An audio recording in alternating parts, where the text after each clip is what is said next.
Welcome to the NLC. You've heard the talk, watched the scrims and seen the tweets.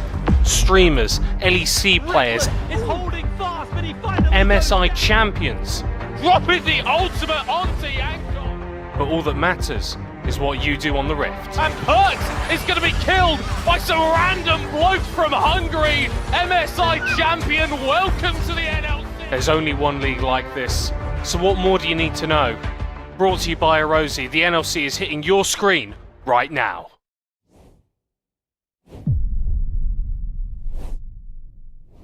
And we are live for Arozzi Northern League of Legends Championship Winter Split Playoffs. We're still online, but only for this week. It's the final week because after this, we'll be on a live event. That's going to be extremely different. That's going to be a massive pleasure to just get to know all of you back at home, or for those of you who were able to buy the tickets.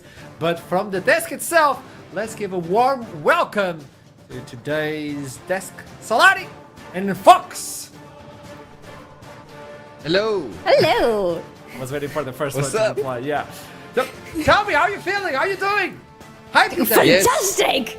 We're excited. Let's go. NLC time, baby. Yes. All of a sudden, is so naturally hypey. And Fox, you try your best, and I love it. I can see the sparkle in your eyes. That's something. Just chill guy. We love you, Fox. That's how I look at you. Just a chill guy enjoying League of Legends. But what are we enjoying today, you might ask back at home? Well, I'll let you know. We have the bracket for Winter Finals so far, and we are no longer looking into the top of the bracket. That's done. Los Ratones will be waiting for their opponent on March 2nd. Until then, look into the bottom part of the bracket. 19th, 20, and 21. 3 days in a row of non-stop action. And then the last part will be played live as well in March the 1st. To start this day, I'd like to say everybody, Ruddy versus Bulldog Esports. We've seen this before as well. Any sort of arguments before we even start cooking? This is a rematch. This is very personal for Ruddy because they went into the series with Bulldogs as absolute favorites, and you know what happened at 2-2-1. This was not the result they were expecting, and I expect them to be coming today serving their revenge to Bulldogs. Yeah, exactly as you said. Ruddy, we had high expectations and they got knocked down by Bulldog. They got humbled by Bulldog, Yes. and that was only best of 3. Now we've got a best of 5 between the two teams, and absolutely Ruddy are going to look for that revenge. Massive difference stepping into the best of 5, especially with Fearless Draft. But you know what you can do? Well, you can sit down and relax, and while you do it, might as well sit on one of these chairs by Arozzi. Take a look.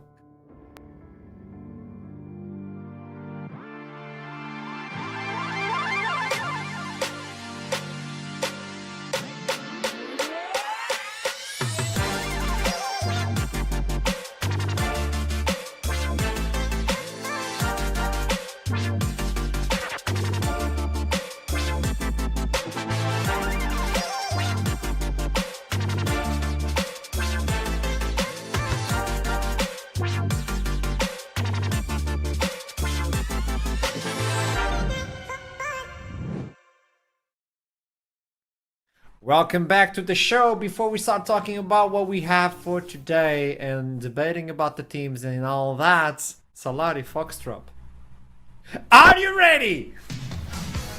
Oh no. You didn't have to ruin the day. You know, I'm really fond of these things. Okay. Try my I'm best. sorry, now I feel bad. You ruined the mood now. That was, Let's play a game, I guess. that was Who great. am I, Emoji Edition? I'll show you an emoji. You tell me what champion you think it belongs to, and if you're right, you get a point. And by the end of the split, you'll get a sushi date or a burger place.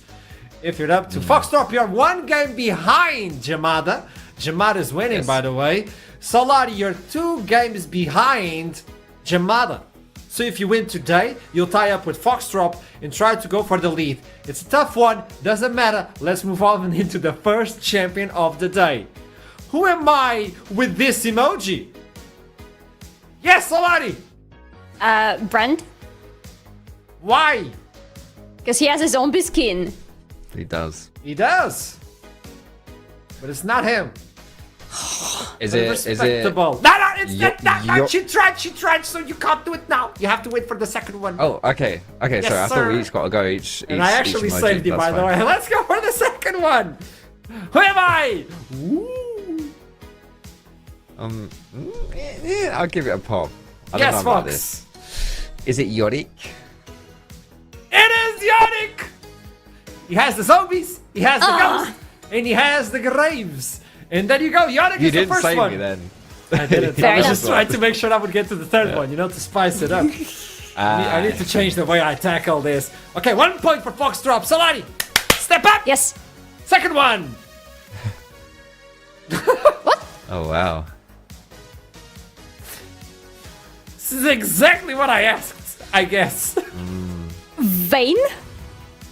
I understand why you think it's Vayne. And I would probably say the same, but it's not Vayne. Let's go for the second one. Now it's confusion. The Oh, wow. What? I was not expecting the first one. What?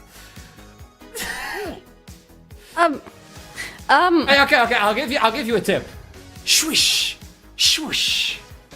Oh, that's not helping. Oh, that's not help. What? What is that? What? Okay. You wanna take a guess? No, I'm not. Hell Third no. with one, it, and I'm you'll not get with it it. instantly. The first one to raise your arm is gonna get this one. There you go. Timo? Timo. It was supposed to be a blind attack. Yeah, I was not blind. expecting that, you know? Yeah. And then whooshy whooshy, he just, you know, Okay. Okay. he's fast as a Okay. scout. Okay. I mean, you gotta go fast. gotta turn those cogs, you know, you gotta turn them. It's not, come on, okay, Feel it 1 and 1, okay. Salati. Keeping up. Let's go for the third one. Chat, you can play as well. Let me know, who do you think this is, Salati? Shaco. It is. You only had 2 emojis for him? Yeah, because the second one is invisible. That's good. That's good. I like that. That's good. I'm so sad is I didn't good. get to express that one. Don't worry. Salati 2 and 1. She's too good for this one. Fox up, you're falling behind. The sushi is just I am. swooshing away. Okay, I'm lagging, dude. let's go. Fourth one. Money. Back. Okay, Fox. I think that's a Is it raised Draven? head. Ah, I see it. But nah. I see it. Makes sense. Makes sense. Not yet, Salati. You have to see the second clue. I am sitting, you know, prepared for the next one. Okay. Show the second clue. No. There you go. I thought I knew something. I mean, that Fox, I think you raised your hand. Is it Siva? Do you think it's Simmer? Yes. Let's lock it in. It is Simmer. Yes, my dude, it is Simmer. 2 and 1 at this That point. makes so much Salati. sense. Okay. Wait, is it 2 and 1? No. It's 2 and 2. 2 and 2. 2 and 2. The final one What? decides it all. What is There you that? go. Fifth champion. Who am I? Okay, it's somebody who's very cute and they're blushing. Oh my god. Yeah, literally. It can be a lot of them. I'll go with a wild guess. Yes, Salati. Seraphine? Oh, you know I wouldn't bring Seraphine into this show. You know. I was hoping. I would? Nah, it's not gonna happen. Second clue of Who Am I? Emoji edition. And now things get spicy. We are Someone cute and we are a plant. very cute, very, Very happy. cute. Very Have happy. a mean- plant. This is me. They have a Is it plant. raising our hands? Yeah, this is me raising my hand. Yeah. Wow. Is it Lilia? Nah. What? It doesn't need to be. If it's cute, it could be big. It's still cute, but still extremely happy. Extremely happy could be a way to look into this one. Third emoji Extremely to happy. make it interesting. Aha! Ivern? Yeah, Ivan! There you go! 2 points for Foxtrot, 3 for Salati. She wins this one, ties it up with Foxtrot on the emoji. Who am I? You seem disappointed for getting it right. I am a little bit, yeah. so happy we can have these fun moments between teammates, colleagues, and chat as well. Thank you so much for participating. I'm extremely hyped to see Oh my god, I'm today's sorry, match. Archer. Nah, I can don't feel worry. leg day incoming. Oh, it's gonna be brutal. It's gonna be big. We know what's gonna be extremely brutal as well. Today's series, the Ruddy Sack versus Bulldog Esports. It's do or die for both of them. One moves on with the dream of reaching live event. The other one will see it through a cell phone. With that in mind, let's toss to an interview to know what they talked about. And massive punches were thrown. Take a look. Cayman versus Don Jake. Bulldog Esports versus the Ruddy Sack. Hey, Don Jake, I just want to get a feeling. Are you okay? You're always so enthusiastic. Low energy on that side today.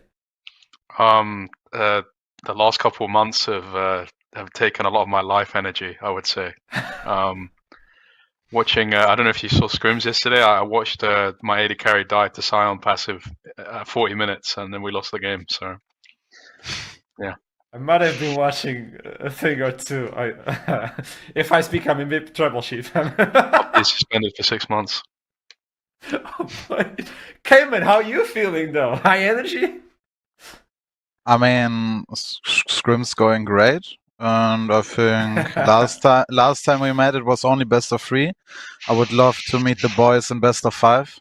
Like, you know, get the Yanko Sejuani 5 games in a row. But Fearless. you know, I'm fearless. Yeah. Sorry, I do you know, know where it's you a are joke. right now? Like, you know what the format is.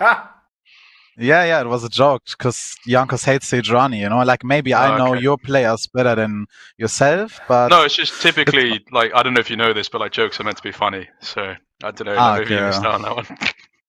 Yeah, I mean, it's fun. I like this. Okay, anyways, I last time was best of 3, and now it's best of 5, so we are just more hyped, you know? So our first best of 5 is the boys together, so... Yeah. Tell me something, Cayman. Last time you met the Ruddy Sack, you had a field trip with the mid lane. It actually went really well for you. But then things turned sour as soon as you went versus Los Ratones. So what changed from the last time you played within the Rift until now? And what can like a Bulldog Esports fan actually take from this game? I think we had like 0-2 versus Los Ratones, which was really, I guess, sad to see. They were just stomping us. I mean, Ruddy didn't get the pleasure of getting stomped by Los Ratones yet, but that is indeed a pleasure, a reality check. And I think after that, we just realized where we want to go, especially with early game, with champions. And I think just, you know, it's different. It's different, right? Last time we played was Ruddy, it was best of 3. So we are not gonna come in here. Yeah, this is a free win or something we won. Was indeed really close. They're really good players, and I'm just hyped to have a good matchup, to learn a lot as a player.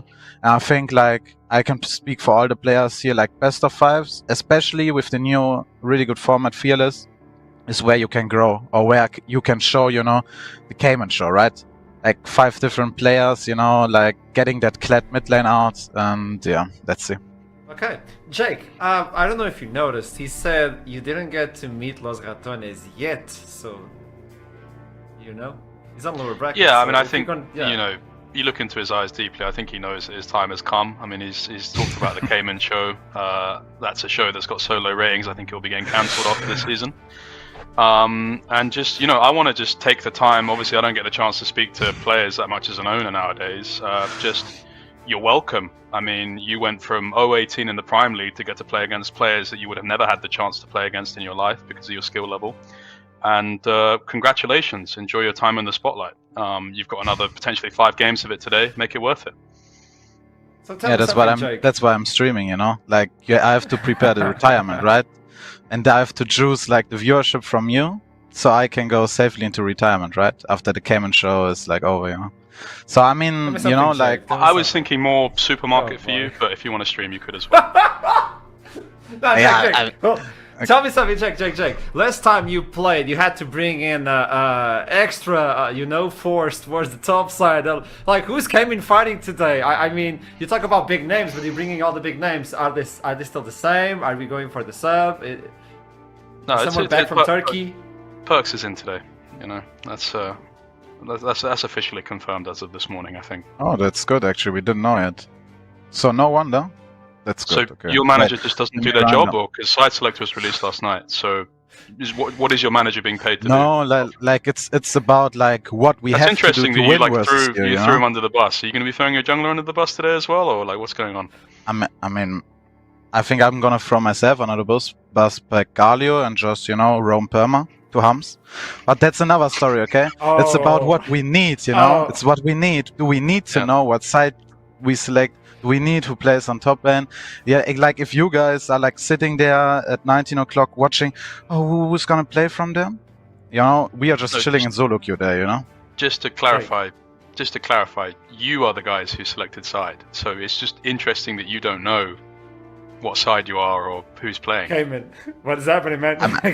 I mean, we know Cayman. what side we are. I talked about who's the player. Like, I'm not checking like if if they it sub says Wonder side in, 'cause, and lineups. It's just interesting. It's not that important. It's just you're in the big leagues yeah, I mean, now. I have you've to got to click be buttons. you've got to be like prepared. I have to click buttons. Play the man, don't play the occasion. I think that's a big thing with you. I need I'm to the jump K in. man. Like, okay. Jake, tell me something to wrap this up. Last interview we had, you had a big viewing party. You said, hey, the crowd wants Ruddy to do this, to do that. Yeah. Dominate is now with pills like for this tension because things are getting heated as well. I mean, let me know what the fans from Ruddy Sack can expect from you today. Listen, at the end of the day, trust the process. Yeah. I think we're building something that is about longevity here. It always is. I bring my side, they bring their side. We've had a rough start to it, but we'll just see what happens. I just kind of want to reiterate from what I said before, Cayman. Just play the man, don't play the occasion. I can understand, there's a big spotlight on you, you get the heebie-jeebies, get a little bit excited, but just remember to play the occasion. It's very Cayman, to important. wrap this up for you before you jump in, let me know. For Bulldog Esports, things are growing. Things are looking good. Los Ratones, put it behind you, but you already defeated the Ruddy Sack. Where do you believe your team is better than Don Jake's team, the Ruddy Sack? Not socials. I mean, I didn't see Ruddy Sack's pet yet, like I think we just have the pet advantage. We have the dogs on our side. So honestly, like we have also 5 better dogs on the Rift. So in the end, we just have to show on the Rift. Like I can just yap perma about Don Jake's not even showing his whole face on interview because he's just that scared. But like I could yap perma, but it's not about that. I'm just really hyped to play with these LEC players like Don Jake. Like he made it funny. But it's true, I was in Prime League, like I didn't think of playing with Jankos next season. So I want to take that experience to the next level, give everything, play my heart out, and let's see what we can do later. Best of luck for both of you, and we'll see it on the Rift, and may the best team win by the end of the day. I'll see you soon. Good luck, Don Jake. Good luck. Bulldog Esports versus the Ruddy Sack. Let's start talking about them. Let's start introducing this matchup. It's the best out of 5 to start the day off today. There you go. It's on! It's on with perks on the top side this time, so no excuses. It's the team they put in. Bulldog Esports after getting defeated by Los Ratones. They have to keep up. They have to fight back. They have to look into finals yet again from the lower bracket. One slip up. I just wanted to say who doesn't get beaten by Los Ratones, but actually the Ruddy Sack hasn't at least yet. Fair point. We're gonna talk about that later on. I love that. Fair point, Solari. Foxdrop, when you look into both teams, what comes into mind? Bulldogs versus Ruddy Sack. It's the early game for me. That's where I'm keeping my eyes peeled, right? So you can see in these head-to-head stats, Bulldog really haven't been that exceptional in the early game. The first block percent you can see about 1 in 5. Not the greatest statistics there, but it does also reflect in the way that they play the game. They do tend to play more for those team fights, more for those scaling opportunities, carry through Exafang in the bot side. So they are somewhat comfortable with the discomfort of being behind early, and we'll see whether Ruddy can punish them appropriately in those beginning stages of the game. I Like it, Cayman was worried about that specifically, the early game for the team. Well, he told us that at least he tried to fix it or pay some attention regarding that. But the team is good, and the last time they met, Bulldog Esports versus the Ruddy Sack, I mean, most of the rift was in control in favor of Bulldog Esports. I know it was a 2-1, so it was back and forth. But when you look into the mid and the bot, it was mostly Bulldog Esports, no Salati? It was, honestly. I think that bot lane especially is such a big topic to talk about when you look at Bulldog Esports, because Exafang, for example, the player who absolutely surprised everybody but by how good he's looking throughout this split, especially considering that he's just a rookie, and he's extremely young as a player as well. He has been playing exceptionally. I really look forward to see how he's going to be feeling today versus the Ruddy Sack's bot lane. But yeah, this bot lane of Bulldogs are having Kaising, who is so experienced, helping the team out there from the bot lane. And then yeah, after that you look at the individual lanes as well, and it feels like whenever Bulldog are winning, it is because their individual lanes are having exceptional performance. And I keep talking about Mientek, for example, who is one of my favorite players, not just because he's a Polish player, but because he has grown up so much, and he has the games when he's pretty much the biggest carry for the team with his Ambessa and Xante performances. Okay, we got one side of the picture. Foxtrot, can you paint the other one? We look into Ruddy Sack, and then eventually we'll talk about the bot line. I like that, Salati. Let's talk about the Ruddy Sack before we move on to the bot line. Fox. Yeah, I mean, Ruddy's it's a big question mark, isn't it, coming into today? Ooh. Because, to be honest, Ruddy have not lived up to the expectations we had of them coming into NLC. And arguably, potentially, they could even have been knocked out of this tourney if it wasn't for that monster sub performance by Wonder, right, in the last series. So, yeah, it's tough to really evaluate this team to see where they're at. Obviously, we know with those nameplates, we know what the skill can be. We know with in Fearless and with the way the meta's shaping up as well. I feel like Leader, personally, is completely in his element, which is a great boon for Ruddy Sack. But you just don't know who's going to show up on the day, and we still haven't quite seen the full potential of the Sack. And it's something that I'm really looking forward to seeing develop for this series specifically, because nothing says character development quite like going up against a team that you previously lost to and turning it around to turn it into a victory. We'll see if Ruddy can do that today.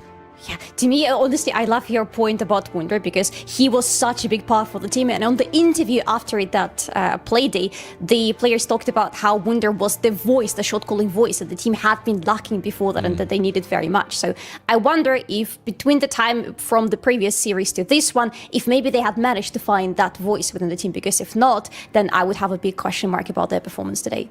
Especially versus the team, as you stated, Foxtrot, where you already lost. For one team, it's like, hey, we started putting the nails on the coffin, let's put the last one. For the Ruddy, it's like, hey, let's get out of this coffin and go to finals. That's an important one for them. Everybody was expecting that, or at least the matchup versus Los Ratones, but as they stated, hasn't happened. At least yet. But when you talk about the bot lane, Salati, you were talking about Exafang and Hums. Hums has been struggling a little bit, and look at this. Obviously, when you get to look into the 10, like that number 10 on the specific stats, keep in mind, Ruddy didn't play versus Los Ratones. Yeah, it's like we can't really look at any stats today for Bulldog, because Bulldog have played versus Los Ratones, and whoever plays versus Los Ratones, their stats get destroyed immediately. So I don't think I don't know how fair it is to be looking at just the sheer numbers, to be honest. But okay, if we're staying at them and we're looking at Exafang versus Hamza, this is such an intriguing matchup, honestly, especially like to me personally, because these are the AD carries who have extremely high highs on the Summoner's Rift. You can see them absolutely blowing everybody down on the Rift. But sometimes things are just not working their way, especially unfortunately for Hamza. But that is when their supports are to come in and help them out, because honestly, these two AD carries, they don't survive on the bot lane without their exceptional supports. Yeah, you can see just there by the numbers, number 10 in kill participation for Hums and number 1 in Exafang. These teams clearly have very separate strategies and identities when it comes to their bot lane, how they use them on the Rift. Bulldog are very much Exafang enjoyers, and Ruddy just seem to leave Hums on a bit of an island, honest. It's yeah, we saw the best example of this was game number 3 of Bulldog versus Ruddy, with the legendary 2-19 bot lane performance that we saw out of Harms and Hustlin. And you know, you can be critical of them for that, but to be honest, right from the draft and just the way that the game was being played out, it was almost impossible for them to play that game. So yeah, it's just two very different play styles. But as Solari says, the supports down bot side, and with Kasing and Hustlin, these guys, despite the differences in the ADCs, these two players are much more similar in their play styles. Just take a look at these champion picks as well. A lot of going in, a lot of tankiness, a lot of frontline, a lot of aggression coming through from these two. And it's something that their teams will live and die by, you know, when we see these roams around in the lane phase and these macro movements, which will get their teams advantages early on. Actually, speaking about these supports and speaking about the aggression that they have, especially in their champion pools, have we really seen everything from Kasing? I really wonder, because these are not exactly the champions that he is famous for. And with this series being the elimination series and being the best of 5 and Fearless, I really want Kasing to bring out a little bit more of, you know, those picks that are not necessarily in the meta right now, but he's famous of, like Itromi, for example. We've been talking about his Lulu pick before the show today. I want to see his Lulu, especially since Exafang plays Zeri quite a lot. That would be such an interesting duo on the bot lane. Would be a pair that might get Ruddy sack out of the expectation, like what happens, especially because it's a Fearless draft, best out of 5. And with that in mind, where do we land on predictions? Solari, Foxdrop, I would like to see how you predicted today's matchup. And nobody went for the sweep at least. But Solari, you have another feeling. I have a feeling. Listen, I like the Ruddy side. They have Jankos playing, okay? He's like one of the idols for me, you know, but considering how the previous series between these two went, and considering what we've seen from Radisak in the last couple of series as well, I don't know, there is a voice on the back of my head that is telling me Bulldog, and I listen to it this time. Yeah, you to also be honest, hear the voices, yeah. I'm not too far off of you there, Solari, as well, because I was debating back and forth here. I was like, I think it's going to be a 3-2, but it's almost impossible to call which one. And my only reasoning really for picking it to Ruddy in the end is just like when it comes to game 5 and like these high pressure situations, you know, when you've got Perks, Jankos, I mean, just those two and alone is enough. Like that experience. Sometimes it's just I can still remember the Cloud9 versus Rogue Worlds game when Perks went to Cloud9, so he was playing mid lane for NA, and it was like a tiebreaker game, I believe. And the thing is, Rogue was more playing not to lose, and Perks was just running around on LeBlanc and just destroying everyone, right? But it's because with that amount of experience, and he is an X-Factor kind of player, right? And yeah, we haven't seen Perks at his greatest so far in NLC as a top laner, but when it comes to it, I still just think between the names that we got here on Ruddy Sack, that experience might be enough to just put them over the edge in a tight series. And here we go. This is a tight series for both teams. If you lose, you're out. Keeping that in mind, best of 5. You can look up there on this side. Whenever you pick a champion, it's gone for the entire series. Kalista and Leone. Are you taking away the Skarner? Because Jankos got to play with him far longer than he was supposed to, but even though Skarner has been tweaked right now, is that a priority? Keep in mind that Mel is also available. She has been played, and she has been playing mid and bot as well. Kind of complicated to deal with that champion. It's Skarner and Zyra, by the way, that you always need to take away from Jankos, because these are the two champions he simply refuses to lose on. And like if the situation is dire, you will see Radisak pulling at least one of these two out. But then things like Draven, for example, come to my mind. I would expect it to be banned out because it's going to be such a big pick for Radisak if it's available for them. Well, I don't think we've seen Hamza pick Draven, if I'm not mistaken, right? Like it's always been unavailable or just not. But the problem with a Draven pick is the game warps around a Draven. You have to play around him, and Ruddy Sack just do not want to do that, right? They absolutely don't do that. So yeah, it's almost a feels bad moment for Hums where he can't show us what he's best at because it just isn't really his team strategy. But you know, in a deep Fearless draft, I mean, I would hope to see it. Although Yeah. game 1, I'd be a little bit skeptical. I'm going to round out the bans right here now. Quite a few bot lane targeted bans for Ruddy Sack, and more solo lane and top side of the map focus for Bulldog, which mirrors what we were saying about these two teams' different playstyles. So you We have leave the Rumble Skarner available. open. Oh. There you go. But it also They're allows going you to for pick it. like Ezreal, the Leona, the Rel, those priority picks we've seen lately. You give away a jungler, but Wukong could fit in. Yeah, and Janka, it's another pick for Jankas that he feels extremely comfortable on. There are a lot of things for leader that can work out really nicely with Wukong paired up. So for Radisak, there are still plenty of options available. It's interesting that Bulldog not just decided to go for Skana, but before that they used their last band to get rid of Ambessa. Mientek, being a really good top lane player, doesn't necessarily have the biggest champion pool, so limiting it by yourself is an interesting move. I'm not surprised to see AP junglers being favorited by Ruddy Sack here, because leader is an AD melee merchant in that mid lane, right? His best champions are melee champions, and a lot of those melee champions can be physical damage. That's why you've seen Ambessa ban, Yone ban, whatever. So either way, I do think that if you're going to have like a physical damage mid laner, which does play into Ruddy's wheelhouse, having an AP jungler is very valuable. Zyra's taken away, so we're going to get that brand, and it is going to be paired up with a Corki, which could be in leader's hands, right? It could go over to leader as well. We've seen Corki go mid. At this point, it's a flex between that mid and bot. Yeah, depending on what they decide to go for Hamza, but they could still go there. Ezreal for Exofank makes total sense, especially in the first game of the series. It's kind of a safe pick, but Jace for Mientek, I wasn't hoping to see that, but I love it because Mientek can be, like, he tends to be a little bit oversteppy on the Jace, but at the same time, he's really explosive. And like, usually if you look at the damage graphs after the games where Bulldogs have him on that Jace, he's gonna be one of the top damage.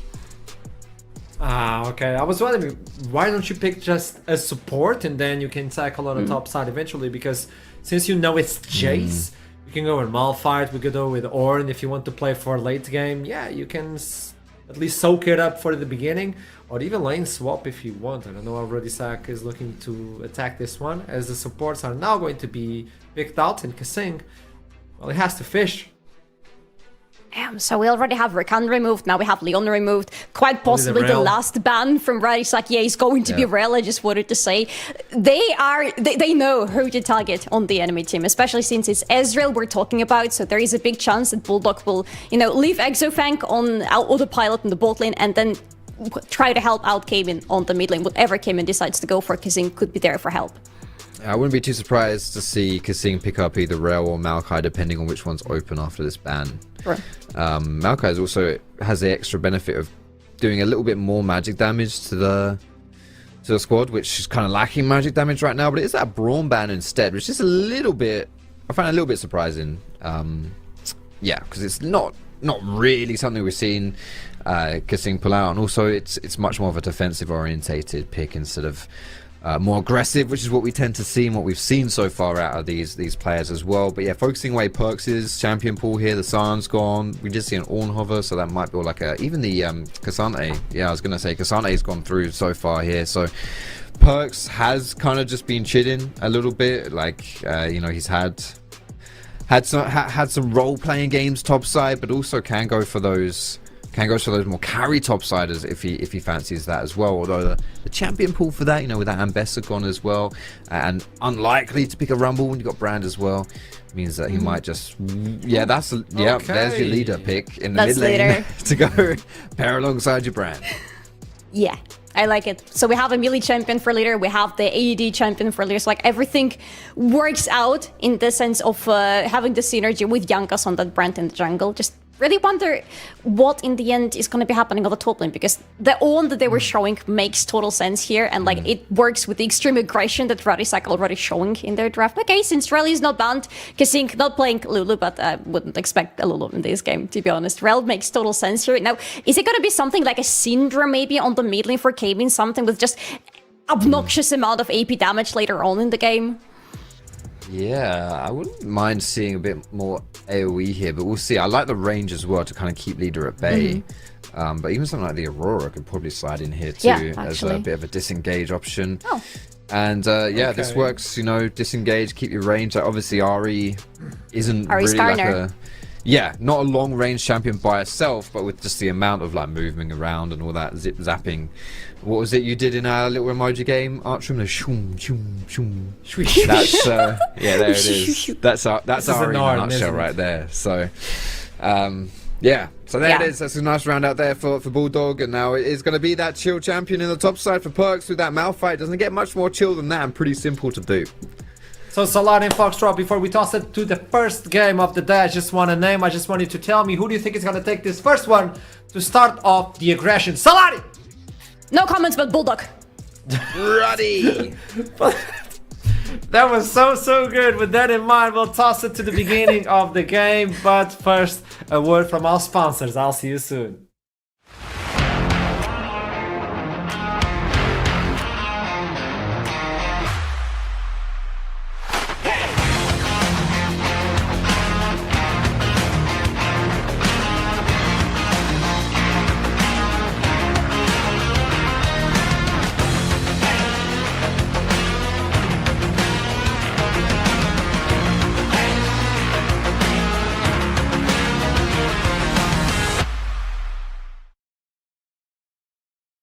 Welcome, ladies and gentlemen, over here to the caster desk. It is a pleasure, once again, Trouble, to be joined by you, and I think we'll have a very close and hard-fought series in front of us here today. Absolutely, and I feel like all the revenge coming through with Ruddy, you know, they were expected to be second or third team behind Los Ratones, losing to Bulldog Esports in the upper bracket. This is the time. This is the redemption. This is their arc. We saw how much Don Jake in all of his interviews really wants to win. He wants it. He's been to the finals. He's lost. He's been beaten down. He really wants this for the org. Yeah, Ruddy, man. 2 years in the NLC without a trophy to their name. That's obviously tough, but when you lost back-to-back finals just last year, you wanted so much more. But this is definitely the toughest split to win the NLC, even with the star-studded roster of Ruddy. They aren't the favorites to win this split, right? Los Ratones and Nord, in my personal opinion, are ahead of them, and the performances has backed that up. But the Ruddy side, if they find their level and if the stars play to their peaks, I'm sure Trouble, they can definitely put up a good fight. Absolutely, and I respect the effort right here from Bulldog Esports. Grouping up as 5 in the early game, entering the jungle, setting down some vision, trying to keep track of Jankos. I feel like a lot of the more successful games of Radisak, Jankos is on a very fast clearing jungle. It's a Zyra that we've seen him on before, and Brand sort of follows the same patterns. Very fast at clearing, same type of damage, same sort of way that you play around him. He's a very space-making kind of champion with a lot of AoE spells. So we see Jankos sort of in the same role that Radisak have won with. Now, one thing when I saw the Aurelia, I'm not gonna lie, I thought this was going to be Perks. Perks is also a pretty nutty Aurelia, but Leader is the Aurelia player in this team. He's the assassin, the melee bruiser guy, and I want to actually see how that mid lane is going to pan out before that level 6 on Ari, where she gets a little bit more slippery.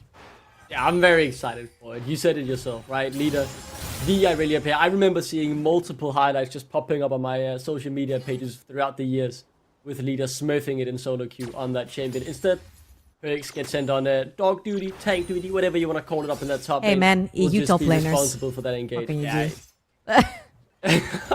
He is a mid laner, you know what EU mid's saying, so he's a bit of a weird mix there, right? The MSI champion obviously playing multiple lanes, AD carry mid lane, top lane, simply the third added to his repertoire. Maybe in a few years' time, Trouble, we'll see Perks playing support or jungle just to get the full collection of different roles in competitive. Yeah, in pro play, absolutely. Now, of course, you see that a lot of the times when you've got champions that can really quickly dash around, they're AD based, they've got auto attacks, they usually put pressure the wave really quickly, especially when the wave is low. You can get to Q it with Aurelia, and you get the reset, so you keep clearing the wave. However, this is where Aurelia is the most vulnerable, where the wave is right now. You've got to sort of overextend. Kaven is a little bit more safe playing behind, in front of his tower. So pushing that wave when sort of like that bounces in front of the tower is a little bit of a weird scenario for Aurelia. Jankos is going to find a surprise. Yeah, definitely has an idea of something going on because he walks straight up and he's out through those trucks and wow! Can he cover that much ground? Unbelievable. Skarner! That is illegal, man. Even despite the nerf, Skarner definitely still has that strength to him. That mobility on a tank-engaged jungler is actually crazy. Regardless, though, he is just able to steal those Krugs away. Get a little bit of an advantage early on. Bulldog obviously won this matchup in the upper bracket 2-1. In the best of 5 though, anything can happen. Ruddy obviously trouble, looked very good last week, but a change in roster with Wonder subbing in might have made the difference. So with Perks back, there are question marks to be raised, and either looks for something, he'll come out empty-handed. Yeah, and I feel like this conversation is really worth having, because I feel like there is some sort of pressure on Perks as well, especially since you mentioned that this is going to be the third role he's going to be playing in competitive play, and Wonder came in, absolutely smurfed it. I think he was MVP of that series as well. Like, this guy really wanted it to be done quickly so he can go raid afterwards. Like, it was very obvious that's how hard he smurfed. And I feel like there is the question here, can Perks sort of fill in the shoes of the guy who temporarily filled in his shoes? He was literally just a sub for that one series. And I feel like we'll have to wait and see. You mentioned it, dog duty, you're playing on the Malphite. However, it's a very important dog duty because this is pretty much your secondary engage together with hustling onto that Nautilus. So you have to try and find your targets, specifically when it comes to Ahri and Ezreal. They're extremely slippery, so Perks' ultimate is going to have to come in clutch. I mean, there is a lot of pressure on these engages. I think that's very clear. That's my personal takeaway from the draft. You know, a little bit of a standing coach in my own team down in the Danish First Division, so I've been having some experience drafting. And if you don't draft enough engage, you can definitely be punished for it. And I thought Ruddy very aware of that. As the final pick, that Malphite will add that extra bit of layer to their engage that is likely needed. So, very slow start so far, Trouble. When can we first expect to see some action? Because I heavily doubt it will be for quite a while longer. I mean, like, I feel like for Ruddy, they're pretty happy sort of chilling back, allowing the brand to farm the jungle over and over again. I feel like as long as they keep their eyes on where the Skarner is at all times, they will be more than happy. And I feel like for Bulldog Esports, they're looking at that level 6 to enable the Ahri to dive into the backline, to enable Lulash to make those engages with the Skarner ultimate, find those targets. And I feel like very soon we're going to have a first set of void grabs on the map as well, which is usually when teams start getting a little bit Ruddy, I want to say, on the map. As you can see, the double TP coming through from bot and mid for the side of Bulldog Esports. You got the extra control ward over on the top side as well from Miete coming onto the map. And I'm actually expecting to see a little bit of setup, especially now that Cayman has hit that level 6 and he's not as threatened by Leader on this Aurelia. And Leader's Aurelia just ticked over to level 6 as the void grubs are spawned, the Drake has spawned, and there are certainly plenty of things that you could fight over, but still, these teams not over eager. In the mid lane, we'll keep our eyes as Jankos is waiting for that opportunity, as you can see right here. Looking for it, and a little bit of a CC. There is a flash on Cayman, and obviously the Ahri, very mobile as well. Instead, it's Cayman that wins that trade heavily, and Lula's now to back up. Jankos the one in trouble all of a sudden, and the damage is good. The first blood secured on top of it as well. Now Leader in this 1v2 has a decent amount of damage. Could find the return kill on Lula's. W just not quite enough for the damage, and the flash away created the space necessary. Cayman still poking and prodding.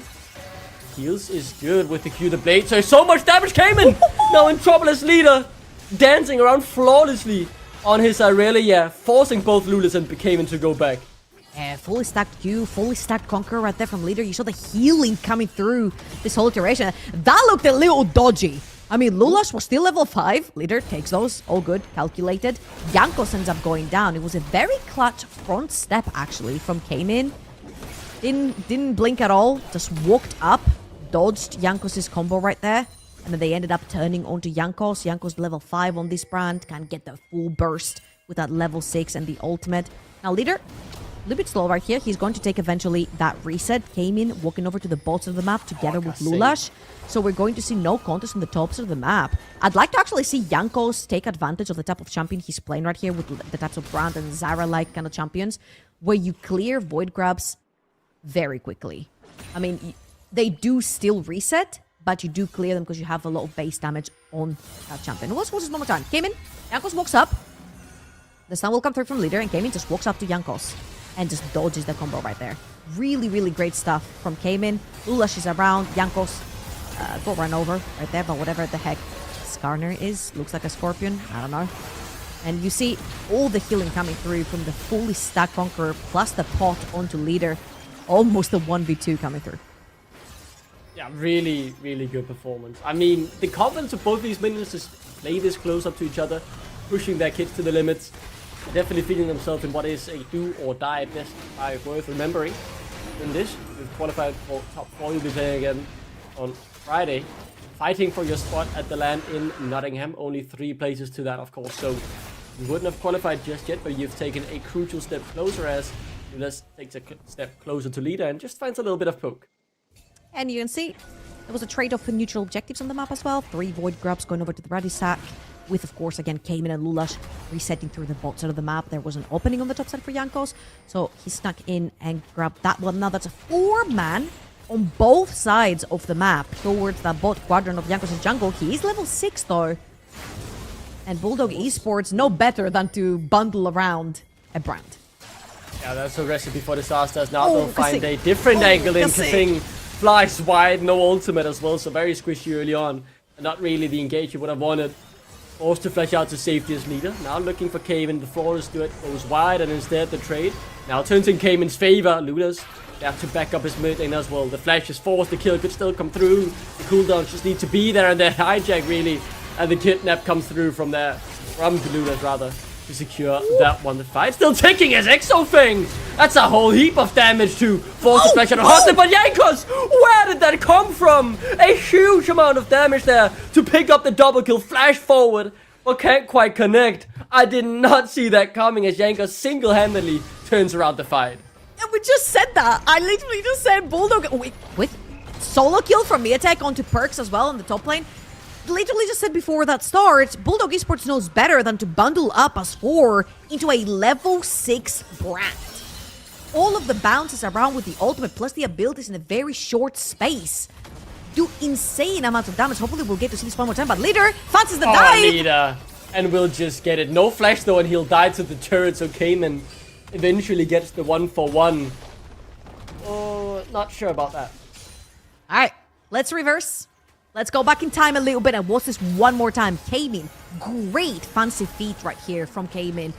Dances around leader, gets the charm as well. They force the flash with Lulash getting a little bit too close. And Cayman starts charging all the abilities from the ultimate. One left, they catch leader, they kill him off. And here's where they get a little bit cocky. They see all the damage coming through from Exo Fang. And Jankos just turns around and hits him with the entire combo. I mean, nasty damage.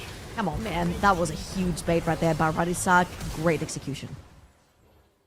This series is certainly set to deliver, and I get more and more convinced of that with every single minute that's passing trouble. These players are quite clearly confident, and that's a great engage that will just lead to a kill for Hums. But Cayman, up until that play, obviously near perfect game from him. Did get solo killed underneath the turret, but made it a 1-for-1. But he's very clearly confident stepping up, piloting this Ari really well. Exo Feng looking good on the Ezreal, and Jankos biding his time, finds the right opportunity. We completely missed what happened in the top lane. We probably won't get a replay. It was a solo kill before. If they get a kill this time on Perks, I heavily doubt it'll be a solo kill, but they've backed off and don't want to commit to it. Yeah, very close to Black Cleaver from Miatek as well. Exofang is also going to benefit from the Black Cleaver completion. When Miatek has that one, starts joining the fights. There's a second set of Void Grubs coming up on the top side. You see that Ruddy are already all headed on their way towards the top side. They already have 3. And with Aurelia on the map, if you get those 6 Void Grubs, it becomes such a menace in the side lane. Kanan cannot stop Aurelia late game. Miatek on that Jace cannot stop Aurelia in the late game. So 6 Void Grubs, leader, side lane, Aurelia, super late game. He's definitely going to benefit on that with the split push. Stay small little goal lead growing here for Ruddy Sack. We haven't touched much on the objectives, but the Void Drops have been taken for Ruddy Sack. A singular Drake. It's gone over to Bulldog, so in that regard it's an even 1-for-1. The feature strength, or the feature warfare you can say, in Bulldog's favor, still need either a turret or 2 more neutrals to have that secured. They could just be these 3 Void Drops that Lucas has now started. There could be one more nail in there. No feature strength properly with the Bulldog. Yeah, Ruddy Sack a little bit late to that one objective, but they could potentially look to just disrupt the 3. Not give the +1 of feature strength away. Teleports are coming in. I mean, Cayman's caught out, but he has rather found Jankos. Will still go down, but Miatek will back it up and secure the kill. Hums now dashing forward to secure the kill on Exo Feng, but that's a trade. 1-for-1, 3v3 now as leader comes in, looking to finalize this fight in Ruddy Sack's favor. The Flash and the Bulldog are running for the hills, but no clear way to escape. It's a 4-for-3 in Ruddy Sack's favor as they disrupt the play. That was such a messy execution from both teams. However, I feel like Kaymin TPing straight into 4 members of Ruddysack, and then Exofang having to overextend to get the kill over Ruddysack. Then you sacrifice both your main carries in mid and bot lane. Ruddysack took that one very convincingly. 3 for 3 in terms of void grabs. So the 3 have been taken away. 1 neutral objective away for Bulldog Esports to take the feats of strength. And everyone going back for the reset. Dragon is still on the map. And let's watch this one more time. You'll see that the 2 teleports are coming in. However, Perks is TPing into the pit. Look at the instant swap. They see Kaymin TPing in. They instantly pin him down. And Exofang's a little bit too far forward, overextended, trying to help Kaymin. That's double carries down for the set of Bulldog Esports. And you'll see that's a great Skarner ult. But there's no one left to do the damage. Even Mitek here walks a little bit too far close to Lulash, who's actually Nautilus ulted, gets knocked up, can't put more damage down. So that was an unfortunate scenario and pretty bad positioning from both Kaymin and Exofang. Yeah, the TP just straight up sucked. They got caught out and taken down. And speaking of, someone might be caught here. I think it's Lula's. At the end of the day, he has made the play and he has to pay the price for it. Hums will pick that up, and that's the Drake as well for Ruddysack. They have lost the feats of strength as Mitek has been busy working away in the top lane, securing that. I think this Drake is guaranteed. There is a smite, of course, on Ruddysack, but it looks like BDG might not want to give it up freely. Muslim, right low as we'll find the engage somehow on Kaymin out of nowhere. Just comes in with the depth charge and the dredge line to secure it. It's a great start with 2 more to fall. Bulldog signalized they wanted to play, and Ruddysack took them up on the offer. I just feel like Bulldog Esports are a little bit dizzy right now. I feel like they had the chance to possibly push top lane, push mid lane, push bot lane, try to grab a little bit of chip tower damage for themselves. However, they stuck around. They thought that they could potentially maybe try to get a pick. However, Kaymin gets caught, has ultimate, doesn't use it, ends up going down. Kasink is too deep, goes down as well. And I want to reverse a little bit to the previous series that these 2 teams played. And I want to say that Bulldog Esports are really good in terms of team fights. The TP is going to come in. 3 versus 1. Doesn't even get to clear the wave. Tries his hardest, and the shutdown yoink. Goes over to Perks. He'll gladly take that one and get some gold in his own pockets. The only one behind, individually speaking, on Ruddysack to fight. Far from over, though, as Kaymin confidently dashes forward, charms up leader, but a good re-engage from Perks, but it's not good enough initially, as it's still leader, the man in target, dashes around with the blade surge, trying to find the damage onto Kasing, does well, and forces the flash out underneath the turret. He goes, but will be taken down in return. Now Kaymin dashes forward, and able to connect much further as the damage. Not quite enough. Exofang now reaches up into the top fight as well, but the play is over, and it's a 1-for-1. Mitek does have TP though if he chooses to get back into the fray, because that Rift Herald is up and available. He'll choose to TP bot lane, which gives the signal to Ruddysack that it's more than free to walk over to the top side of the map. Exofang just about Arcane shifts that Q away, but look at this pressure right now. That was a little bit of a questionable TP over in the bot lane. Tower taken away by Ruddysack. You give full access over on the top side as well, where the Rift Herald is waiting. Mitek is most likely going to be able to reply with the tower themselves. But that mid lane tower is just worth so much more in general on the map. It's going to be 1-on-1 for all. And only about 2,000 gold difference between the 2. And Bulldog Esports are going to take the resets from Ruddysack and start the Herald themselves. They get another neutral objective in that pocket. What has been a very evenly game so far. It's a slight only for Ruddysack, as have been growing in these past few minutes with the turret now going down as well. Growing just a little bit more, but they're not done. They want another play. The ultimate is up in a few seconds for Perk, so he'll find a easy engage angle if the opportunity bites itself. Instead, though, Kasing seemingly just giving up his life here to try and save the rest of his team, but Kaymin caught underneath the turret 1v4. But Perks goes too soon. The engage is all out of whack here for the side of Ruddysack. They take so much damage from the turret. They're now the ones caught out. What has happened here as Kaymin finally falls to the Vanguard's edge? As Yankas taken down by Lulas. That's not perfectly executed, but somehow, some way, Ruddysack managed to win it? I'll tell you what the somehow and some way is. Hummus is level 10 on the core key. Both Summoners has not used them, has 2 items, 6, 1, and 5, 2.4k up in gold. This Corky, as long as you keep him alive, you're guaranteed winning the fight. He was untouched this entire time. And I felt like for Ruddy's side, this was a little bit of a clever engage. Thank you, observers, for giving us that replay. Let's watch this one more time. Kasing is dead to rights right here. They sacrifice the support to go for the Rift Throw. Now look at the ultimate onto Ari. It comes up as he lands from this knock-up from the Malphite. Right now, Cayman has his ult. He's going to use his first charge, which is what baits Ruddy's too deep into the tower, and the rest of the team follows. However, when Hums arrives, it's a pretty much done deal. Because Exofeng overextends again once Ari, once Ezreal is down. Majority of your damage, well, actually all your damage is gone because Miatek was over on the bot side of the map.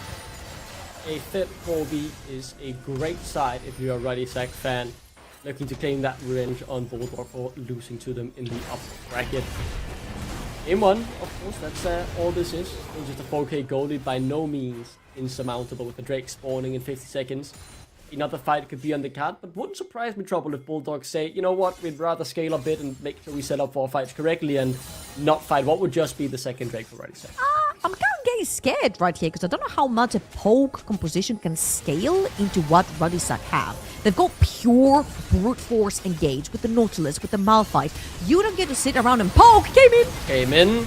Once again caught underneath the turret. The dashes this time won't be enough to claim anyone as the damage didn't quite ramp quickly enough. Perks in a 1v4 underneath his own turret will just give it up and respect the fact that it is Bulldog with the priority. Nice little drift there from Lunas as well to make sure they claim 2 whole turrets. I think they can get another charge if they want to. They're gonna play it a little bit safe. And I was just about to say, I don't think Ruddy needed 4 members to dive Cayman right there. Leader is a level up. You have Perks, you have Hustling, who has so much CC to pin down this Ari.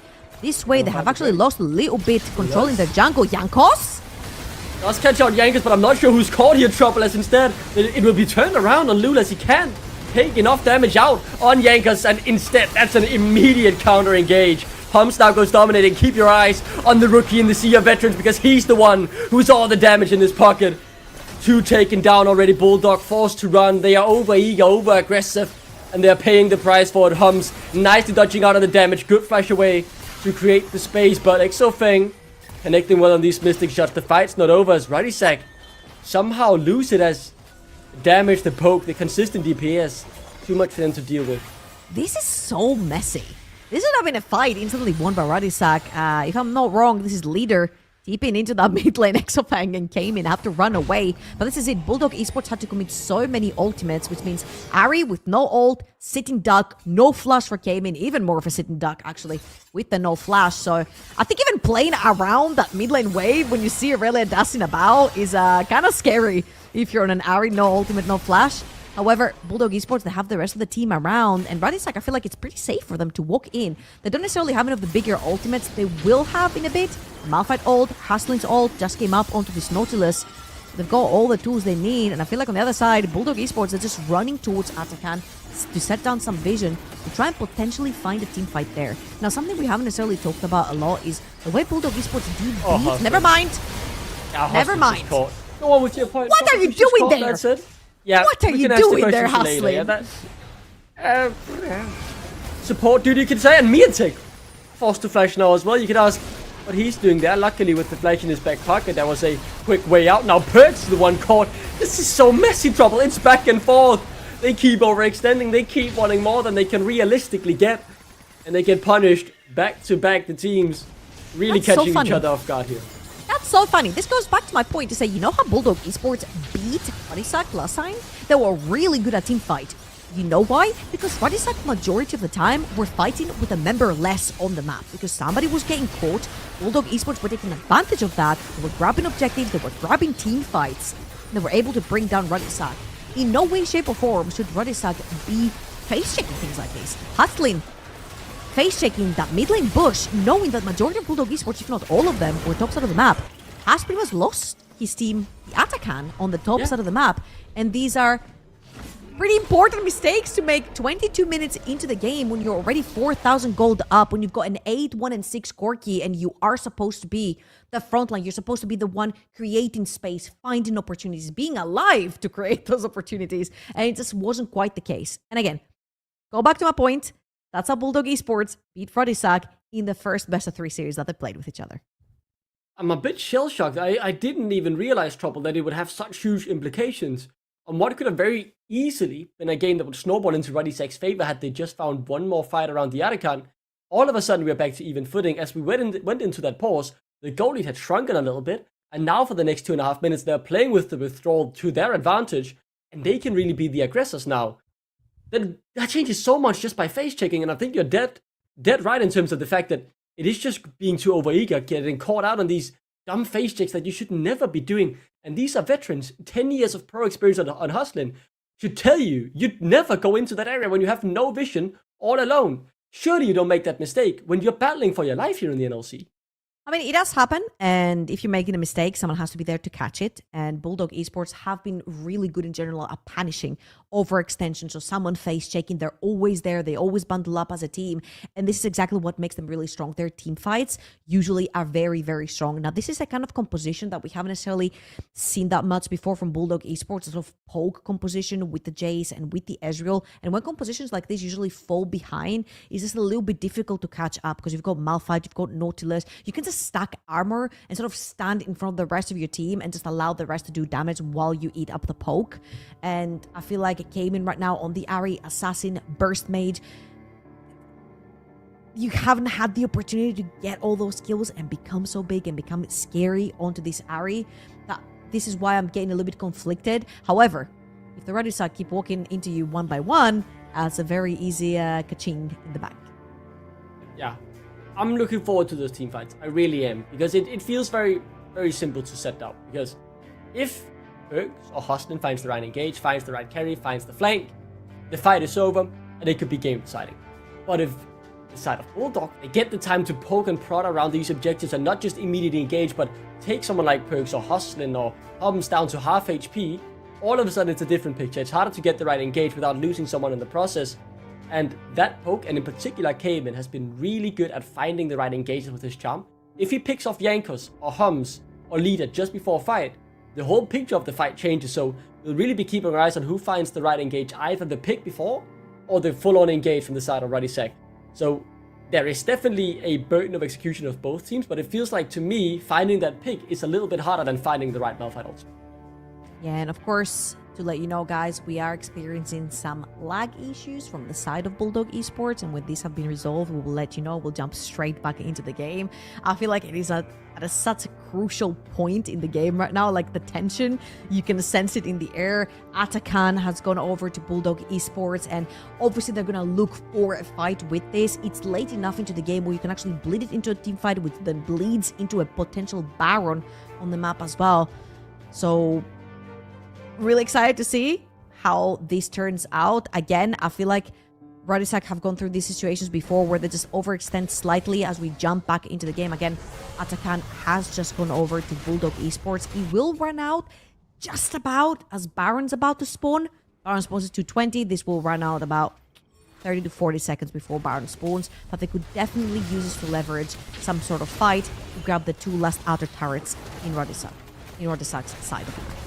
And even if not, right, at the minimum you feel like this should give you great control over the Baron as soon as it spawns. Get some vision, get some priority, and make sure you can set it up for it in your own favor and utilize. Oh, they're looking for leader. To the best of their ability, as you say. They're looking for leader. One of the two carries, I think the most important member though to keep your eyes on, is that American rookie down in the bot lane. 8, 1, and 6. 3k goal lead over Exofang. I mean, if he pilots this code correctly, the game is well and truly over. There is some problems for him. Payment in particular will have him in his sights, and he has been lethal today on this hour. Yeah, and there's no flash onto Hums as well. If you do manage to find a full flank TP or a way to walk through Fog of War for Cayman, try and find the backline, all Hums has is his barrier for the time being. So Bulldog Esports should definitely try to find a way to pressure those sides. I feel like specifically bot lane and top lane should be pushed out. You've got 2 outer turrets remaining, and with Atakan on you, you should definitely not just look to take control of a side of the map. I feel like that is the absolute bare minimum to do with Atakan. You should be looking to open up the map. Now, of course, topside, we do see a fight ping, so they could potentially be looking to get back up onto the map. However, I feel like the buff is just about to expire just a little bit, so Bulldog Esports are running on a timer. They have not gotten anything with this ad count they took away. So Radisson could be the real winners through that. I feel a bit disappointed, Trouble. I at the very least thought they would get full-on control around the Baron pit, but if you look at the vision, there are still Radisson wards behind enemy lines, and while they don't have direct vision over the Baron spawning, Bulldog by no means have full control. I thought at the least, at the minimum, that was what they would be able to gain with the Artican, but what really worried me about Radisson in the game, giving up that Artican so easily, has turned out to be the price. Simply just being that, and nothing more, nothing less. Laska Singh is looking for some wards. He could be caught up here at the top side. Perks says hello to yet another veteran. Singh, though, able to walk away. Perks usually one with damage when he played in the mid lane, but not in the top lane role.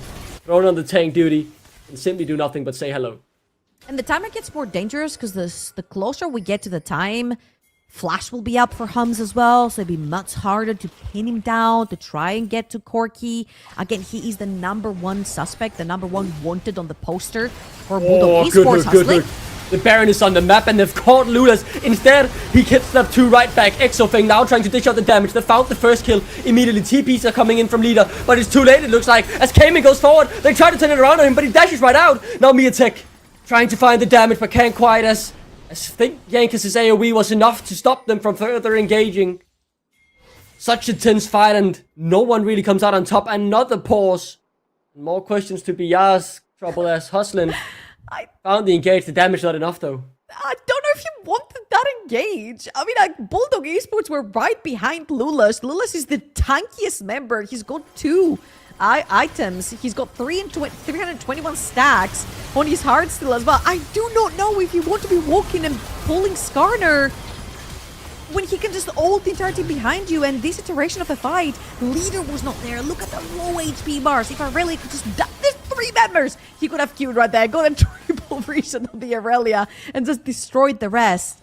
But I feel like, again, so I've seen a little bit of over-eagerness by Haslin. I don't think just because you see champion, you should hook champion. Lula should be the lowest in priority when it comes to engaging from the side of Radisak. I mean, I get it. If you get the jungler out the picture, you can very easily go towards something like a Baron or the next Dragon. However, pinching yourself in such a short space into Skarner could lead to very problematic fights. It's very high risk, high reward, right? I think that's probably a good way to phrase it, because as you say, if they get him, they get the Baron for free. But the Skarner, if you don't one-shot him or CC chain him until he's dead, he'll kidnap 3 of you right back and throw them into his team, just waiting with open hands to take those kills on what is likely, at the very least, 1 carry that has been caught. So a risky game, but a lot at stake. So definitely matches the stage that has been set. The Drake sole point on the map here for Radisak. Yeah, and Radisak are gonna have to try and find a way into this river. Very well guarded by Bulldog Esports. Cayman on the flank as well. Eyes on Hums, because Cayman will definitely have eyes onto this Corki. Take Jankos out, take Hums out with that Ari. Would be huge. But right here, Radisak are splitting apart Bulldog Esports. And for a Poke position to be split apart, this is not a good fights thing. the engage, and look at Cayman, he found the flank, and he assassinates Jankos immediately. The leader is down, and Exofeng raining havoc from the backside of the fight. Finally, Cayman goes down, but Bulldog have already got everything they came for. That was an incredible fight from Bulldog Esports. I saw them all split apart, and when you split apart a Poke position, it's just really difficult, but Cayman finds the miraculous flank. He finds Hums, he finds Jankos in the back, and Bulldog Esports, again, through sheer team fighting power, take down Radisak in this team fight and will claim the Baron. I can't wait to see that again. Is that deja vu?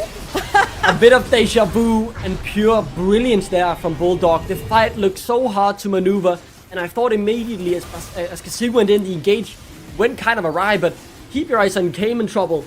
What an engage. He finds the exactly correct target, and Jankos the leader within a second. Yeah, absolutely.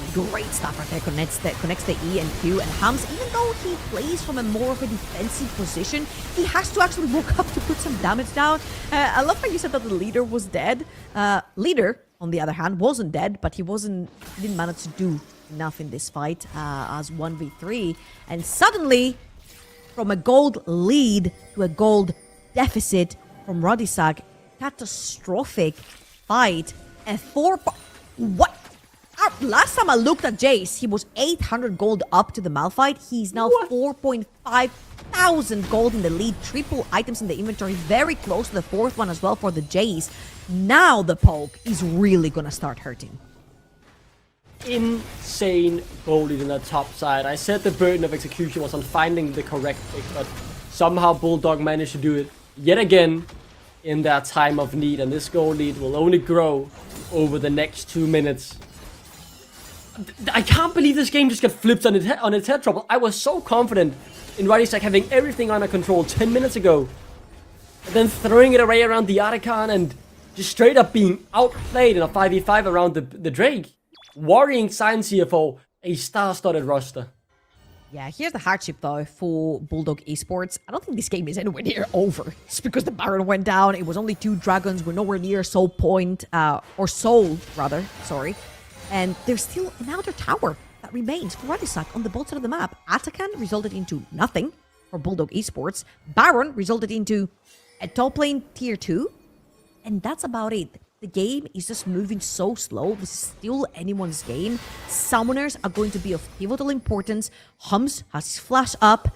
Very close to having his flash up for Jankos as well. Very important for these two to stay alive during those fights. And Bulldog Esports are looking at the last outer tower remaining for Radisak. The last outer tower, as you say, likely not long for this world, as that poke from Exo Fang is certainly sticking.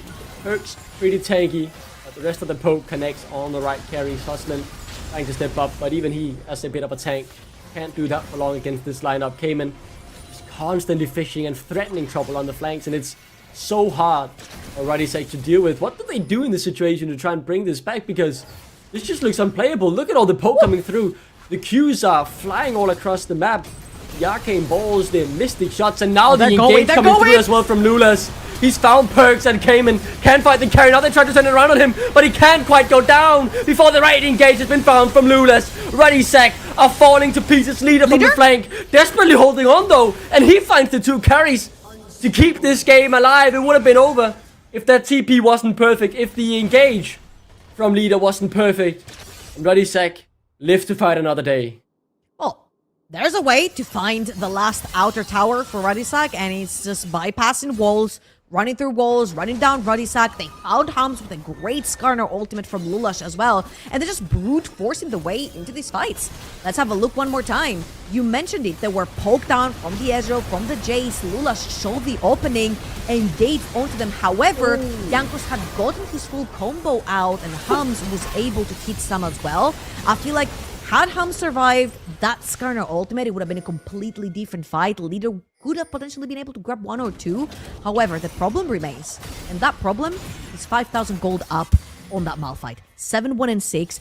4 items in the inventory. Edge of Night completed. Going for the last one, which is going to be the Garden Angel as well. Miatek is a huge problem, and Radisak are going to really have to try and figure out how to get to Miatek, potentially a flank. Perks has TP, maybe find a deep control ward behind them. The Dragon's gonna come down. Bulldog Esports, they just know they're just that good at team fights. Hold on. They're going for him again, and they get kidnapped. But this time it's the 2 tanks though, as Lunas easily makes his way out. Miatek, such a big problem, has found the flank. Hustling finds the good charm, and he's taken down immediately by Cayman. The engage is just falling to pieces here for Ruddy's Leader can't do anything. The carry's unable to do what they want, as it's Cayman instead having a field day all over this Ruddy roster. This game is done for sure. Hamza hiding back, trying to do what he can, but the rookie cannot save the sea of rhetoric. Just falling to pieces. Cayman really just on a field trip here with the boys. They're just having a kickabout, and they are dominating Ruddy in the team fights. It is not all bite, no bark here for Bulldog, as they confidently win the team fights and take game 1. Oh, they look so scary. One mistake is all it took from Hustling for Bulldog Esports to turn this whole game around. And we're starting from square 0 if you're Radisak. You're starting to get deja vu. You're starting to sweat because you have seen this play before. But if you see it one more time, it's lights out. Radisak pushed against the wall by Bulldog already here. Bulldog, man. What a performance, Trouble. I cannot believe it. One thing that's for sure in this game, though, regardless of who would have come out on top, we are gonna have a series on our hand. These two teams fighting tooth and nail. None of them are perfect, but Bulldog in those team fights were just more than a step above Ruddy's. They made the team fights look easy, even when behind in goal. I just feel a little nervous for Radisak because I'm seeing the same sort of development as we saw in their first series that these two teams played, where Bulldog Esports were more than happy to just throw the entire early gold lead away and then take it back through team fights, take it back through picks on the map. And if Radisak are more than willing to give those for free, Bulldog Esports have shown them that they'll take the entire game through that. That one face check that gave them Atakan, that then face check that gave them the Baron. This is what solidified really and truly Bulldog Esports in that game number 1. Yeah, some small mistakes made into a massive blunder here for Ruddy Sack. What a performance from Bulldog. This series will have so much more action coming right up. But to discuss game 1, we'll throw it over to the desk in Ashram and break it down with the boys. Break it down. I always wanted to like break it down. Hey, you're part of the boys, Solana. You're part of the boys. I know. Bulldog versus the Ruddy Sack. I love the way Troll put it. Deja vus are stepping in. And that's a concern. But it's not only deja vus for the Ruddy Sack, it's also for Bulldog. We've been told before the show started, we've been working on the early game. I call the bluff. Yeah, I'd like to see that early game they've worked on, to be honest, because frankly, I wouldn't say either of the teams had a very clean early game, but Bulldogs finding the plays way too early than they were supposed to and then overextending quite a lot. Yeah, there were a lot of question marks there on their early game, but hey, what does it mean to have a bad early game if in the end you somehow win the game? That's a great point, and it's exactly what I want to say, like, it's the biggest weakness of Bulldog is they're early, but if they can still suck early and win, then hey, then it's not too bad, right? And we can see from these early team fights, like Leader was the guy for Ruddy, right? They even gave him a lot of kills, they put a lot of resources into him, but unfortunately they just weren't really able to leverage him in these fights early, right? You kind of wanted to get him snowballing and have him carry the early to mid game, but as you saw in the team fight right there, he just gets caught and dies, and then Jankos, you know, it's fortunate, to be honest, here that Jankos turns this around, because that is a bit of an oopsie from Ruddy overall. Like, it was sloppy and uncoordinated everywhere, really, from both teams early on. But yeah, Ruddy set themselves up for some success. I think they did. They did that part well, just couldn't quite get it working. Yeah, I think, tell me. Yeah, for me, the thing is that successes for Ruddy were coming not in the best of the times. Usually they were finding some really good peaks when there was dead time on the map, like there was nothing to do, no big objectives. It was the opposite for the Bulldogs, because every time you see them winning a big fight, usually there is either Articon, for example, that they turn to immediately, or a Baron, or something else that they can do on the map to leverage their advantage.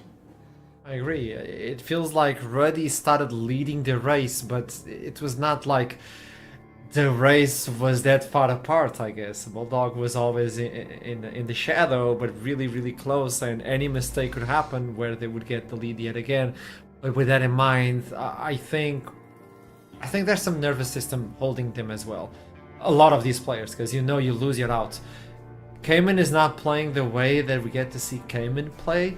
Like, he would get, I saw that face, Fox, but you would get those leads, but then it was like, whoopsie. He was not it this game, to be honest. I don't think that Ari play was particularly stellar, which is unfortunate, because I hold Cayman in quite high estimation, to be honest, for how he's performed in general here in the NLC. But this is actually a fairly, this is a pretty good dive defense from Cayman here. You must know that this Ari is an incredibly slippery champion. He comes again. But yeah, exactly that, mate. Exactly that. Like, he was always stepping forward just a little bit too much on Ari. So some mechanical misplays, I'll say, from Cayman on that Ari. But I think that play kind of summarizes a lot of how this game went, right? Like, just Ruddy Sack throwing themselves at Bulldog, and to be honest, it worked. I'd say it worked more often than it didn't. But sometimes, once we got later on into the game, it started not working more often than it did. And that's Bulldog's comfort zone right there as well, right? Once we get out of that early game. Yeah, because they want, first of all, their Skarner to be as tanky as possible, and you could see later on in the game, every time that Lelouch gets caught, it's actually Lelouch saying, hey, that's actually a good angle for me, because I can catch somebody now. And honestly, Mientek played such a big role here, because somehow he got an early solo kill on the top lane, and then Brother was just constantly on the side lanes, pushing in, getting in the money, getting in that black cleaver rather early, and he was providing a lot of damage for the fight. This is a beautiful team fight, by the way. Look at the positioning of everybody, especially came in and So good. it's so clean, especially after this early game. This is surprisingly clean. It's so sexy, isn't it, from Bulldog Yes. right here? Like the engage from Kasing, the follow-up flank from came in with the charm, the true shot barrage from Ezreal, Skarner jumps in after that as well, the shot blast from Yetik. Like, it actually was just the dream team fight, and it's worth mentioning at that point in the game as well, Bulldog were behind. Right, they weren't leading this game, they were behind in gold as well. But that was the fight that turned it all around. And yeah, Bulldog are just so good at these team fights. They're so good at scrapping around. And once they reach their comfort zone, which is post 15, 20, 25 minutes, they're exceptionally scary, and Ruddy have to respect that. And they need to do more to close out the game, right? Because it's just not enough from the team fighting from Bulldog. This is, by the way, this is something we've seen a lot as well this game. Ruddy was constantly trying to pick Skarner. Like, they were trying to catch Skarner, and it never worked. It never worked. Unsurprisingly, against the tankiest champion in League of Legends. Yeah, this is one of those cases where Lelouch says, hey, thank you very much for the leash, actually. And then later trying to go into the back line of Bulldogs, but everybody's prepared for that, and everybody's already having enough damage to it. Oh my god, yes, thank you very much. Look at my boy Mientek. And look at Exofang as well, because I was talking about Exofang before the game started today. When this guy has his highs, these highs are exceptionally good.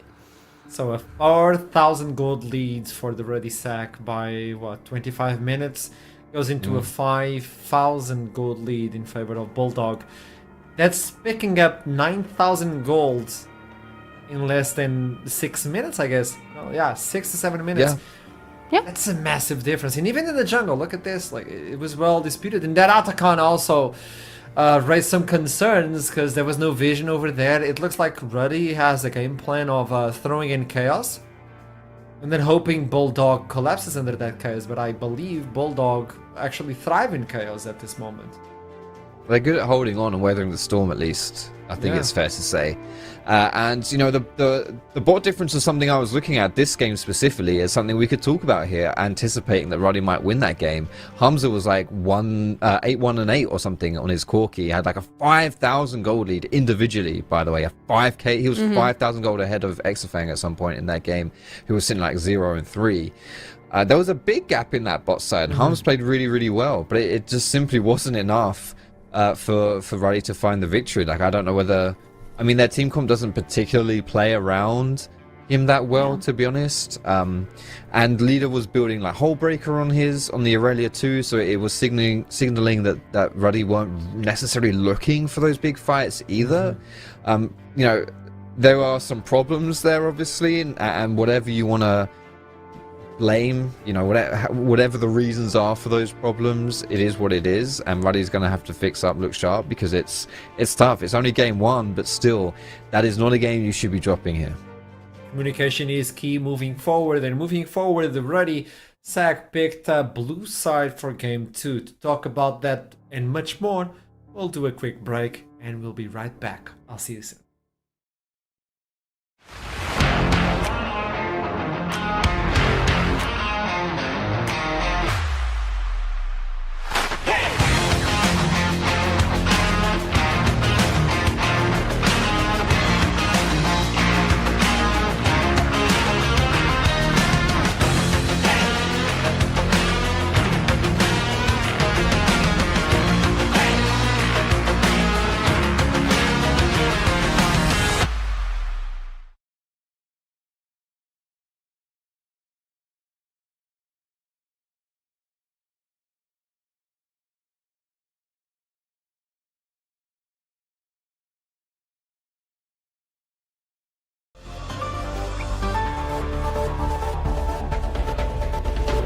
Welcome to NLC News, I'm Middlecourt and this is your NLC update.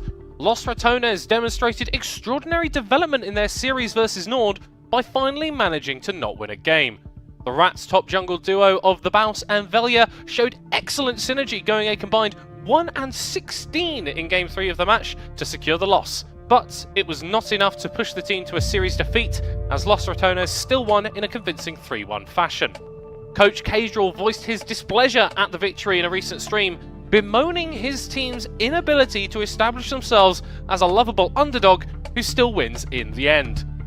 "It's a real lack of foresight from the players," he said. "I would not be where I am today if I hadn't spent night after night running it down on the LEC stage.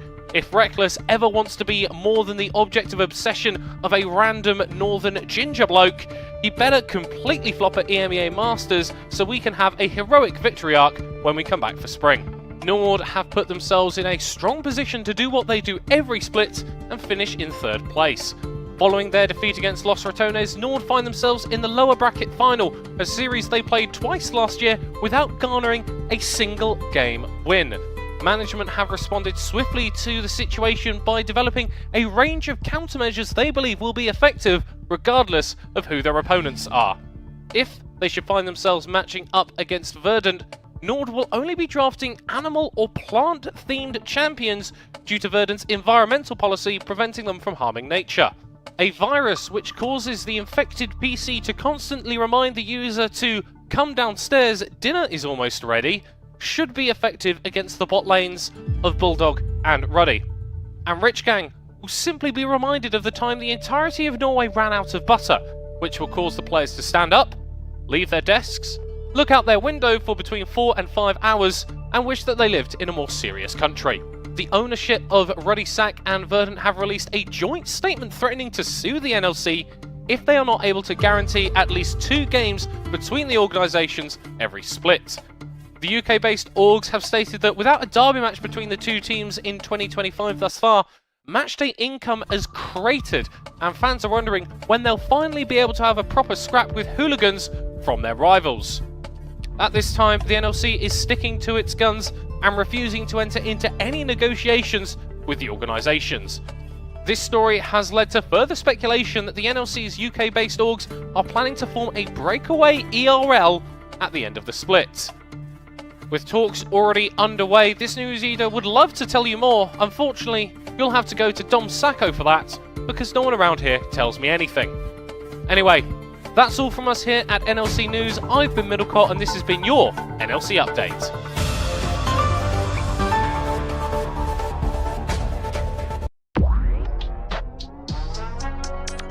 Yeah. Hey. Everyone else had to protect him on the way out. And yeah? Visit Chachi should be able to run him down. Velia gets the blast coming to safety. There's no way he gets away. I've been laying low and getting to some plays with the bros. People hitting me about so and so, but say it ain't so. I've been out the way, I stay away from stunting the growth. Cause the pros got a pro, it's all under control. Moving militant, my soldiers. Velia is going to be looking to try and break away from Santorin, but Chachi's coming into the area. Bals has no ultimate to really keep him alive. Velia just flashes forward, collects his kill on the way out. I like my women just like my money, I make them extend. Tokyo stacking my yen, smoke a little perk, get out of my head. A year ago I couldn't get out of my bed. Yeah, I've been putting off my dad. Shows every time they need to be careful. There we go. Here we go, this dude said he's gone. Bounce! Takes out Santorin, throws the oldie onto X-Matty, not enough to finish him up, but Treats will go down regardless. In comes Nemesis, the shuffle doesn't hit. No way gets some damage down, and it's followed up with the kill. Velia trying to lock Maddie down. Maddie healing himself up as much as possible, but that one Vampiric Scepter may not be enough. Reckless! Sticks and stones, broken bones, put a tag on their toe. White flags from the enemies, they 6 in a hole. I don't think you're going to achieve much there, buddy. Treats did lose a lot of damage, a lot of health to Crowny, but all inhibitors down. Pulse just disappears, performs a quick magic trick. Up on the web, I can put some Gwens. Smoke an MJ2 on the freeway, getting through the Monday blues. All week, even on Sunday too. I'ma ride through the city like a subway dude. Where Lost Arturners are like, listen, we're respecting Baus. Oh, TP's no. back into a 3-man again. He might find himself in some serious danger, gets the knock up. Treats is going to go down. Baus finds the turnaround. Cast comes out, sends them packing. I've been laying low and getting to some plays with the bros. People hitting me about so and so, but say it ain't so. I've been out the way I stay. Knockup does connect onto Crowley, but he's popped the ultimate, but the slow is going to lay on for a while. Santora's ultimate comes out. There's going to be a big group up, and that should just be the end of Treats. He's going to get secured already. Velia's going for the knockup. Reckless actually found a great Cosmic Fate onto 2. Catches them out. Vizichachi's going low. This is the opening they need. Down goes Chachi. Maddie's going to try his hardest, but Bowles will pop him. We're in the grand finals! We're in the grand finals! Been putting off my dad. Damn right, y'all said what I said. Playboy, I'm seeing all red. Get it back to the head like Glenn. I would never stress no way. Gonna always say, baby, I'm always ready.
And welcome back. We are a few minutes away from Champion Select from Game 2. This is also, keep in mind, Elimination Day.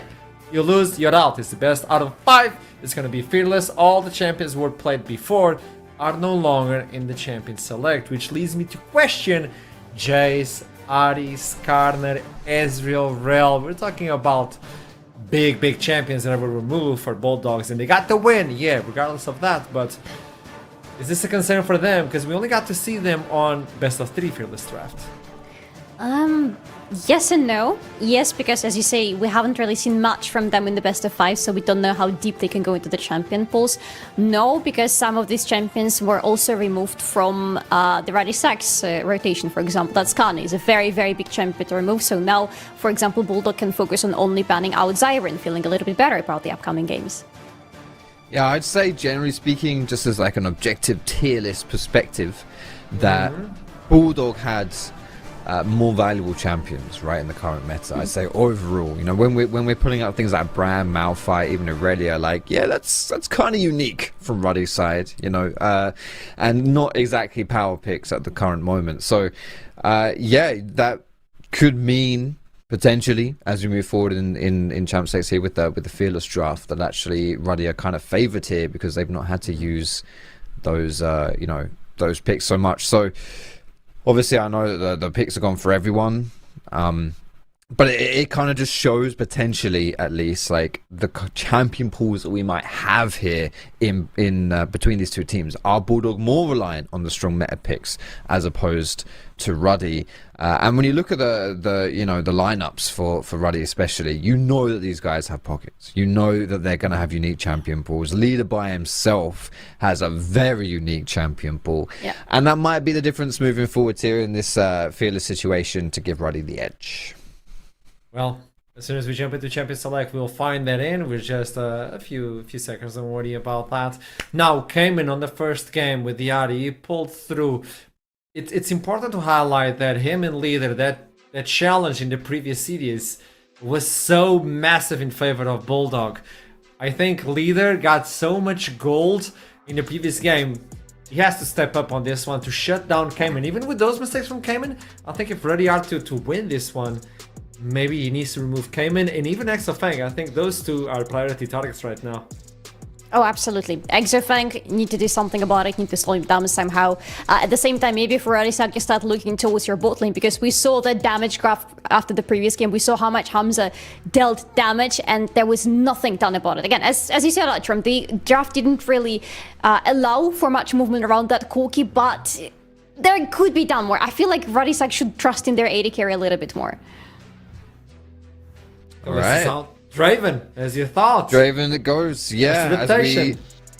That's actually that's a good point. We've seen Ruddy ban Draven a lot. I remember that now because I remember thinking that's a bit strange. But yeah, Ruddy don't want to play versus Exafang's Draven, which I honestly think is pretty smart because he, you know, if bot lane is Bulldog's win condition, then you don't want them to get the happy champions they want to pick. And so Kalista, Draven gone, and now Varus picked away as well. Bearing in mind Ez and Corki are out of the picture too. Already we're really moving down here in the tier list, so to speak, of what good champions are available. We've seen Exafang, you know, pull out the Jinx before. He even picked a Zarya, I believe, at one point. Kaiser's still available if you want to go down that route too. But I like the Varus pick for Ruddy because it does, you know, this is a very simple champion to pilot, and with that poke build, something that Hums doesn't need a lot of playing around. If Ruddy don't want to play around him, he can kind of just chill by himself with lethality. There is so far a 0% win rate for Radisak whenever Hamza plays on Varus, unfortunately. So yeah, while Varus as a champion is good and I see how it can work, it's just the numbers are not really numbering that much. And here is the Kai'Sa that actually, Foxy, you've been talking about. I like this combination so far with Vi and Kai'Sa already on the same team. It's pretty much, we want to all in, we want to jump into the enemies. Unfortunately, some good supports that can go on par with that are not available anymore, but still there is something to choose from. Oh, that's picked! Hey, we got so many Pantheons these days! I was told I'm not really allowed popular. to celebrate as I was What? Who supposed to. said that? Gemada, it's on Gemada. How dare he? Oh, damn. What No, an evil thing. that's wrong. Well, he's not here. The angry Yeah. man can't hurt you anymore. You're free to celebrate we as allow much as you. you want. Where is he gonna land? I know jungle has been the prominent pick for Pantheon, and you have the Leona, so high aggression on the bot side.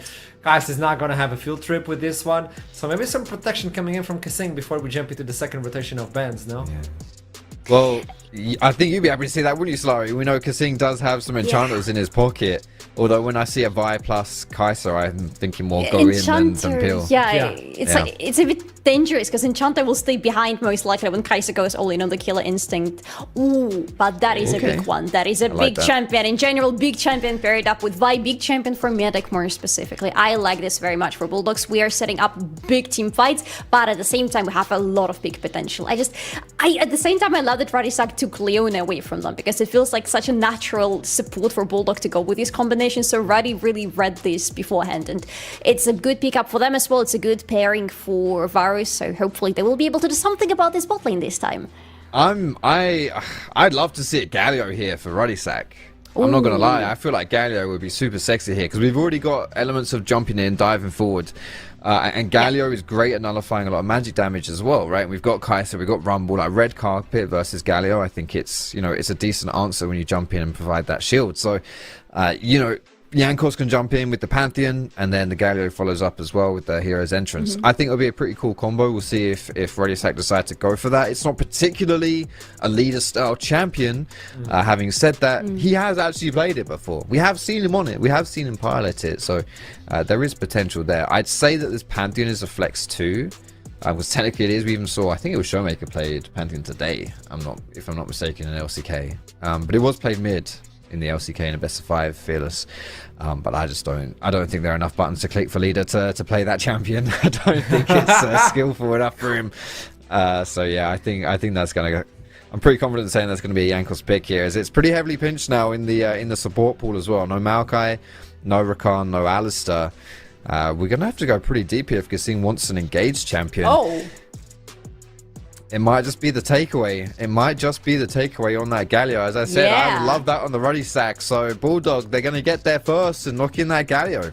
Yeah, love it. And it still works for them. It's pretty much similar idea to what this Galio could have done if he was on Radisak's place, but it's a much bigger takeaway for Bulldog. And if he goes to the mid lane, hopefully Cayman will have easier time with this Galio than he had on the R in the previous game. This one is pretty big though. Into all-in compositions, there is always a chance to trap them in the Aurora's ultimate. So I like that for Ruddy. And ending up with Aatrox, we've seen this combination with Aurora and Aatrox already, but last time it was Wunder who was piloting this Aatrox. So let's see how Perks will be able to do that.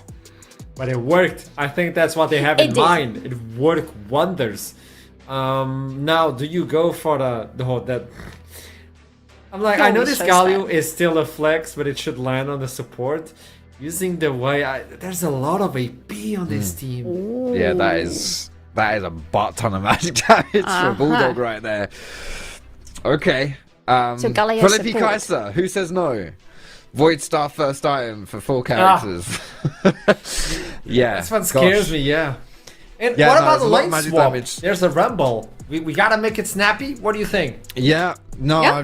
I think it's a pretty simple comp here for Ruddy. A lot of it for me is just gonna depend on what perk's gonna do topside on that Aatrox, whether he's able to really get things going against that Rumble, whether he's gonna get shut down. Well, let's get this show on the road. Game 2 for Ruddy Sack versus Bulldog Esports. One game in favor of the dogs, but will they get the second one? I'll let you know as soon as we're done with the ads. I'll see you soon.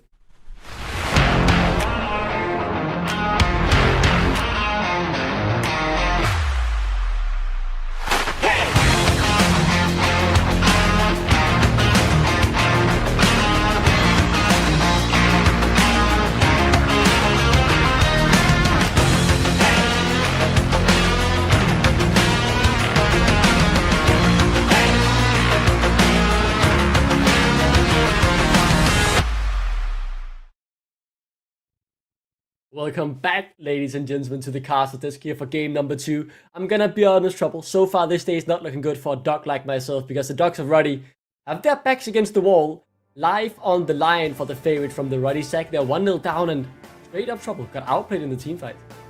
I feel like Foxy had a very fantastic point on the desk where he said, why are we picking here like C tier, B tier champions when this is a fearless draft and there are so many incredible A tier champions that you can have in your team? Like, we know that leader is an incredible Aurelia player. However, how good is Aurelia in the current meta in general? The Malphites, the brands he mentioned. Now, this looks more like it's a hip with the times, I want to say, for Ruddy Sack. We've seen the Pantheon rise into the world absolutely incredibly much. I had a look over in solo queue. A lot of the players that are really high in the top 10 and top 20 in the jungle role are spamming Pantheon right now. It's one of the strongest champions. He's kind of like a Nocturne, but with spice. He survives a little bit longer, doesn't get to turn the lights off, but he sort of has the same effect in terms of ganking and side lane pressure. Yeah, that's a good point. That's interesting. And obviously, there's just the extra point that Ashram will always love to watch it, right? He is the Pantheon enjoyer. He was very reserved. Very reserved. Yeah, very he got reserved. told, don't put Jamada. That's Jamada who's put him in jail Yeah. there, as we'll see someone else potentially be put in jail. Very crucial sweeper there. And they don't know they've been spotted. They think they're getting this for free. Doesn't mean much immediately for the kills Trouble, but definitely will affect how Bulldog path this early game. So here's how the deal works. Pantheon beats Vi through levels 1 to 18. When they go to level 19, I don't know what happens. Maybe Vi starts beating him. That's not going to be the case on this Summoner's Rift. We're not going to have level 19. Pantheon is the stronger jungler when it comes to the 1v1 and invading. So right here, Ruddy Sack are pretty much splitting the map in half.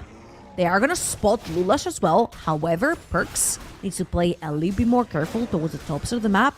Vi could potentially gank on that level 3. However, by then, this wave would have been pushed into Rumble. So, good stuff right here from Perks.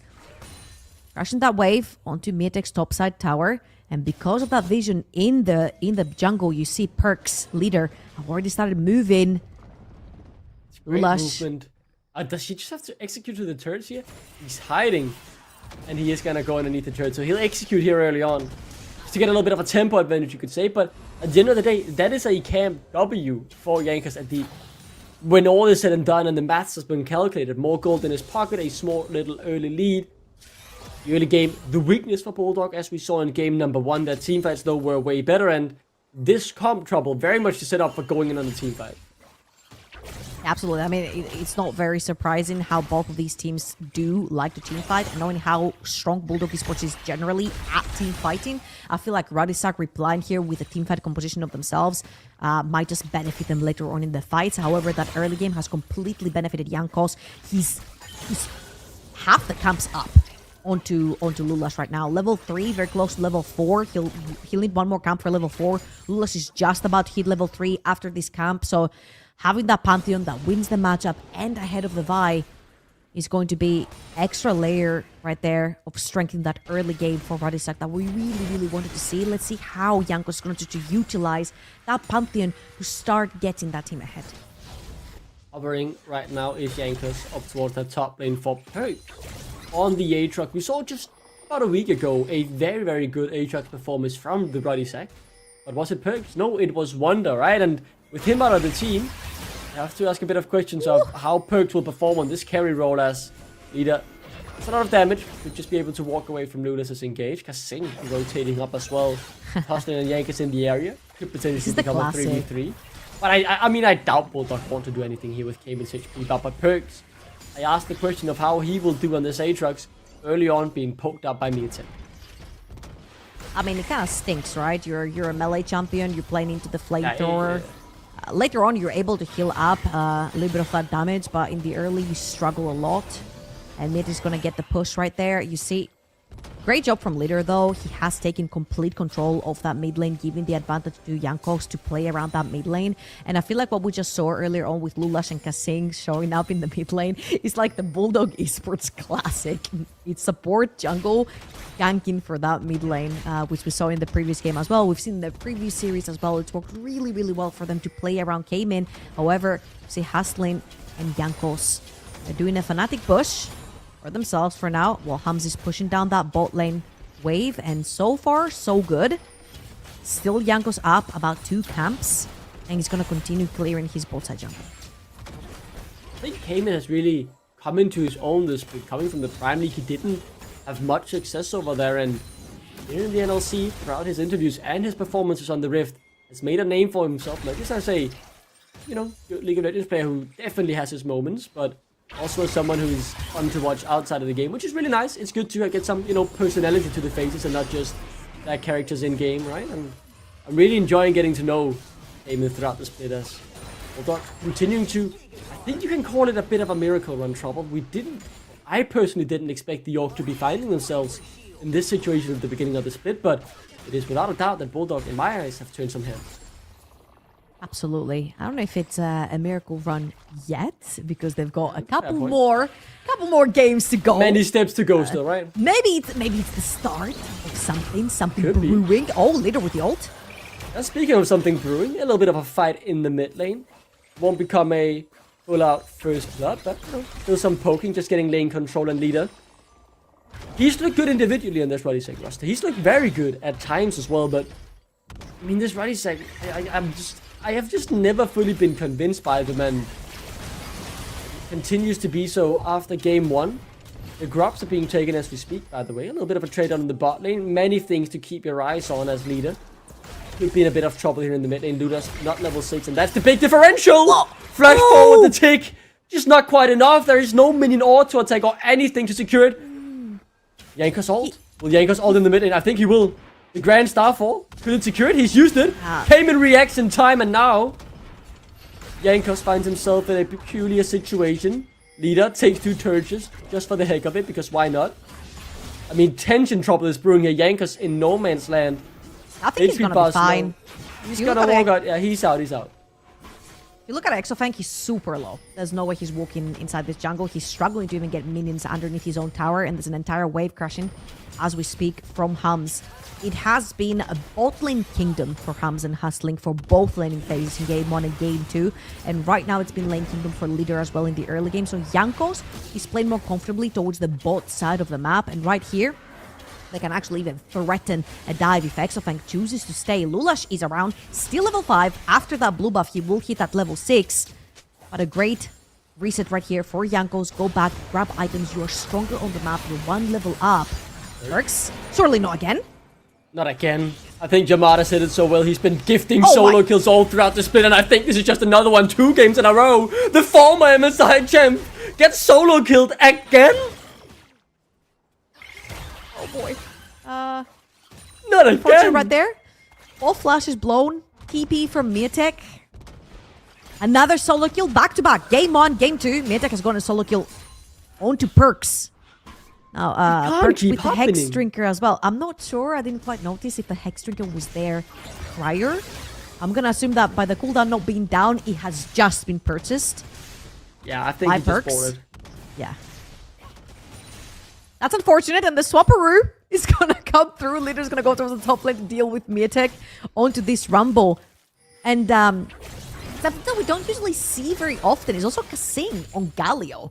We usually see him on the more traditional, like, brute force engaged champions, or on the occasional Alulu or some sort of enchanter like this. But Galio is like, I want to say a little bit of a niche champion, especially if you're playing towards support. And pretty good into the likes of Leona. Leona likes to all in, you're around to get the taunt, but most importantly, I have spoken about Naked Vi compositions for the longest time, and right here, it looked like to be the case. When Lulash presses R and goes too far in, there's no one to follow him up, which means that he ends up being all alone in the backline. However, right here, Kasing does have the tools to engage together on top of Lulash, and Leader fancies his chances. Speaking of engages, he's gonna look for Miatek, misses the Q, and that crucially doesn't end the play actually. Yankos around the area. Lula's walking up as well, and as the junglers will shake hands and begin their little trade. Yankos comes out on top instantly, but this damage from Miatek forces out the E. Yankos. Good trade back, but the cease and desist isn't good enough. Instead, it's Lula's the one in trouble. Yankos flash away, but to no avail. Miatek claims his third kill of the game. Could be a fourth as well, and that's defeat of Warfare secured. Whoa! Great play right there from Bulldog Esports as Kasing just about dies for getting that ultimate down. A little bit too close to fire. Almost burning away. And that was almost going south for Bulldog Esports, especially if you see the overhit onto Miatek's Rumble. Used it to perfection right there. And now Cayman is going to defend that top lane from Perks. Coming all the way from mid, both of them. Leader will TP back to mid. Miatek will follow up. And now this is a very, very scary Rumble. Miatek back to back with some incredible carry performances. The Jace in game 1 Rumble here. Let's watch this one more time because he's the one getting dived. However, Yanko smokes out the bush. And I literally thought that Lulash caught him, but he didn't. He had just gotten back into Fog of War. And here, they catch him in the brush. He's already used his E instead of Yankos. And here's where Miatek chooses to press Q, goes into overhit mode, which means that his Q hurts, he gets the extra auto attacks, and just as Leader walks into that tri-bush, throws down the carpet, welcomes him very warmly into a grey screen. Very well executed there by the Bulldog top laner, playing around the space he had so perfectly, waiting for the cooldowns. Second round of Void Grubs up, and the gold is dead even. Ruddy will happily claim this as there is no neutral objective that has gone over to the side of Bulldog. They will claim the first streak off the game to make up for it, but those 6 Void Grubs, if Ruddy ever get the time to really push, will obviously come in handy. They're always so nice to have. 6 Void Grabs right there. You've got the Aatrox, you've got Leader on the Aurora. Oh, they're gonna try and catch Miatek. Oh. You've just used 2 ultimates for that. just a few balls coming out of our mouths. Yes. Okay, this is not necessarily a kill. However, Miatek is going to sacrifice his ultimate. They're still trying! I'm sorry. Alright. This didn't result in a kill. However, Miatek is pushed off of his tower. They're trying to deprive him of as much gold and experience as possible, but still level 10 Rumble. Yeah. They did get the Void Grabs on the top side. They got the Krugs on the top side. They gained to chip off the tower as well. So good stuff right here from Ruddy. They didn't get the kill necessarily, but it doesn't necessarily always matter to get the kill on the top laner as long as you get to deprive them of gold and experience, which ultimately they have managed to do for one wave, if I'm not wrong. Miatek's still about half a level up onto Perks. Oh, Leader. Yep. Nice, okay, on the bouncy house. Yeah. Flies around a bit as you do when you're the Aurora. I think you're right, Trouble. Obviously, the shutdown would have been nice and icing on the cake, and maybe that could come through here, but there's a Kasing to save his top laner. Hamza has a decent amount of damage, but Husling quite low on HP himself. Not quite able to lock up Kasing.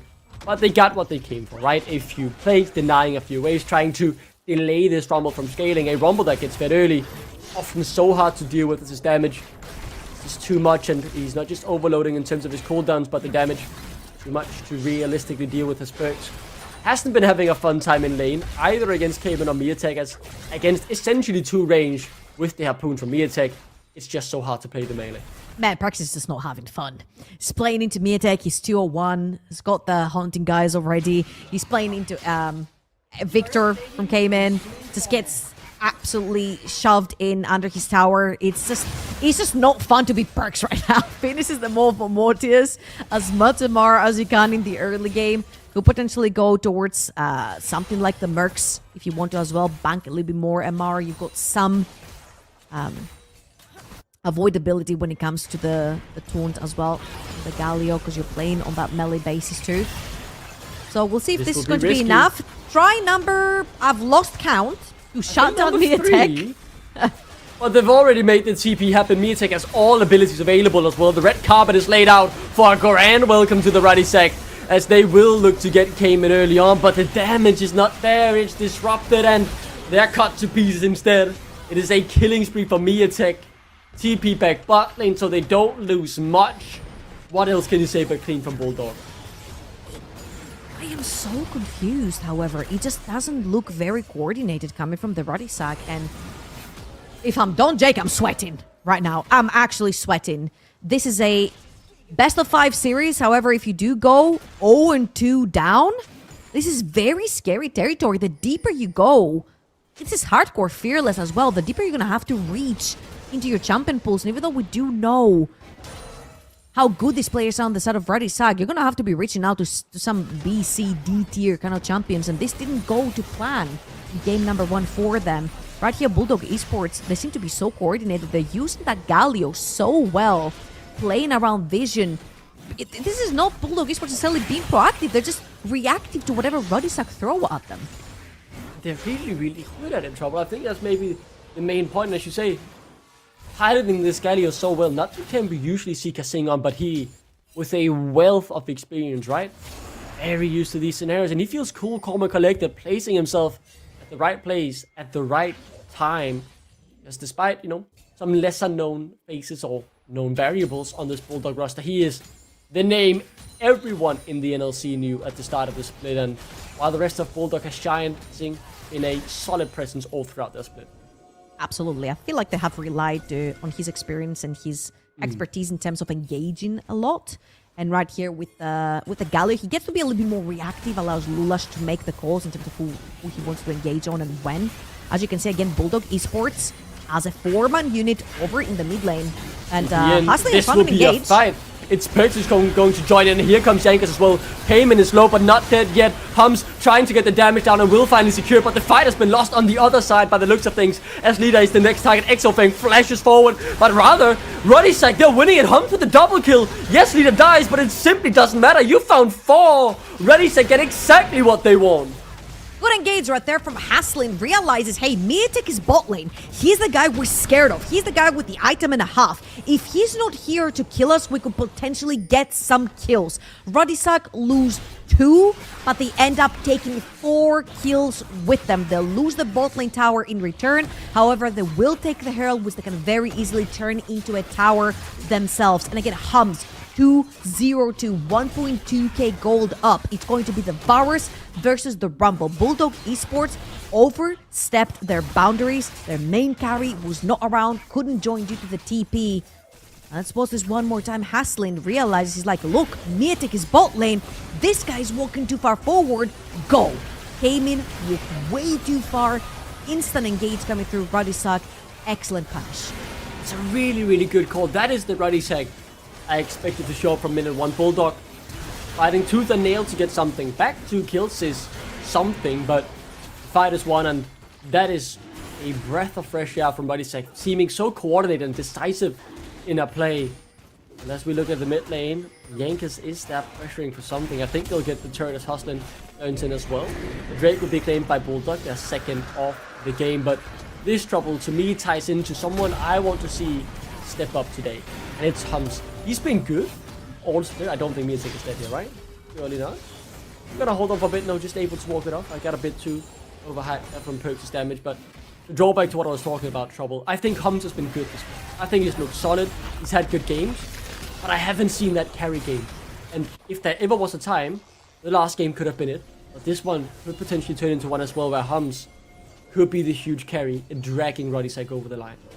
I mean, he's had back-to-back some really fantastic games. Unfortunately, in game number 1, he didn't necessarily have the team fights that he needed to shine, to put down his damage. He was usually like the one having to run away because everyone else was dead. So what can you necessarily really do there? Perks fancies his 1v1 chances, won't land the chain. So Mete gets to walk for free. Lulash and Kasing are around. They can very easily reach, especially with the Galio ultimate. So Mete feels a little bit more safe taking that. However, Hams has been very easily put into a position to be able to carry in this one as well. Now, again, this is not your traditional front-to-back. You don't have your traditional front-to-back champions. I feel like it's on Perks and Jankos to try and figure out ways to dive into the backline, assassinate faces like Exofang and Kamin, the two main carries from the side of Bulldog Esports, and of course, Miatek on the top side. Sitting very comfortable on his 2 items right now. I feel like for Bulldog Esports, this is a time where you grab this Rumble, you hold him tight, and you pretty much guide his hand around the map and start taking down objectives. Leverage the advantage that this Rumble has right now on the map being so strong. I think that's a good point. If you want to win a fight, you need to have the Rumble with you. Because if you look at the rest of the members, jungle, bot lane in particular, it's Hums and Jankos with the leads. The gold lead is in Ruddy Sec's favor as well. Just like it was in game number 1 after the early. Teamfights though told a different story. It told a story of a more coordinated, a more decisive Bulldog. And that will have to shine through in game number 2 as well, as they have a lot of engage, they have a lot of backup to that engage, and they need to execute it well again if they want to win. Right here, we're seeing the fight. Ping pong happening between that mid lane wave.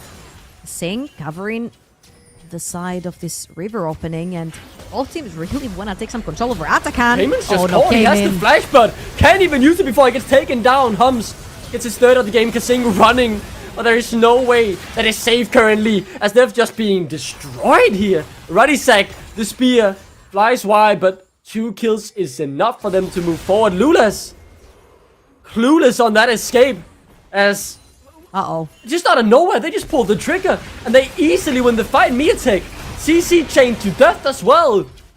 Ruddy Sec, they just flipped the switch. They look great. I mean, they look fantastic. The C champion, the engaged champion. I don't know what Cayman is doing.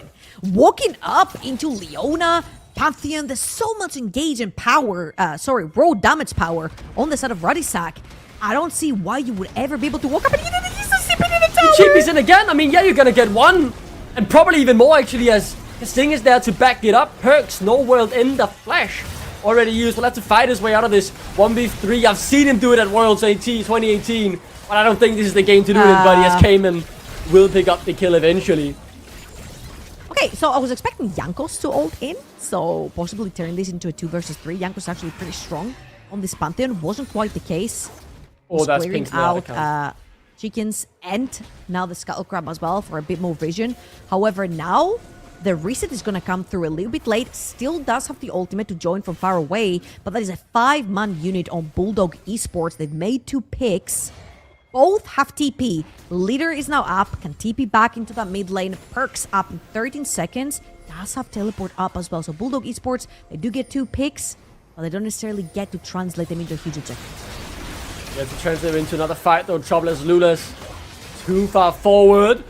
Solo doesn't have the flash, and he'll be locked down. Hums now unstoppable. The fight breaks out. The red carpet is laid down, and Miatek already forced to flash. Hustling, taken down in return though. 4v4 right now as Miatek doing so much damage to Perks, but not enough. And Hums has taken Exofang down there within a slither of HP. Kasing next up on the menu. It is all falling to pieces for Bulldog as Ruddy Sec run them down, chase down their prey, and they'll get the Atakan. All right, not bad, Perks. Onto this Aatrox. We had Wonder played last time for Ruddy Sec, and he did amazing on the Rift.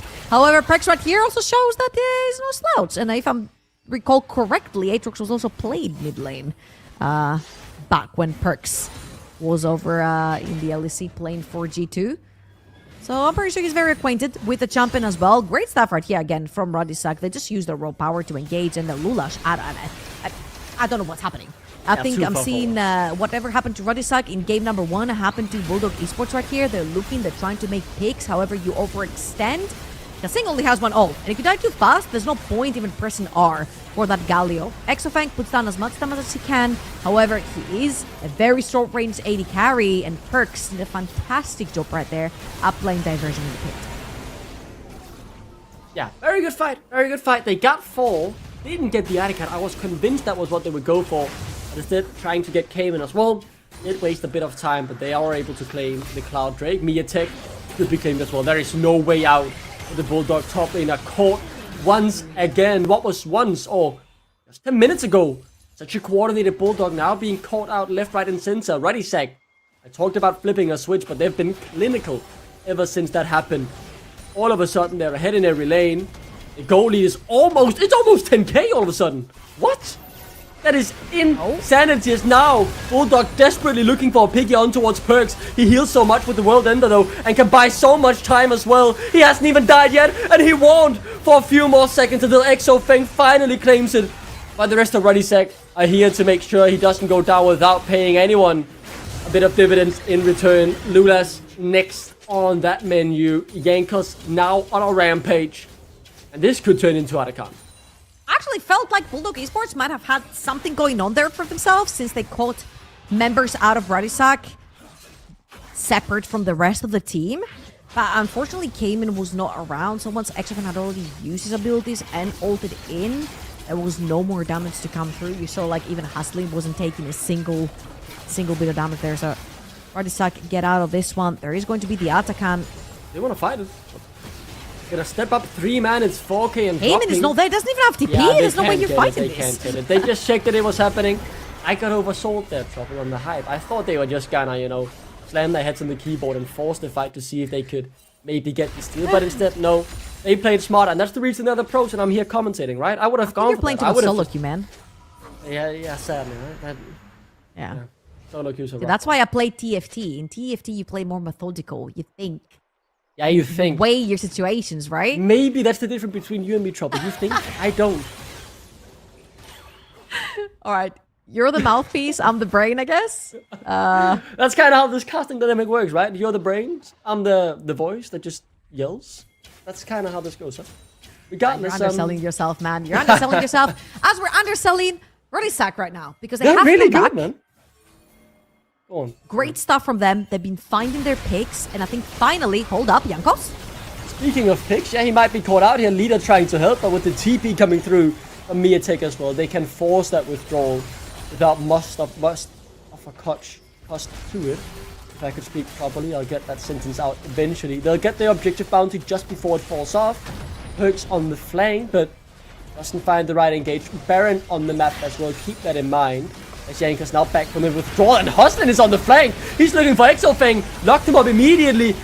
And this is a great angle for Perks to play. The World Ender is popped, but he misses the final Q. Doesn't matter much though, the wallets are too heavy, the lead is too massive, and the fight is won by Ruddy Sack.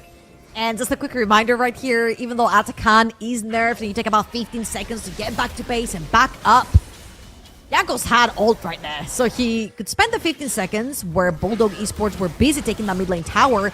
He spawned back up and they re-engaged. They're just slapping right now Bulldog Esports in the face with a few packs of dollars they have in their pockets. So many items, so much power on the Ruddy side. They just pretty much see jumping, engage jumping is as clinical as this. About 10,000 now, the goal difference. And let's watch this one more time.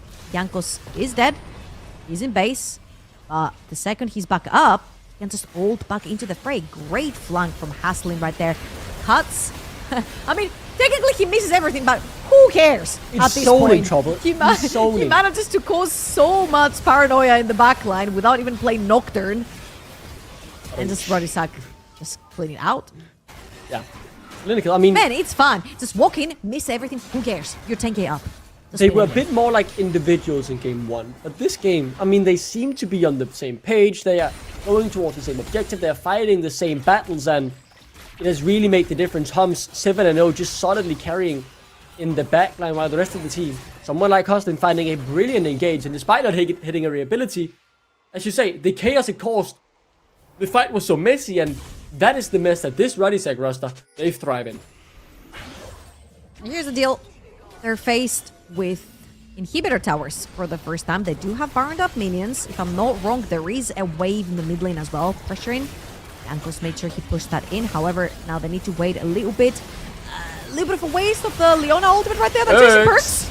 He's in a lot of trouble and they've locked up Hums, but he's so tanky. Exo He can buy so much time. Look at the damage he's dishing out. Exo Feng, too far forward with the killer instinct, and all of Ruddy Sack are just going for it here. They've found 3 already, and they could look for the game trouble. They've got game 2 in their hands. It's all on Cayman and Miatek to keep this alive, but Baron buff in their hands. The veterans strike back in game number 2.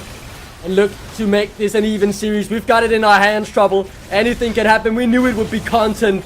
As Ruddy Sack step up and deliver. I mean, veterans, no veterans. This man in the bot lane, the rookie that they chose to bring in, 7, 0, and 10. He's had back-to-back incredible performances. He's Corki, stellar. He's Varus, even better. And I'm getting excited as best of 5s get closer and closer to a game 3, game 4, game 5, because suddenly you've got Enchanter supports coming out. And with Enchanter supports, AD carries are very happy. And AD carries can play a little bit more of mechanical champions. So having that great of a performance from Hums, I think, is a very good sign for Ruddy Sack moving forward and expecting those type of Enchanters and high mechanical AD carries coming through. What a game, Trouble. What a game. It felt like another Bulldog game, I want to say. And then something just happened. And Ruddy Sack, they made all the right plays, they found all the right picks, and they did it together as a team. That's the biggest change from game 1, where we saw individual brilliance. This game, we saw a coordinated team absolutely crushing their opponents in the fights. Make no mistake about it. Way better performance, and with what these 2 games are telling us, Trouble, it tells us we're gonna have a banging series of our hands. If it will be 5 or 4 games, we don't know yet. But I know there's plenty of more drama and content to come, so discuss further into that. Let's send it to Ashram and the boys. Drama! Oh, we're building a soap opera over here. But yeah, 2 games down and it's a 1-for-1 so far. Bulldog with the first recovery and Ruddy Sack taking the second one. And I do agree with him. It was like there were signs of the Bulldog taking not the early game but surviving the early game. And all of a sudden, at a click of the button, and we're talking, Foxtrot and Solari, about the Varus going on hit. The danger of going on hit. It proved right, but... Yep. Everybody wants to jump in. I see it. Listen. Tell me, Solari, all ears. I really don't want to like pivot the discussion of this game to this one thing, but Aatrox. Yes! What was going on there? Because he was not feeling good in the beginning of the game, and Miendek was again showing us the signs of the Miendek from the previous game, getting the kills there, feeling really good on that lane, making Perk's life pretty much unbearable there, but then all of a sudden, we get to that Herald fight around like 16th minute in the game, and Perk's is starting to show up, and from there on he never stops. And the worst thing is that Bulldog every single time approach every fight like if they don't expect Aatrox to be there, and then all of a sudden, oh my god, what is going on? We have Aatrox in our backline, he's destroying everything and everybody. And I have to say, I think Aatrox and Perks on that Aatrox was a very big reason as to why Ruddy Sack were able to take this game in their control. Yeah, I think I said it as we got into the game from draft. Like, it was important that Aatrox was able to do some things, and despite that solo kill early on, he really made it happen, and he was a big problem for Bulldog. But I think generally speaking, Ruddy always have this like superior early game. We saw it from last game as well. But it was really the team fights and the scrappiness of these team fights where Ruddy came out on top. And compositionally wise, like, they should be coming out on top. Like, you've got Aatrox, you've got Pantheon as your top side. Like, if you're not winning these early fights, then something is well and truly wrong. Yeah, just full stop. Something's well and truly wrong. You have to win those fights. And I am, a bit critical that Bulldog were kind of opting into a lot of these fights as well, because they should know that that's where Ruddy's at their strongest, and Bulldog needed a little bit more time to get things going. They accepted pretty much all the fights. They were like, okay, you want to go? We'll brawl. We have Galio as a support, for instance, that likes to get that taunt, and you have a melee range champion, so we could probably win. But I think it was just a bait, and as Trouble stated, Hums played perfectly with the on hit. Meanwhile, on Exafang, he couldn't play with the Kai'Sa. I think it was so chaotic, those team fights, and you know Aatrox was looking at him. As soon as Exafang was close nearby, there was a radar, like a bleep of go on, go, attack, kill, destroy. I don't think Exafang got to play this game as well. No, he wasn't allowed to. And the problem is he had to be up close to the enemies to try to deal any damage. You could see it in a lot of team fights when he's trying to hit Hamza, but he has to get super close to do that because he's much shorter range without his W. And look at that, Kurt is able to get on him, no problem. Everybody's able to get onto Exafang, no problem. So he was literally not allowed to exist in those team fights. Yeah, it was a tough one, wasn't it? If you're Bulldog's bot lane, it was really tough. Like, I just don't know how were they meant to play that game? You know, at least from that early, like they dug themselves such a hole. You really needed to wait another like 20 minutes to get back into it. But Bulldog just don't seem to want to wait. You know, they kept fighting when they shouldn't have been fighting, and it burned them in the end. And yeah, it was just a tough one. You know, it seems like Bulldog, you know, if you can play through bot lane, that's great. If you can't, you're in trouble. And they couldn't play through bot lane that game. Didn't give Kai'Sa time to get into it, and that was the result. But what else 100%. Could they play through, honestly? Because Mendik, yes, he was popping off, but he was not enough to be there. Lulash was having a really hard time in the jungle, was getting caught off. Like, I think in this replay, yes, he's getting... I know, it's him and Cayman together, which leads to my next point. Like, the only other lane left to play through is Cayman, is mid lane. But Cayman, for the second game in a row, was having issues. He was getting caught off. He was not on the top of his play. I think it was a better performance than we saw on Ari in the first game, but still something was there very, very off there. Yeah. As soon as you get that lead with this sort of composition, I think you just have to accept. You told us, Fox, they needed at least like 10 to 15 or even 20 minutes to come back into this game, but if you didn't give that lead early on, maybe things would be different as we take a peek at the damage.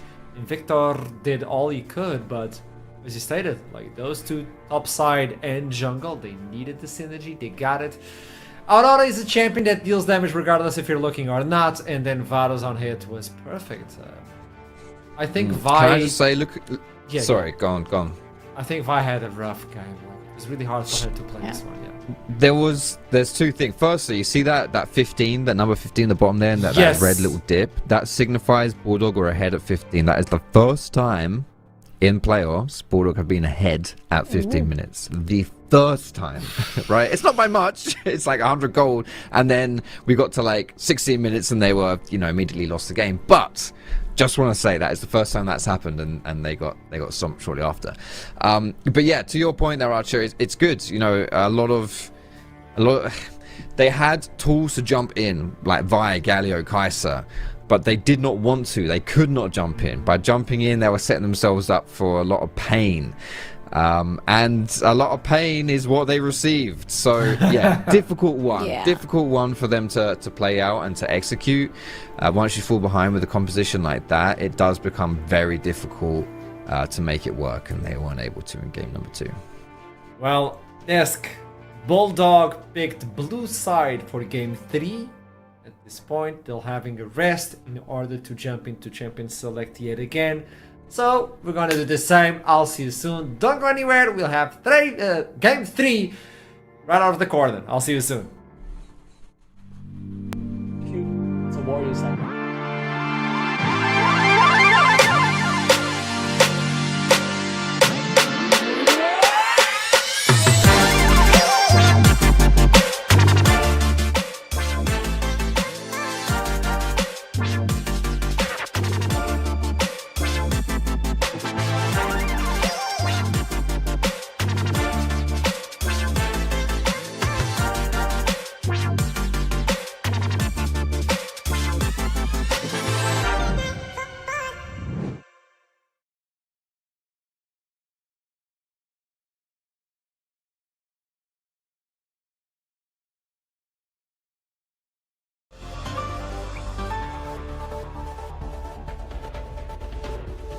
NLC News, I'm Middlecott and this is your NLC update. Los Ratones demonstrated extraordinary development in their series versus Nord by finally managing to not win a game. The Rats' top jungle duo of the Baus and Velia showed excellent synergy, going a combined 1-16 in Game 3 of the match to secure the loss. But it was not enough to push the team to a series defeat, as Los Ratones still won in a convincing 3-1 fashion. Coach Caedrel voiced his displeasure at the victory in a recent stream, bemoaning his team's inability to establish themselves as a lovable underdog who still wins in the end. "It's a real lack of foresight from the players," he said. "I would not be where I am today if I hadn't spent night after night running it down on the LEC stage. If Reckless ever wants to be more than the object of obsession of a random northern ginger bloke, he better completely flop at EMEA Masters so we can have a heroic victory arc when we come back for spring." Nord have put themselves in a strong position to do what they do every split and finish in 3rd place. Following their defeat against Los Ratones, Nord find themselves in the lower bracket final, a series they played twice last year without garnering a single game win. Management have responded swiftly to the situation by developing a range of countermeasures they believe will be effective regardless of who their opponents are. If they should find themselves matching up against Verdant, Nord will only be drafting animal or plant-themed champions due to Verdant's environmental policy preventing them from harming nature. A virus which causes the infected PC to constantly remind the user to "come downstairs, dinner is almost ready," should be effective against the bot lanes of Bulldog and Ruddy. And Rich Gang will simply be reminded of the time the entirety of Norway ran out of butter, which will cause the players to stand up, leave their desks, look out their window for between 4 and 5 hours, and wish that they lived in a more serious country. The ownership of Ruddy Sack and Verdant have released a joint statement threatening to sue the NLC if they are not able to guarantee at least 2 games between the organisations every split. The UK-based orgs have stated that without a derby match between the two teams in 2025 thus far, matchday income has cratered, and fans are wondering when they'll finally be able to have a proper scrap with hooligans from their rivals. At this time, the NLC is sticking to its guns and refusing to enter into any negotiations with the organisations. This story has led to further speculation that the NLC's UK-based orgs are planning to form a breakaway ERL at the end of the split.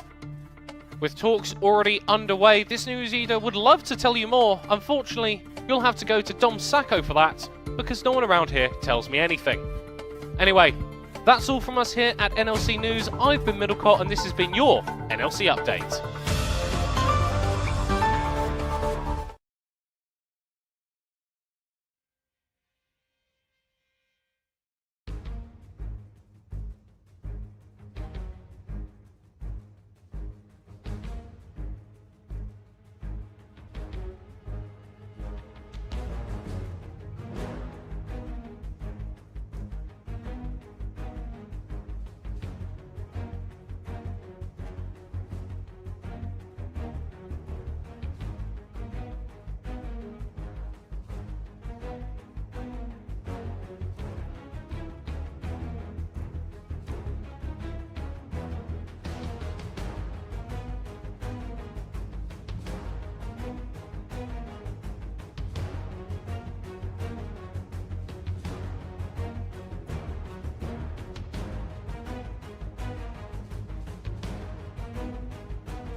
Get ready for yet another game, best out of 5. So whoever wins this one, just another step towards victory. It's not even the end. We just started this afternoon, ladies and gentlemen. We're gonna have a banger today. So Bulldog Esports versus the Ruddy Sack. Game 2 for Ruddy. I think game 1 could have won for Ruddy as well if things were played differently. So are we seeing leaning more towards Ruddy? Or because that early game for Bulldog, come on.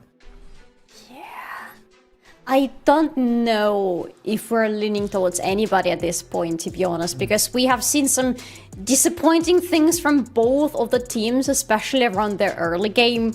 So I don't even know how to break this down. Yeah, I think I rough. feel like if Ruddy can actually close out the early game advantages they get, then we'll have a lot more games that look like the last one, to be honest. But the question is, can Bulldog hold on a bit better? Because they're able to do it in game number 1. So yeah, that's really where we're at right now. It feels like, Ruddy having the capacity to blow out the early game and to win those skirmishes. Can Bulldog hold on and get the advantages later on? We're still seeing these are all bans we saw in the previous game, and we've pretty much seen throughout the entire series. We don't want Zyra to go over to Jankos. He's very good on it, plus it enables leaders to then play a AD melee mid. But obviously with different options taken away here, we are going to get to flex, or not flex, but change up some of these bans, and Azir now being a first rotation taken away. That's going to be taken away from Bulldog. Leader has had some really good games on that Azir on the mid lane, so Bulldog are identifying that it's going to be the next step, and this allowed them to not ban Ambessa this time, and finally they're opening, because they're on the blue side this time, they're opening with this Ambessa for Mythic. Oh, I like this. Oof. I adore this. Good. That's the combo. That's a good reply as well. Yeah, that's certainly a sexy combo. Renekton plus Sejuani. Renekton being able to activate Sejuani's stun pretty easily. Like that's how you attack an Ambessa lane for sure. Sejuani by herself, not the greatest scrapper or skirmisher, unlike what we saw with Pantheon, and to an extent the Brand in game 1. Okay, but makes up for it from what she can do with melee laners, which she's going to get with Ruddy. But yeah, that's Kog'Maw. Okay, we're only 3 games deep here into the best of 5. Kog'Maw's come through. My anticipation, I think this might be flexed on Bulldog, but this is probably just This is probably came in mid on that AP Kog'Maw. It could still be the bot lane situation if, for example, we see Kasink on Lulu, and then Lulu Kog'Maw is a very powerful duo. Or Braum Kog'Maw could work as well, works, but yeah. I like the idea of keeping this Kog'Maw as a flex and later on deciding where to go. But either way, we now have an artillery for Bulldog with very nice long range on the ultimate. Yeah. And then the question is, how do we answer if we're Ruddy Sack in that bot side? Because I'm not gonna lie, guys, I think Harms has been really good for Ruddy. Both these 2 games, he was solid. Wasn't able to kind of carry in the first one, but was still doing really well. And in that last game on the Varus was insane. And he even went on hit Varus, which was harder to pilot, especially into that team comp, and still made it work. So yeah, I guess this Ziggs is going to be the answer for Hums here, just to pick an AP in the bot side, which again, it makes sense because you're going to have most likely AD top, AD mid, matching up with this Sejuani here.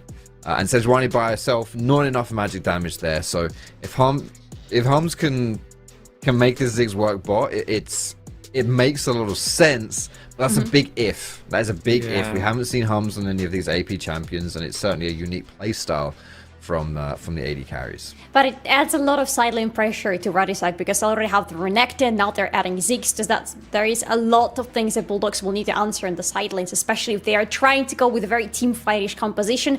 It might prove a challenge to them. But the good news though is that Leona is not available in this rotation anymore, and normally Ziggs is paired up with Leona because that's a super powerful combo on the bot lane. Keep in mind, Nautilus is out, Rel is out, Leona and the Galio, so support champion pool is thin, and they're even taking out the Rakan. So Ruddy will actually have an opportunity to pick their support first. So if this is going to be targeted yet again for hustling, it's gonna be hard for him. It is. And most likely this last ban is gonna go... Oh no, actually, right, there is Silas. There is another champion, yet another champion that is very good in leader's hands, and it works really well with Sejuani. So it's a really good call out from Bulldog to ban Silas out.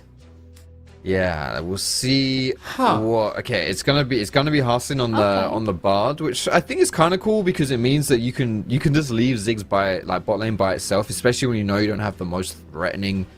You're not facing the most threatening bot lane, right? Especially with a Braum, like not the most aggressive to get dove. Ziggs can easily clear waves once he gets that lost chapter, and then hustling is free to roam around the map on that Bard. So that's going to be the direction that the Ruddy sat take instead. The Xin Zhao, more of an aggressive option here for Lulush to really bring it to the Sejuani, who by herself isn't a big 1v1er, isn't a big scrappy style champion. So yeah, we're looking for some more skirmishes here with this team comp from Bulldog already. Like it's quite aggressive, and there you go, Solari. Solari, you got it! Been locked in. The hubby is in for Solari. It's at Swain last pick. I will not comment on what you just said, okay? No, I actually will, but not on what you said, but on Swain in this competition, because I quite like it. We already have quite a lot of melee range on Radisak. We have a lot of... we want to fight up close with you, especially with this Ruddy and Sejuani combo. So Swain is perfect into those champions who want to go into in, but Radisak, yeah, have the chance to do something really funny and add another melee champion to this rotation. Yep. It was always going to be something like this, wasn't it? Yeah. We had a lot of majors cycled through there. I was like, well, really? No, of course not. You've got Sejuani jungle, and you've already delegated your AP to Hums. You're locking in something AD here, aren't you? Yeah. So we've got a very Ruddy sack comp here for Ruddy. Very Ruddy sack. But I like it. I like what Bulldogs are throwing out this way as well, and it is actually extra thing on that Kog'Maw, which is a bit of a curveball for us. It's going to be a rough one. Let's see who takes this one. It's going to be the third one. Whoever wins gets match point. I'll see you soon. Don't go anywhere.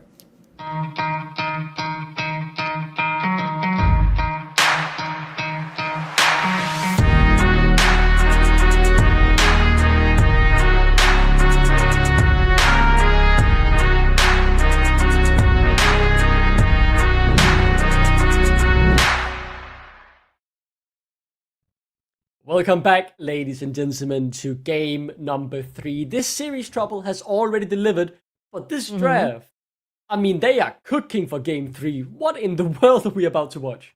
Hey man, listen, I told you we were gonna see some high mechanical kind of champions. I didn't really mean Vayne, but Kog'Maw is up there. In terms of, you mess up your positioning with Kog'Maw, you're absolutely screwed.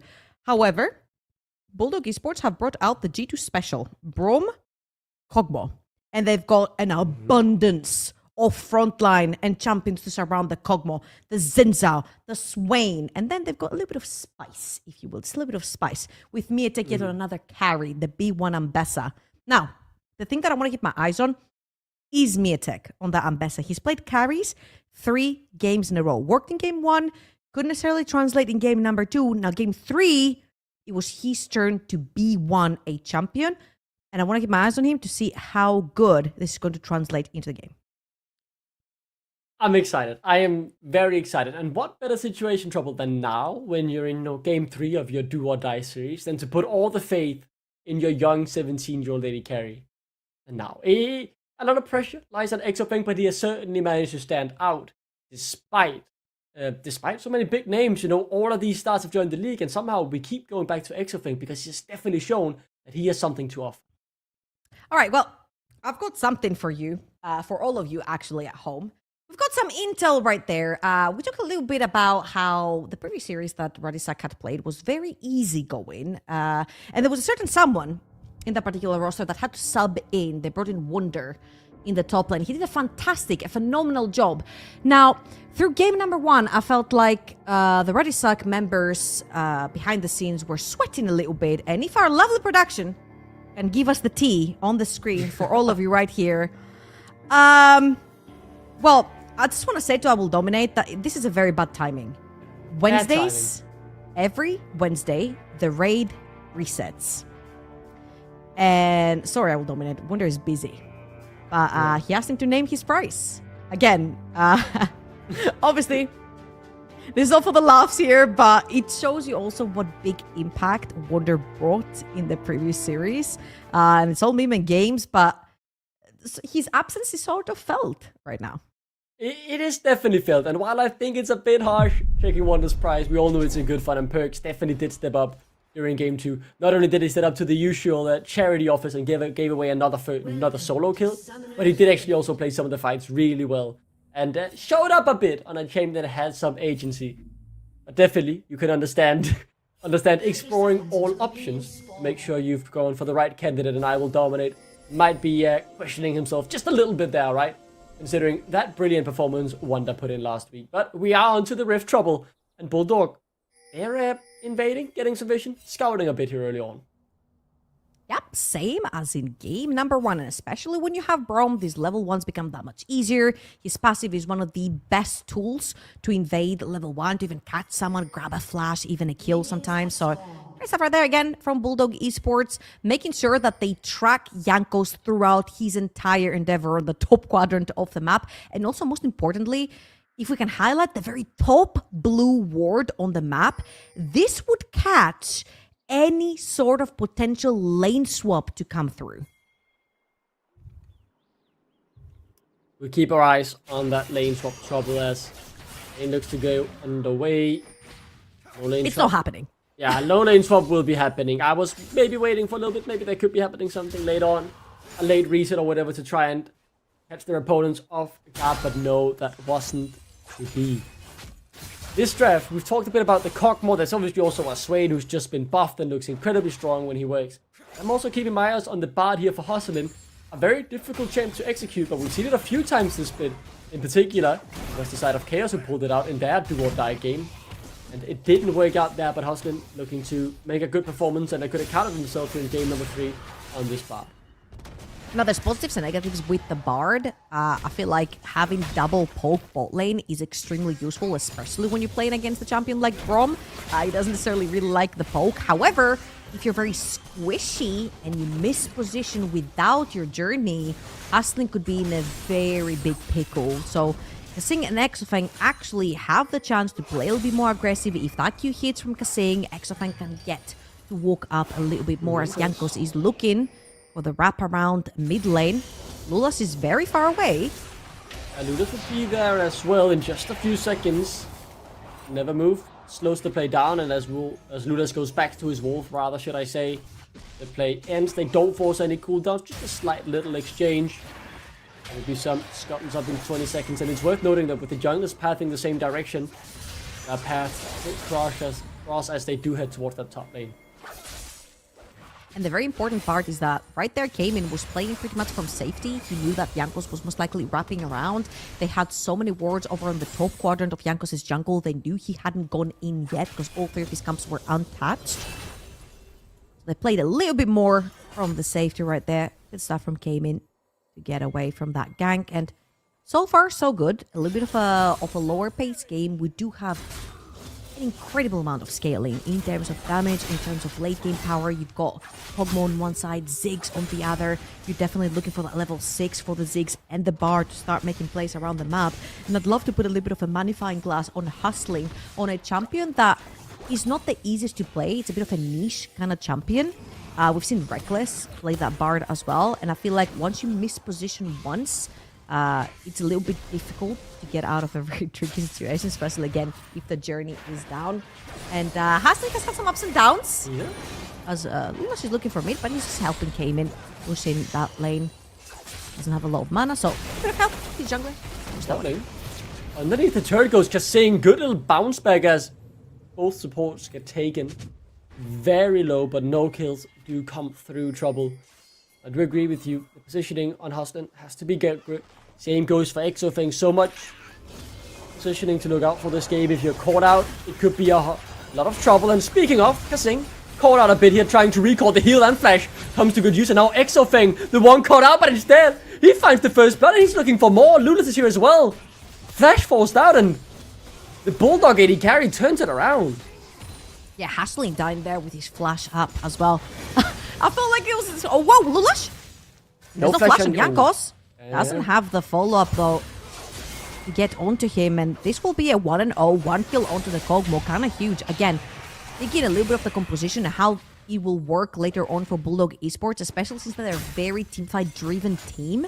You've got such big walls around your Kog'Maw with the Braum, the Swain, the Xin Zhao. These champions don't die very easily, and Ruddy are gonna have to go the extra mile to try and get onto Exafang, find a flank, find a knockup potentially available to try and get leader into that backline.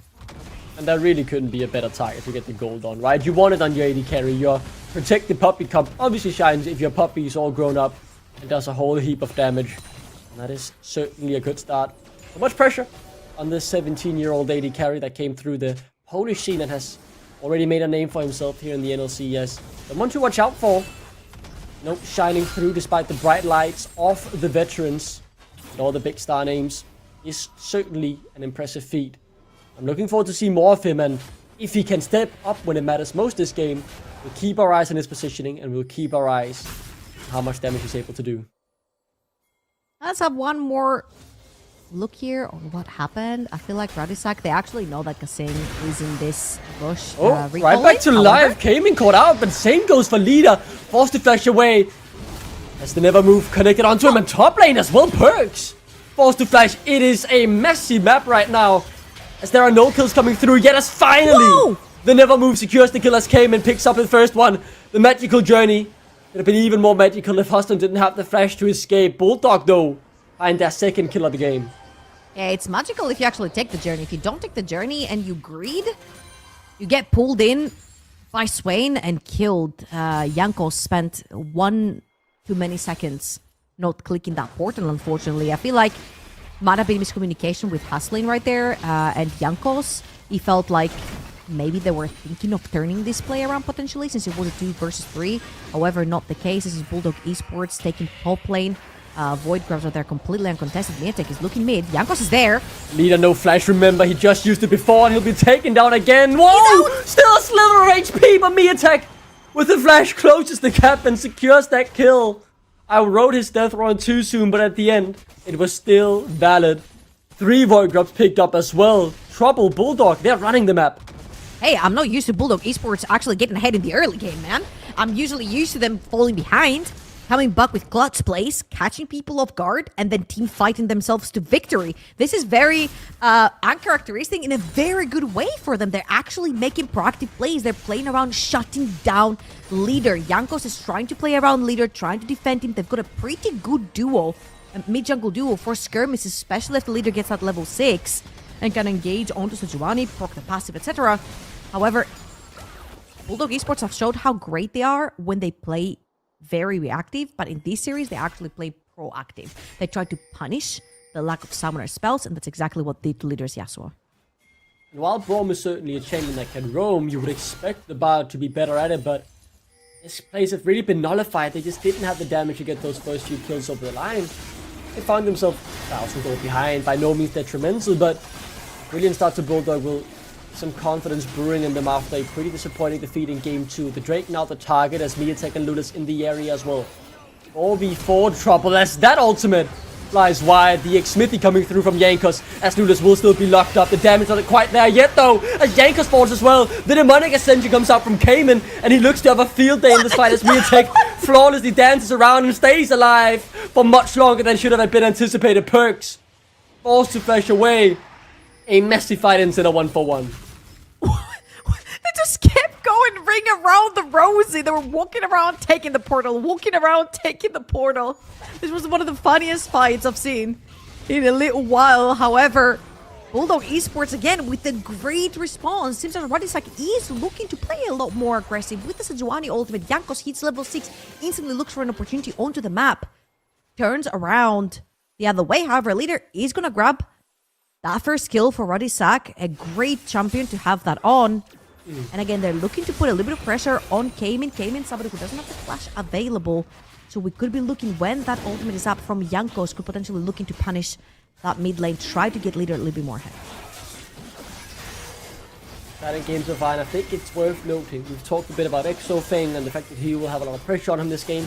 And while all this was going on, he's just been, slowly but surely, him and Hums really, have just been farming up a storm in what was before the top lane. Now they've rotated back bot lane. And while Bulldog overall have come out on top of these plays, it's so good that the AD carry has just been getting solo XP, solo gold. It's a really good situation to find themselves in. And the only thing Ruddy have really gotten is that 1 kill on Leader. That's right. Need to find more opportunities on the map. However, they do scale very, very well.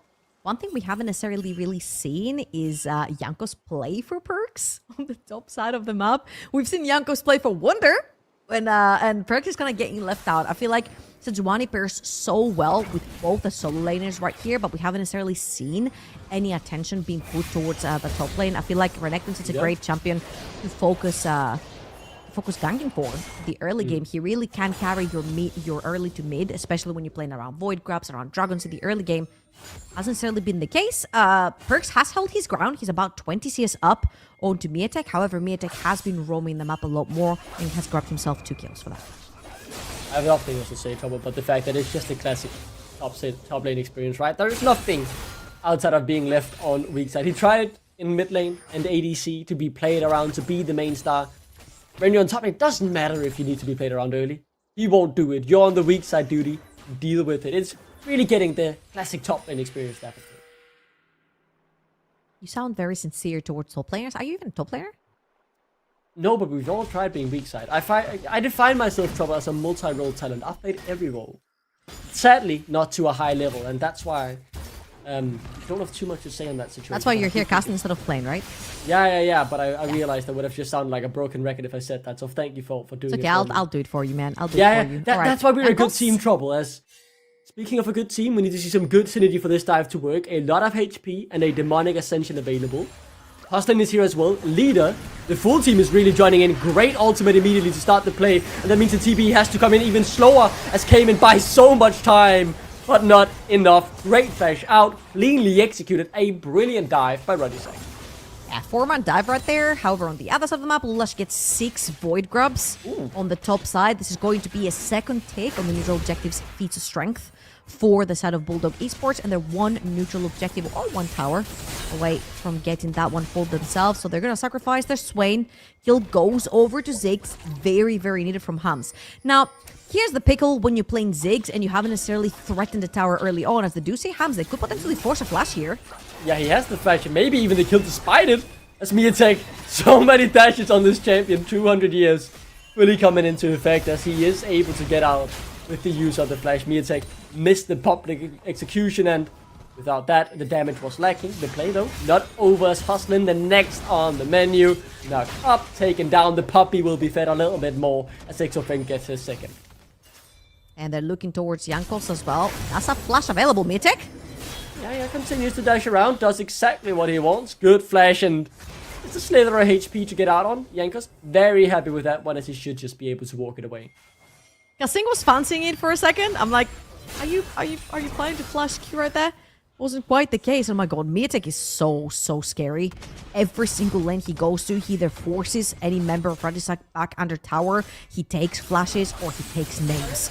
2-0 Eclipse already completed onto this Ambessa, and I feel like Miatek has become such a key factor in the composition of Bulldog Esports, especially since they trust him to play more of carry-oriented champions. They're putting a lot of attention into him, and they trust him to carry them. Again, worked in game number 1. Game number 2 didn't necessarily translate. Right here in game number 3, he has yet again been put in a position where he can carry that game, can find key targets.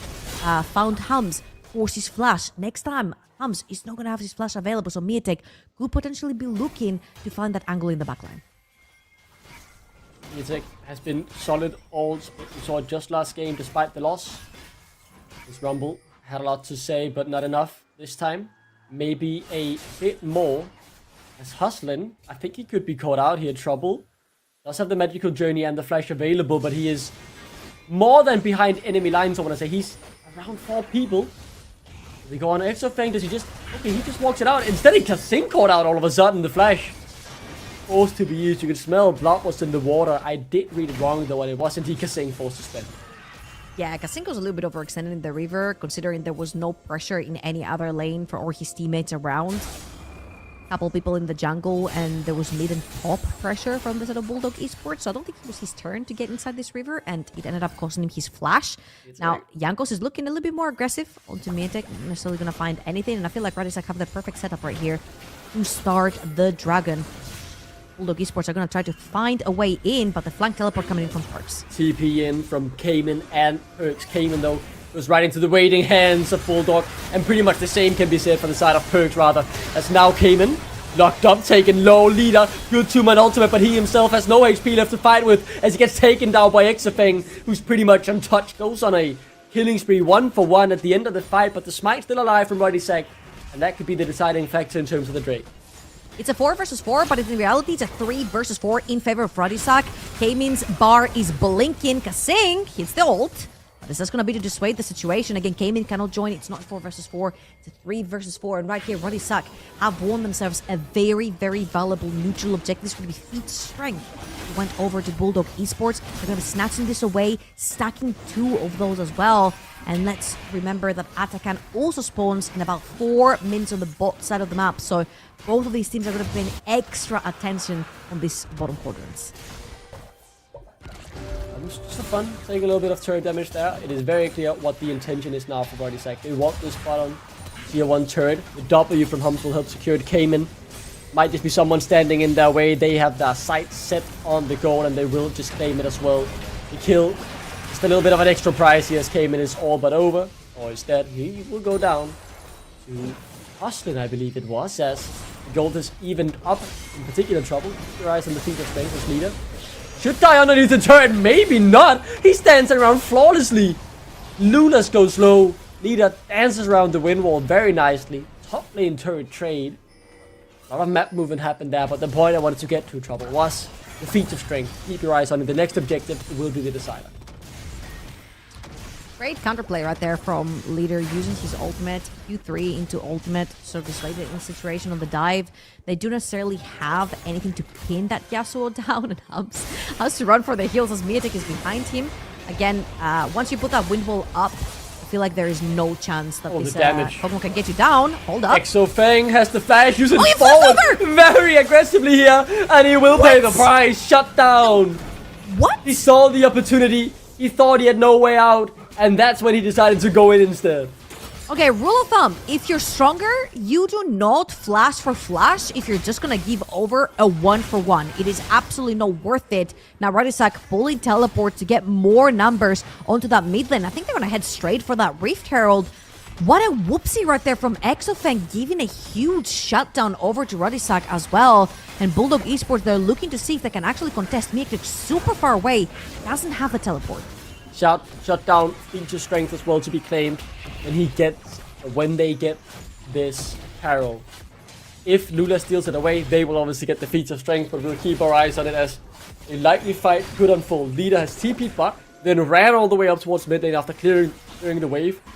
And they are now ready for a full-on 5v5. 5k and dropping.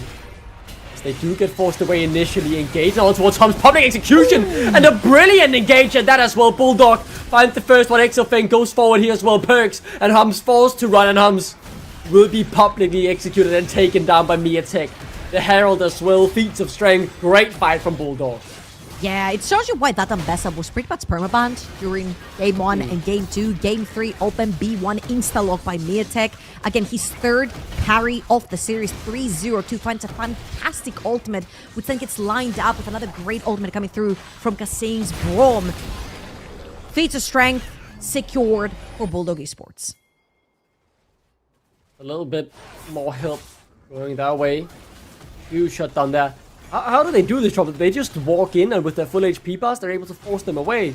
Or is it just a good engage? I guess it's the Ambessa. Oh, we don't get to see Miatek. Speaking of the Ambessa, we'll have to work miracles here. But he's not a miracle worker today as massive shutdown goes over to Perks, who really has had a quiet game, Trouble. Hasn't shown himself much, but isn't out of it yet on this Renekton. Pretty strong. I mean, hey man, not on Perks, right? When you have Sejuani, Renekton, Yasuo, you're expecting kind of like a lot of pressure towards the top side of the map. Miatek was not pressured, found kills by roaming.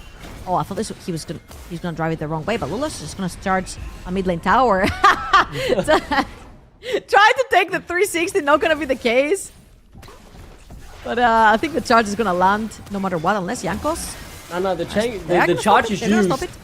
So there is no charge on the Herald once you've driven it. You're right. So it just starts hitting the minions. Slowly but surely makes its way over and wouldn't succeed at that. Arakan on the Rift. Ladies and gentlemen, we are 20 minutes in. It's on the bot side this time around. Gold lead pretty much dead even. 1,000 gold is nice, but it's not game deciding. We're keeping our eyes on, I think, the two most important carries, really. Leader, now 2 items on the Yasuo, and Exofeng having the 2 item spike as well. Very important item spikes coming through. We have 2 all across the board almost for both of these teams. And the next Dragon's coming up in about 30 seconds. Bulldog Esports have had phenomenal fights back to back. Again, they have a fort around the Kog'Maw. Exofeng doesn't have flash, however, and Ruddy have incredible positioning. They can move into the jungle, set down some vision, look for some key flanks. Perks has teleport available. Can he find the backline? Eamon is walking down all the way from the top side, making sure he keeps his hands on that TP for the potential play later on. Humps takes a bit of damage as they now look to take the mid lane. Tier 1 should get it for free. Yes, a little bit of an exchange that happened between Ludus and Perks, and a great engage from Kasing on the other side. 2-man root as well. They found the carry leader. He's dashing around trying to get an Exofeng, but he's so far untouched. Perks finally closed the gap, but to no avail. Exofeng dishing out the damage. Miatek getting a double kill on the other side. Hustling the next one to be taken down as the demonic ascension secures the kill. Perks able to escape, but it's 3 kills for Bulldogs. I feel like Ruddy go baited with the journey right there. They all took it into a very, very tiny space. They got stuck. Another great ultimate by Miatek, and he feels like he keeps landing them back to back. And after Miatek lands the ult, it's just so easy for Kassim to line this up. But Perks is back. There is no flash on Exofeng, so once the gap is closed, it's certainly said to be kept that way. But no, a brilliant cleanse by the 17-year-old will buy more time to sidestep. He's not going down, Exofeng! Your beauty! What a great turnaround, honestly. I'm kind of like shaking my finger to Kasing, and I'm like, nah. You sold your AD carry right there, Kasing. You know what you did. All he had to do was put one auto attack onto Perks' Renekton, and he just sold the Exofeng, left him to die. Wasn't quite the case. It's resetting. Genghis is here again. There. It's soul point, by the way. It might just be gifted over. It's a pure smite fight. Who will get it? Ludus will secure it, and that's all that really matters. He'll die for it, but he got what he came for. At what cost? So but the situation came in? Maybe even a higher cost than we initially thought. No came in. Able to walk out. Arakan should be claimed, however. Yeah, and this is the most important part here, because there's a lot of back and forth. It's super fun to watch. However, Atakan can only go down for the set of Ruddy. Only one person is holding Smite, but Bulldog Esports is more than happy to fight this. They will fight it. Trouble. Leader is down to half thanks to that Atakan damage. Exofeng now has the flash. We'll keep our eyes on him as leader. Already taken down to half. The Atakan still alive in the fight as the public execution comes out and humps in the backside. And leader now falls to Exofeng on the front line. It's a split fight for Ruddy, and it's looking horrible for them as they do get the Atakan. The fight still goes on. They've finally gotten their hands on Exofeng though, and the damage from him is not quite enough. The puppy can't do it all though, as Miatek has found yet another public execution. He's taking down them all though. The withdrawals are being used, and it's only Huston that remains. And he'll get chased down as well. Miatek, man, stepping up once again, and he carries the fight. All right, observers, whenever we have this replay, because this is an absolute freaking cinema by Miatek, the way they play the 4 versus 5. First of all, great stuff from Kasing and Exofeng to come from lane and not from the tribus, not to pinch themselves in this tight spot. They use the wider space on the map to not get pinched by any ultimates. And watch Miatek on the top side of your map. Goes past the Renekton straight onto Ziggs. Hums cannot play the game because even though Miatek is not in the fight, he's threatening from the back, which means that Ziggs cannot walk forward. The second he does, when they get that Sejuani ultimate onto Exofeng, Miatek intercepts again. He has been such a pivotal factor to all of these team fights for Bulldog Esports, and a reason why Ambessa should remain on the ban list. Luckily for Ruddy, they won't have to play against the next game. The beauty of Fearless Draft. Enjoy it while you have it. He is delivering absolute cinema to your screens. Beautiful performance trouble from Miatek. He was good in game 1, good in game 2, and game 3. His carry pants are on, and he, alongside the rest of Bulldog, trying to get this game over the line. They now sit with a 1,000 goal lead. Aaron up as well. They got that Drake before. They lost the Atakan, but that's already gone. All the withdrawals have been cashed in on. Yes, they still get 25 more gold per kill, but that's hardly a buff, really. Not one that's likely to matter at the very least. We'll keep our eyes on the Baron and that Drake in 2 minutes. Look at the split potion again. I feel like we have been highlighting Miatek so much. Like, Perks has been doing equally as well in this game. He's been really good. His presence hasn't been as felt because Miatek has been so crucial in Bulldog Esports winning those fights. His plays are game winning at this point, whilst Perks, even though zero attention has gone his way, he's managed to keep even. He's about 40 CS up, 3-0-2, has a 427 gold bounty on his head as well as Kasing. No flash, he's just dead. 25 minutes in, Baron on the map, and while the team comes to support him, it's not enough. He's just taken down. At what cost, however, the next 40 seconds will tell. Don't think they're gonna go for the Baron trouble. Maybe that's a bit too ambitious, as said they'll just get some wave and the death doesn't matter much.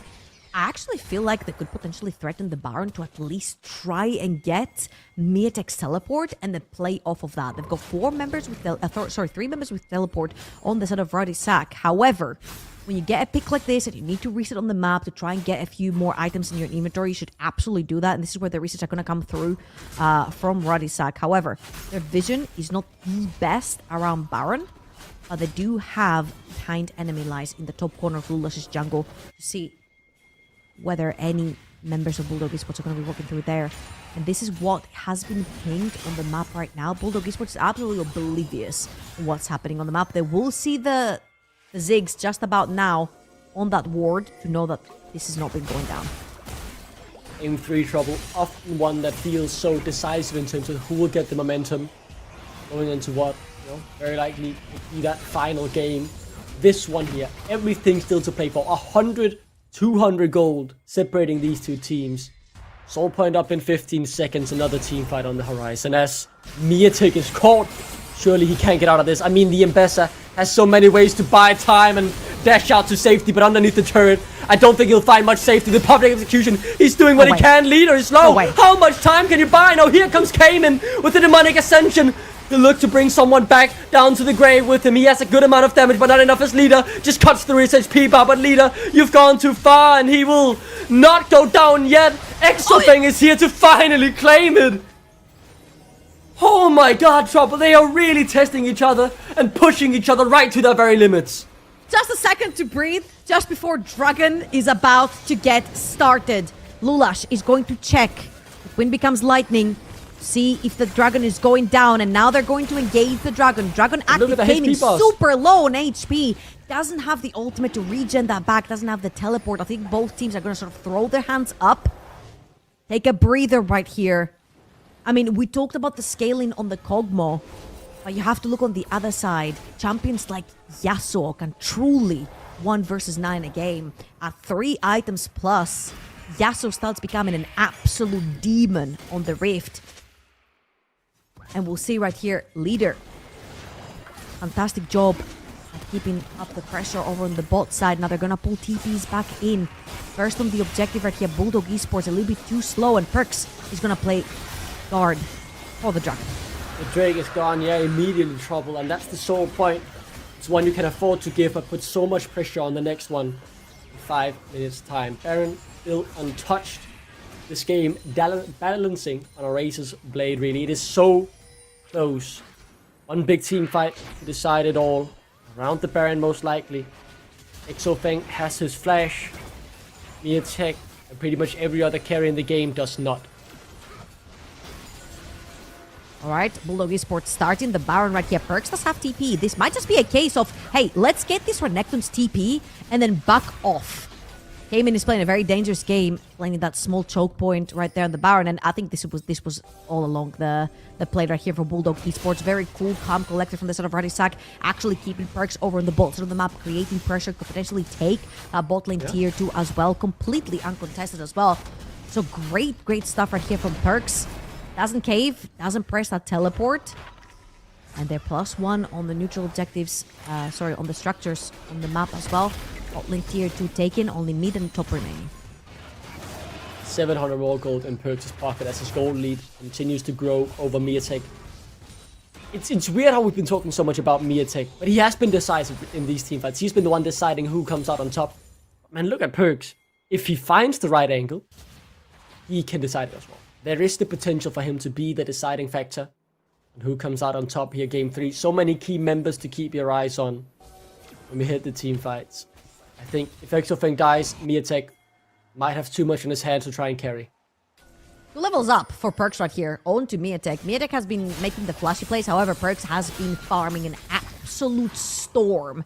Now, Fansin... 2 level advantage. Yeah, and now Fansin, his 1v1 potential right here versus Miatek. And the most important part right here, the most difficult part is that Ruddy have never been able to actually move past enemy lines to get Perks that one ward that he needs to TP. Blue buff is going to get stolen away right here from Bulldog Esports, or I think it was. Both teams have one. Yeah, maybe it wasn't. I think maybe Jankos got it with a smite, but maybe it was Jankos, yeah. Current League of Legends, that's blue buff for everybody, Trouble. It's all out there, right? Blue buff, red buff, you get a blue buff, and you get a blue buff, and exactly. you get a blue buff. As Hum does get caught by the W from Cayman. Nothing more come from it. Hustling finds a good bit of CC. Follow up, not yet used. There's a slight bit of poke. Baron still on the map. One big team fight, Trouble, to decide who gets it. Bulldog turn their attention to getting vision, getting control, and setting themselves up as best as they know how to. What could be potentially the final fight here in game 3. I'm not gonna lie to you, I get a little bit nervous every time I see Cayman walk up. Luckily for him, he does have 2 pure tank items in his inventory and a Rallies for the slow. However, Bulldog Esports are trying him once again. Is Perks going to TP into this fight? Because that Baron's going down really fast. It is definitely going down. The TP has been used. Smite available as the engage now comes through from Kasing. Jankos tanky as Kasing now forced to go out. The demonic ascension has come through, and Miatek comes in on the flank. He's forced them all to flee as Huston's being caught up. Same goes for Hums, and he might go down the same fate. The good-tempered fate buys a bit of time, but it seems inevitable that Bulldog will come out on top of this fight. They've found 2 already, and they can turn their attention towards the Baron. Again, 2 TPs dropped, 1 from Miatek, 1 from Perks, but there was no word for Perks. It must be so frustrating. He's 4, 0, and 2, 3.5 items in. He could get onto Exofeng and absolutely delete him off the map. He's 2 levels up, but he just hasn't necessarily been facilitated to be able to find these flanks. There's no wards. He had to TP in Narnia at the freaking wave over in top lane to find a TP, and Bulldog Esports had the numbers advantage because the second they saw that TP land so far away from Perks, they just instantly turned around and turned it on to Ruddy. Bulldog won the fight, but they didn't gain much from it, Trouble. Man. Let's take a look. Yeah, I mean, yeah, you're right. He's TPing like to Denmark or something. He's going a whole different way in where this game was heading. It's literally on the wave. And the second Bulldog Esports saw this, they're like, okay, guys, it's a 4 versus 5. Just go all in. We have the pure numbers advantage, and Perks is not here. And again, this is why I'm saying this must be so frustrating for Perks, because there's just no setup for him to get this cool teleport flanks to try and get onto the backline, whilst Miatek always has a way of finding Hums, on finding leader, on getting onto hustling. And it's just 4-0 and 2, man. He's 1,000 gold up right now. He's farmed the Storm. 4th item completed for that Renekton. Starts getting a little bit tanky. But reminder that Renekton eventually is going to start falling off as a champion. The second you go in and get hit by a Q from Brom and the passive, you're most likely going to melt to this Kog'Maw that's very close to a 4th item. I mean, Bulldog just get this straight, but Radisek have started the Baron Trouble. They are on it and they are heading for it. Lulas is nowhere near. He's here to finish it, and instead, I mean, Bulldog, they've just given up the Baron for, yes, they've denied the soul, and they stopped this Baron. Take it back. They didn't give it up. They managed to stop it. The sheer aura of Exofeng enough to get them to back off. This puppy is certainly well fed and has grown nicely into a strong carry. 3.5 items. Getting tanky as well, building a few resistances to be able to afford a few mistakes in terms of positioning maybe, or just expecting a very strong Crocodile to jump on top of him as soon as the fight begins. I cannot believe it, Trouble. 35 minutes in, 200 gold between them. It is one massive mistake from either team, or maybe just a small one, that could change the whole path of this game, and this might just be like the one this as Miatek recalling too far up the pitch, really. I mean, it is an Ambessa. Can desperation and buy a whole heap of time. The TP's coming in, though. They're both committing to this. They want it to be the fight that decides the game. And as Cayman comes in with the demonic ascension, it might be too little too late. As Miatek are falling. Look at Exofang in the backline. He's ripping through Yankos. The Exofang, the puppy. He's all alone. The 17-year-old has to do all from here. As Lida does a good amount of damage. Perk, though, flashes on him. And the MSI champion shuts down the rookie of Bulldog. The fight's not over. It's 3v3 as Cayman still alive. The demonic ascension has ended. Miatek somehow still breathing as he gets to go back to base. I cannot believe that fight didn't end in trouble. They can't be separated. What is going? Why is my Kog'Maw flashing in the backline, pretending he's Kaisa?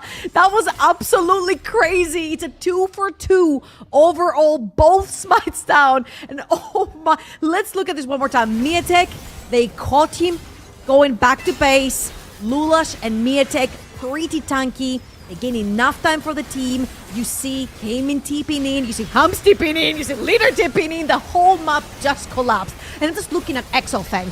He flashes straight in to assassinate Yankos. He was playing through the wall. Grub's hustling on the out as well. And once he gets knocked up and slowed by Ziggs plus Yasuo, this is where he eventually gets caught by Perks' Crocodile. That was an insane fight. However, teleport still up for Perks. Very crucially, double summoners down for Exofang. If there was one time that Ruddy had to find a flank TP angle for Perks, this is the one.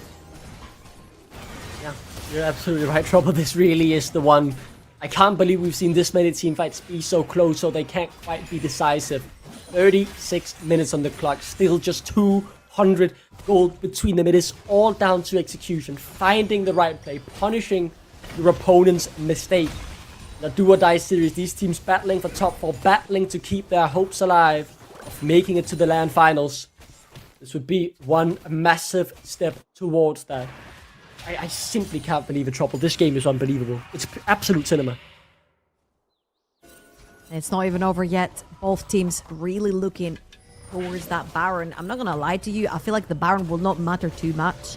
It's whoever aces the next fight could potentially be looking for a game-winning team fight right here.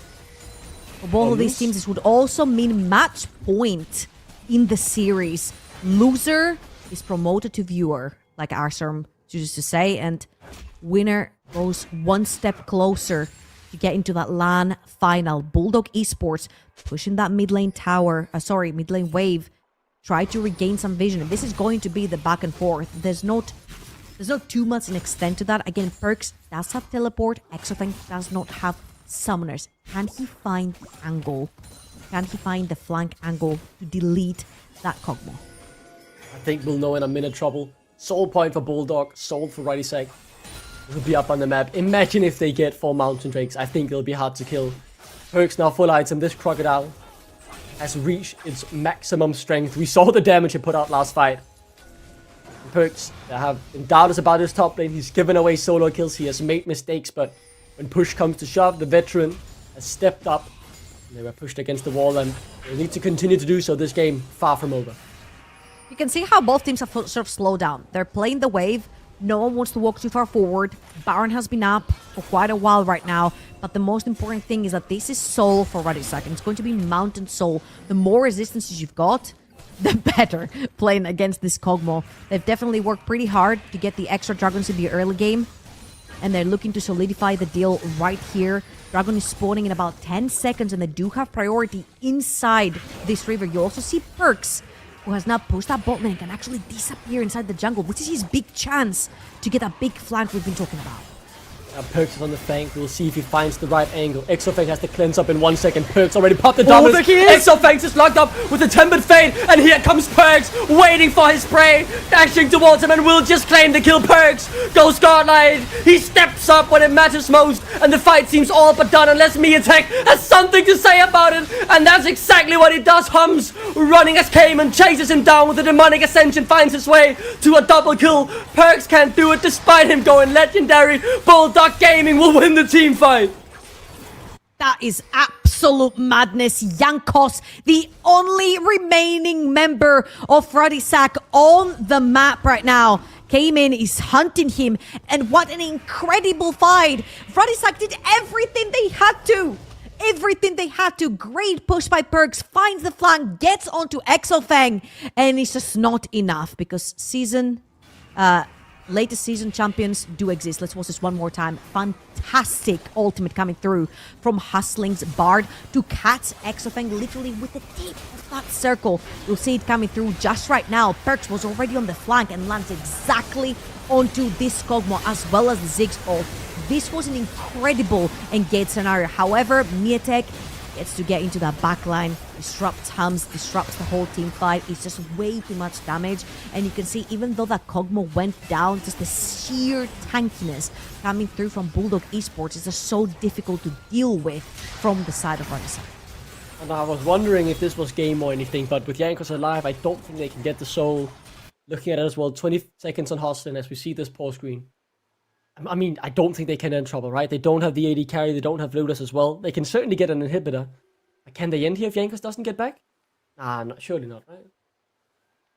However, what they can do right here is a pretty good example of try to pressure the tower, maybe potentially even get an inhibitor tower if you do have the wave, because I can't exactly see the wave from the minimap right there, and set up some vision on the top side. I feel like Baron is what both of these teams have been looking for quite a while, and in this case, you got the luxury of your opponents being down. They're on the gray screen currently, getting freely, place down some vision, back, buy items with so many kills and so much money that you go into your pockets and go again. And this time around, Exofang is going to have his summoners up and available, so this will be a completely different fight. Sometimes you feel like you do everything in your power, right? And it's still not enough. You still just can't quite get over line. You can't do whatever it is you want to do. And I feel like that's what Perks is feeling this game, right? He's doing everything he can. He found the right flank. Great ultimate, as you said, from Hostin with the Tempered Fate. They got the carry, they got the Poppy, and they still didn't win the fight. What more could you want? They can lock down both because, I mean, surely they can lock down Miatek and take him down. But then Exofang gets so much time to just win the entire team fight on the backside. How do they win a team fight if this wasn't it? I mean, here's the very simple concept, right? They've got a 3-man wall around a Kog'Maw, and then Miatek is just acting individually. He's finding the backline, he's disrupting the fight. So even though Exofang can pretty much just put down his auto attacks and he has 3 tanks around him, Hums is not the same case because you've got Sejuani going in, Renekton, Yasuo, and then Hustling trying to find his Qs, trying to find his ultimates, and then Hums sort of has to balance his position around people diving very too far forward and then him having to deal with Miatek when he gets engaged upon. So it's not the easiest way for Hums again to play the game. It's like an unfortunate scenario in game number 1 and in game number 3. He hasn't been given the easiest task of carrying these games, as we have a slight communication issue. It will be resolved very shortly and we will be going back into this game because it's hanging on by a literal tiny thread. One team fight away from this game being over. Again, series point for whichever team wins this one. And it's starting to get scary. It is such an intense game. So much on the line. And for the teams to be separated just by a few hundred gold at this late point, I really thought Ruddy had it when I saw that engage. They got everything they needed. But Miatek had other ideas. Came in also very hard to kill, buying great amount of time. And I can see, I mean, there's still the Drake, there's still the Baron on the map. They could go for that just to try and grow the gold even further. Imagine, Soul Point, 3 Mountain Drakes, you're very tanky already. Get that extra one, get the Baron. Do they try and flip it for the end? I mean, there are many different possibilities. I think you might be right saying they go for the turret and then back off, take one of the objectives. But we'll see when we come back, and hopefully this communication issue gets sorted sooner rather than later. Because I don't want to be looking at us right now, Trouble. I want to be looking at what happens in the game. I can't wait to get back in. Nice. That's true. However, when we resolve the issue, you need to wait, like all of our viewers. We'll get back as soon as we can. And we get a chance to pause, relax, take a deep breath. It has been 3 games of absolute back-to-back action. I feel like it shows you how both of these teams are very willing to play from the early all the way to late game. I feel like we've had very few moments where literally nothing was happening on the map, and it just shows you the ability of these teams to try and create leads for themselves in the early. However, right now it's literally one team fight away of series point for either of these teams. This was pitch perfect scenario, this team fight for the side of Ruddy. The perfect Bard ult into the perfect flank from Perks into finding Exofeng instantly, and it didn't work. And that's where I get worried, because I'm like, that was your winning case scenario, and you didn't win that fight. Now what? Exactly, and that's the question. It was the 1 out of 14 million scenarios or whatever Doctor Strange saw in Endgame, right? It was that one where you got everything your way. And I can't believe that it wasn't enough. I was sure it was. I thought the game was over. I thought they would clean house, maybe lose Hamza Hustle in the backline, but Leader and Perks, they would take down Miatek together, and they'd be running towards Bulldog's Nexus. They'd be having match point and blah blah blah. You can say all you want. MSI champion, world finalist, they will come out on top. But that's not the story we're singing right now. That's not the praises we are giving out. Somehow Miatek managed to pull it through. Hopefully we'll be back soon. That's what we're being told here, and fingers crossed that's the case. I have the game open on my second monitor here, and I can see the pause is about to end. So let's get back onto the Rift trouble. It is not decisive. I don't think they win the game here. Jankos is back, but they should get both Soul Point and Baron, right? I think it's pretty low as well, so they'll get the safe stuff as well. Sing needs to reset. He needs to grab more control ward in his inventory, and then they'll slowly but surely start again. The Dragon never went down. Baron never went down. But here's the thing. For Ruddy, they can actually choose if they wanted to not fight. Wherever Bulldog Esports goes, play for the other side of the map. That's exactly what they're doing. Bulldog Esports are B-lining Dragon right now. And everyone from Ruddy has committed to this Baron. 8 seconds for Perks. Teleport up and available for him. But this Baron is long. In time. Lunas was dead, and that meant they couldn't take the objective. So I can't believe this trouble. Bulldog won the fight. Ruddy get the Baron. And that's absolutely fine, because they're giving Soul Point over to Bulldog Esports, not necessarily the end of the world for them. They get to leverage this Baron, try to push out the side waves, create a little bit more vision for themselves against still that mid-lane tier 1. Oh no. Has the blast cone, but I'm pretty sure Jankos will up it. That's not the flash. He's trapped. Caught between a rock and a hard place and will go down. This will be tough, as this means 50 seconds without their support, one of their tanks, and a Baron buff Ruddy. They'll get a few turrets here. Very importantly, they have the Baron, which means a lot of pressure. They'll finally crack open that mid lane for themselves. The first tower in that mid lane to go down. Ooh.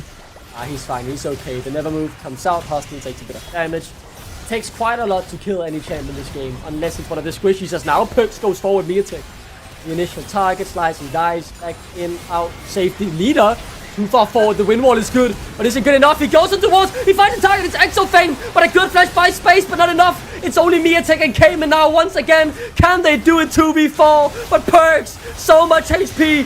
What if not the fight before? This is the fight trouble that will win them the game. They've won it. They did it. Ruddy somehow made it work. They found the one in 14 million scenarios why they did it. I can't believe they've won the fight trouble.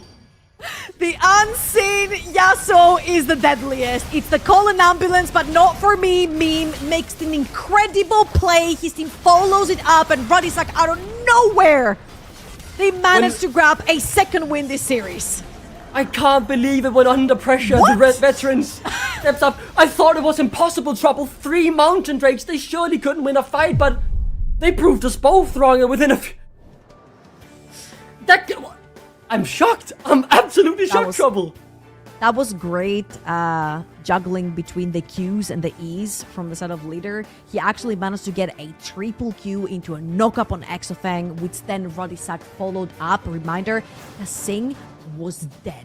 That's the key factor right here. Kasing is the one member on that Braum that was protecting Exofeng, that passive from Braum, the shield from Braum, the extra defensives, the Solari shield that he was carrying as well. Very important pieces that were missing. So Exofeng ends up dying too fast, and then Ruddy just run over the base with the Baron. I can't believe that, Trouble. I can't believe it. I didn't do too fast. I wasn't ready. Such a good play on the Baron, and then they somehow won the fight. I really didn't think, despite killing Exofang, I wasn't sure anymore. We just had 5 minutes discussing how it was impossible for them really to win a team fight. Unless they found a miracle. And they somehow did it. When push comes to shove, we can go back to what I was about to say before right in the break. The veterans come out on top in game number 2. Ruddy Sack, though, is not over yet. They need to win one more game. And if this game was anything to go by, they'll have to fight tooth and nail to get that as well. I'm shocked, Trouble. They won it that decisively. Wow. I'm absolutely shocked. I don't know. Do we know what the desk has to say about that Yasuo performance? Because to me, I don't care if I haven't seen my Yasuo the whole game if he makes that game-winning play. That's true. Who cares? 8 deaths in a dream. It's the power spike, Trouble. The more you die, the more power you have. It's like, it's Vegeta, you know? You die, you fall, and like, I'm getting powered up. That's the Yasuo that I never get on my solo queue. But when we talk about this game, this was interesting, and let's talk about it. 40 minutes long miracle, as Duckling was stating. Can we even recall how it started? No, I think we lost Honesty is a important. piece of our souls back then, and I don't remember how my life was like in the beginning of this game, honestly. It was so long ago. I only remember looking at that Swain build and having questions, and then I started having questions about everything else. I mean, what a game for starters. What a game. I like the game plan from both squads, but I think it was this time around a reverse of game 1 where Bulldog had all the tools to win this game and they just couldn't quite find the way to win it. Like Ruddy had the tools, who couldn't find a way to win it. When you've got a Cogmore that starts off 3-0 and is really strong, you know, you've got tools to defend him like a Braum, a frontline like Xin to create space as well, then okay, I understand the assignment. Like Swain then builds bloody Rileys and Unending Despair and Fimbulwinter. Like he's obviously just there to stay alive in fights, create space, make Cogmore do Cogmore things. And that works in the 5v5, and that works when your Cogmore isn't the first one dying in the team fights. And unfortunately for Bulldog in the last 2 team fights, that's exactly what happened. Nietic was able to pick up some of the slack in one of those fights, but wasn't able to in the last one, which ultimately lost Bulldog the game. Yeah, it's like they put a very big emphasis on the fact that Exofang is going to carry, and Exofang was having a good game, but the problem is Radisak were very quick to realize what was the game plan for the other team. And the moment they understand it, they start focusing Exofang. And Exofang sometimes even gives them opportunities himself by overstepping a little bit here and there. And so when he's down, there is no damage left for Bulldog anymore, because they have all the tools, they have all the setup, but no damage to finish anybody. This is a great example here of how, like this is it. Like in these extended fights, it works in Bulldog's favor, right? But we saw the last fights weren't extended fights, right? When it didn't work in Bulldog's favor. When you can create space for a Cogmore, when Cogmore can just sit at the back, throw out all of his, spit on everyone basically, and then you've got someone like Mietic, who I want to give a shout out to, by the way. I thought was actually sick this game. It was really, really good on that Ambessa. Then it works, but some of those later team fights, it just, I mean, to be fair, I feel like we're framing this from the scope of like Bulldog messing up, but we should also give credit to Ruddy for their calls later on into the game, right? So which begun with the Baron play, sneaking that Baron away straight after the pause was really good. Then they catch Kasing as well, which then turns it into a 5v4 situation, and also 2 team fights in a row where they're able to find Exofang, just straight up find him and bring him down. And we'll see like another example of it happening right here. Yeah, so honestly, I feel like the Baron was the turning moment for Radisak when they saw an opening and they did not hesitate to take it, because before that, those were the fights that Bulldogs were taking from them, but then suddenly Radisak have a fight, which they still don't win necessarily. It was Bulldogs who were taking the kills in the end, and this was a pretty good fight for them. Look at it, like the tools are there, Cayman is able to stay alive for as long as possible, Exofang, not that much success, but still, like it works for Bulldogs. Jankos, I believe, is the only one who stays alive as the aftermath of this fight. Yet somehow there is nothing done on the map afterwards by Bulldogs, and somehow it's Radisak taking the Baron. After that they find a peak, and after that they just skyrocket to ending the game. Just one tiny window is all it takes for them. They like the cave divers. You see the tiniest opening, and you dive in immediately without any second thoughts, and it works for them. Yeah, that gives me Most of anxiety the just mentioning times. cave divers. Yeah, most of the time. I'm PTSD now and then. Okay, yeah. Just kind of to mention that Bulldog just picked the blue side for game 4. And yeah, I totally agree. I think the Swain was slow on building up the damage. Exafang was the sole carry, but I agree with you. Renekton was amazing. I think hustling as the Bard. We were talking about the Bard on the Champion Select and how it could fit the comp. All those ultis, like, massive. And Vision within the game, I also think he carried because those specific points in Vision is what got them this. Like, again, another beautiful ulti. Just taking best out of this. Yeah, this is a 4v5 because Kasing was caught because of Vision. But look at Exafang again. Like, Leader's gonna charge up this wind wall here, and Exafang is just gonna eat it. He's got his flash up. He's got his flash. Oh, so beautiful. And he just eats the Yasuo Q from kind of max range. And then when he's down, it's all over. You can see, like, yeah, I mean, it doesn't really need breaking down at that point. Kasing is dead, by the way, obviously, because he got caught at this before, but... Dude, that just can't happen, unfortunately. That just can't happen. Great pick though for Leader to find the ins. And to be honest, Ruddy as a whole always found the ins in these fights. So yeah, they were superior in those team fights. And to be honest, actually, to be fair, a bit of deja vu with how we describe Bulldog as a team in general. Right? We talk about the fights. We talk about how the teams, how they team fight, how we get those plays down. But yeah. Yeah, so, yeah, okay. Hums, holy crap, I mean, you're Ziggs, so you get a lot of range and a lot of AoE damage and stuff, so that's somewhat expected to be high, but that's still exceptional. But also on the other side, Kog'Maw's your guy for Bulldogs, and, you know, clearly just not able to make it happen, unfortunately. Yeah, I mean... Look at that drop as well, right at the end. Swain, who wasn't building damage items till the very end of the game, out-damaging the guy who is the damage carry of the team. And we're not talking about Ambessa, we're not even starting there. Like, this is concerning for Bulldogs. And at the same time, great stats for Ruddy. I mean, Ziggs, yes, but then Renekton that you folks have been talking about, having a really good game. With Renekton, it's always such a weird bet. If he pops off, he will be, you know, showing up like we see here. But then if he doesn't pop off, it's always a risk. Like, do we really want to give our top laner so much power on the top lane if they can, you know, it worked. I'm just so happy to see that for Perks, honestly, because he's not always having opportunities to shine, but already for the second game in a row, they give him a champion that requires to be... sped up a little bit in the beginning of the game, but then the dividends on this top lane of Perks, they always pay off in the end. If you're putting so many eggs in the same basket regarding AD carry, you see that Yasuo, the wind wall is just menacing. Like, what can you do? Like, that pick was beautiful to wrap up the composition as well. Massive props to the Ruddy sack at this moment, who are one game away from moving forward. Will Bulldog Esports be able to fight back? Or is it done? The Ruddy story continues on the lower bracket. I'll see you soon, and we'll talk about that later on. I'll be right back.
And welcome back! Match point for the Ruddy Sack to move on the lower bracket. Bulldog Esports have to fight again and win 2 games in a row in order to take this one in the bag and move on or be promoted to viewer. We know that.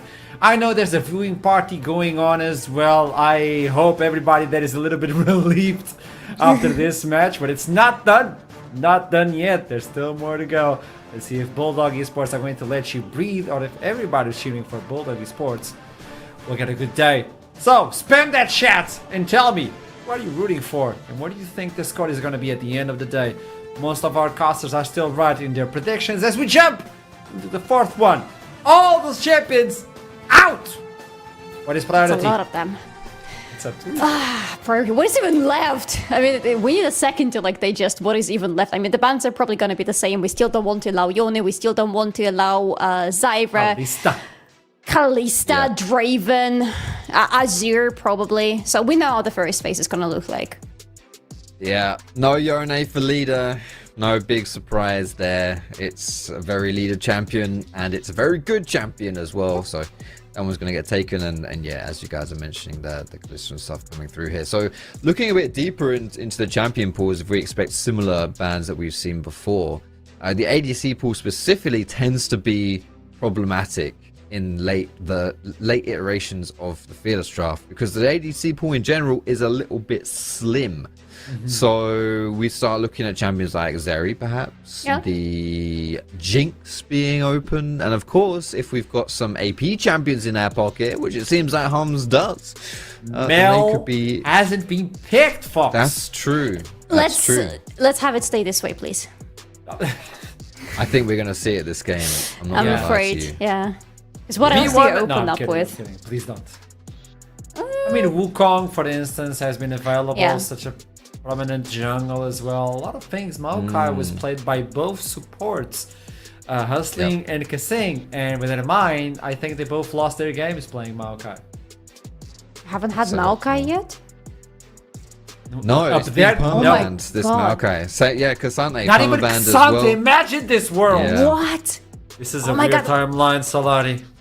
It is. I was so, because these champions are so high in priority. I was sure that we have seen them already today throughout the day. So I was going through those picks on the KitKat Fearless draft on top, but they're not there apparently. So I think I need a break. But these guys definitely don't. So we have Xante, we have Jinx talking about the AD carry pool. They're still very strong champions, and honestly, Jinx in Hamza's hands is exactly what we need to see. Give this guy finally a big hyper carry and do something about him, because he has been popping off for the whole series today. He has. And to be honest, it's been a surprise for me. Hamza's not on my bingo card as being Ruddy Sack's carry for this series, but he's been solid. He's been absolutely solid in all the games he's played. And yeah, I do think it's a bit harder to succeed on Jinx than it is, you know, like the Corki, the Varus, and the Ziggs as well. So he is going to face that struggle there, as this Twitch is locked in now. Okay, so we're going to be seeing everything on Twitch, which for me means perhaps even the Enchanter support's coming through this time around, right? Well, if we put Maokai in the jungle and we start flexing that around, then maybe we do see that happen. And Silas for leader. We've seen Silas being banned already, but this is one of those champions that fit leader's playstyle perfectly, and he has really been excelling at. So finally, Ruddy Sack pick it up. I wonder what jungler we have to pair up with him, because jungler pool is another thing that has been going. We've been running out of it basically. The pool has been reduced a lot. All of the highest priority junglers have already been taken, pretty much except for Wukong. So if Bulldog don't ban it now, it's gonna be a big miss from their side. Oh, and J4. And J4 as well. Yeah, exactly. With Jinx So, there, J4 doesn't look that bad as well. Getting some immobile carries just locked in as Twitch is praise and praise. That would be interesting. Mel, so far, not being removed, not even picked on the second rotation of bans.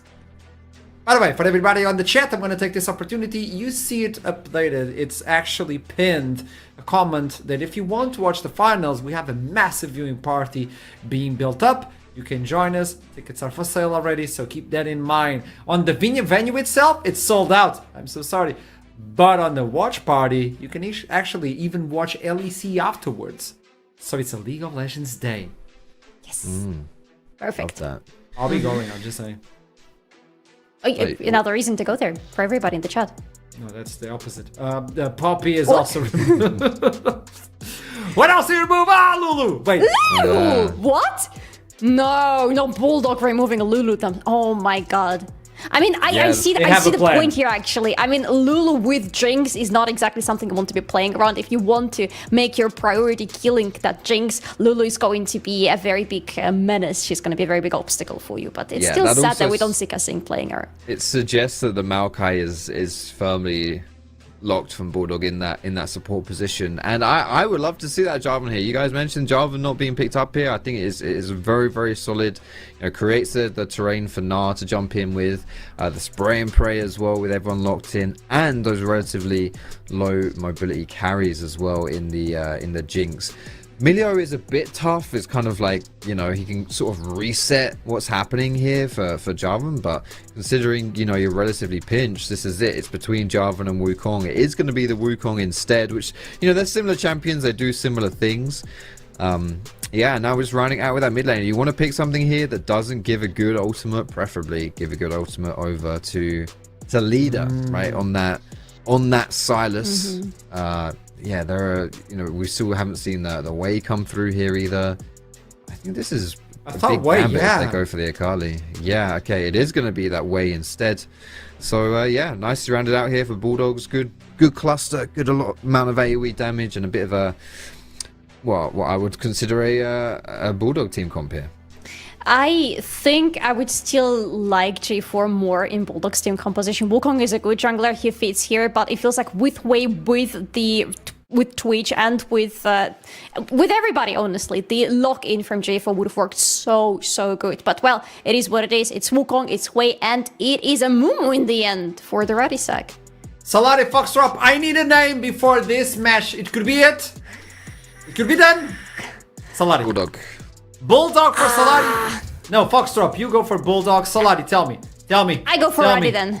Ruddy, you predicted Bulldog. Well, confusion of the highest order on the desk as we toss it to the edge, and I'll be right back. I'll see you soon. Salari.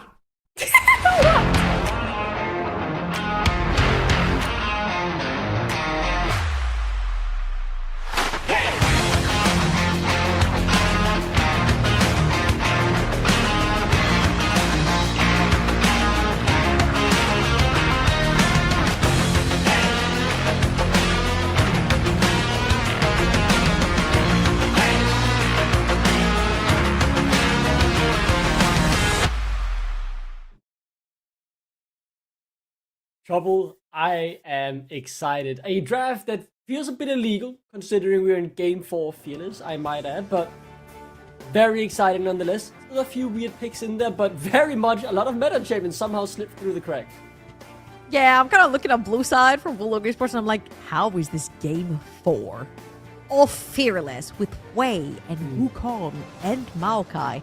It feels like slowly but surely, Kasing has found ways to sort of snatch champions from other lanes, like the Galio bot lane and the Maokai bot lane, and played bot. From the jungle over to bot. And obviously, like, champions don't necessarily belong to a lane, but it feels like they have found multi-purpose. And, well, it wouldn't be a Bulldog Gaming level 1. Bulldog Esports already level 1. If they didn't bundle up as 5 to enter the top quadrant of Yakos' jungle. This time around, however, Ruddy are pretty aware.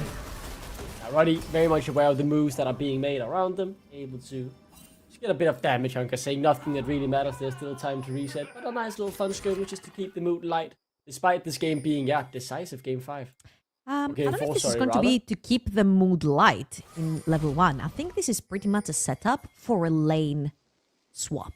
This is going to be punishing Miatek. Again, he's piloting the Gnar this time around. And the Gnar is going to definitely suffer in a lane versus Jinx plus Milio. On the other side, I think Perks is chilling with Cassante. Level 2 Cassante, pretty much undammable, even in the 1v2, 1 versus 3 kind of scenario. So if that goes through, I would say that Radisak are kind of the big winners right here, putting that bot lane into the Gnar. Yeah, the Gnar.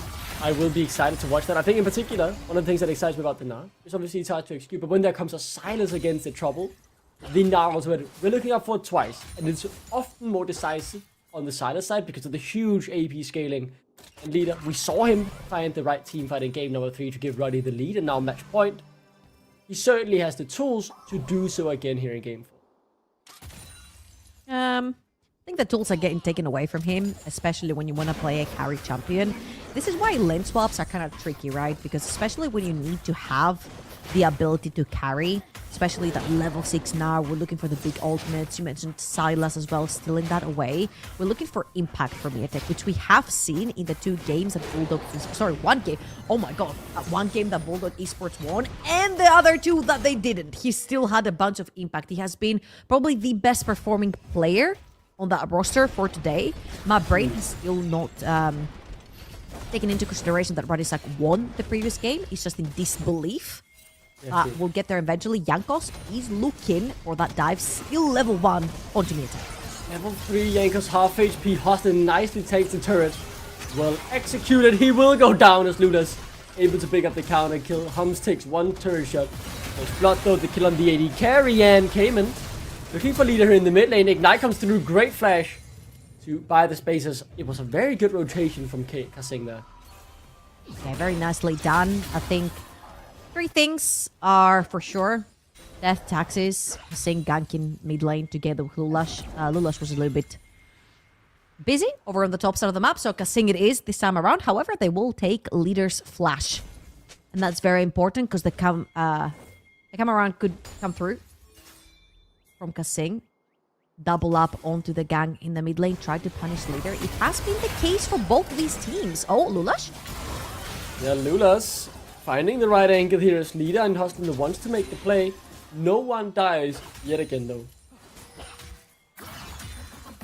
They do stick around. They're waiting. For the They're they just see waiting flash for on the right Kasing. opportunity. There's flash on Kasing, so they're expecting for Leader to press E.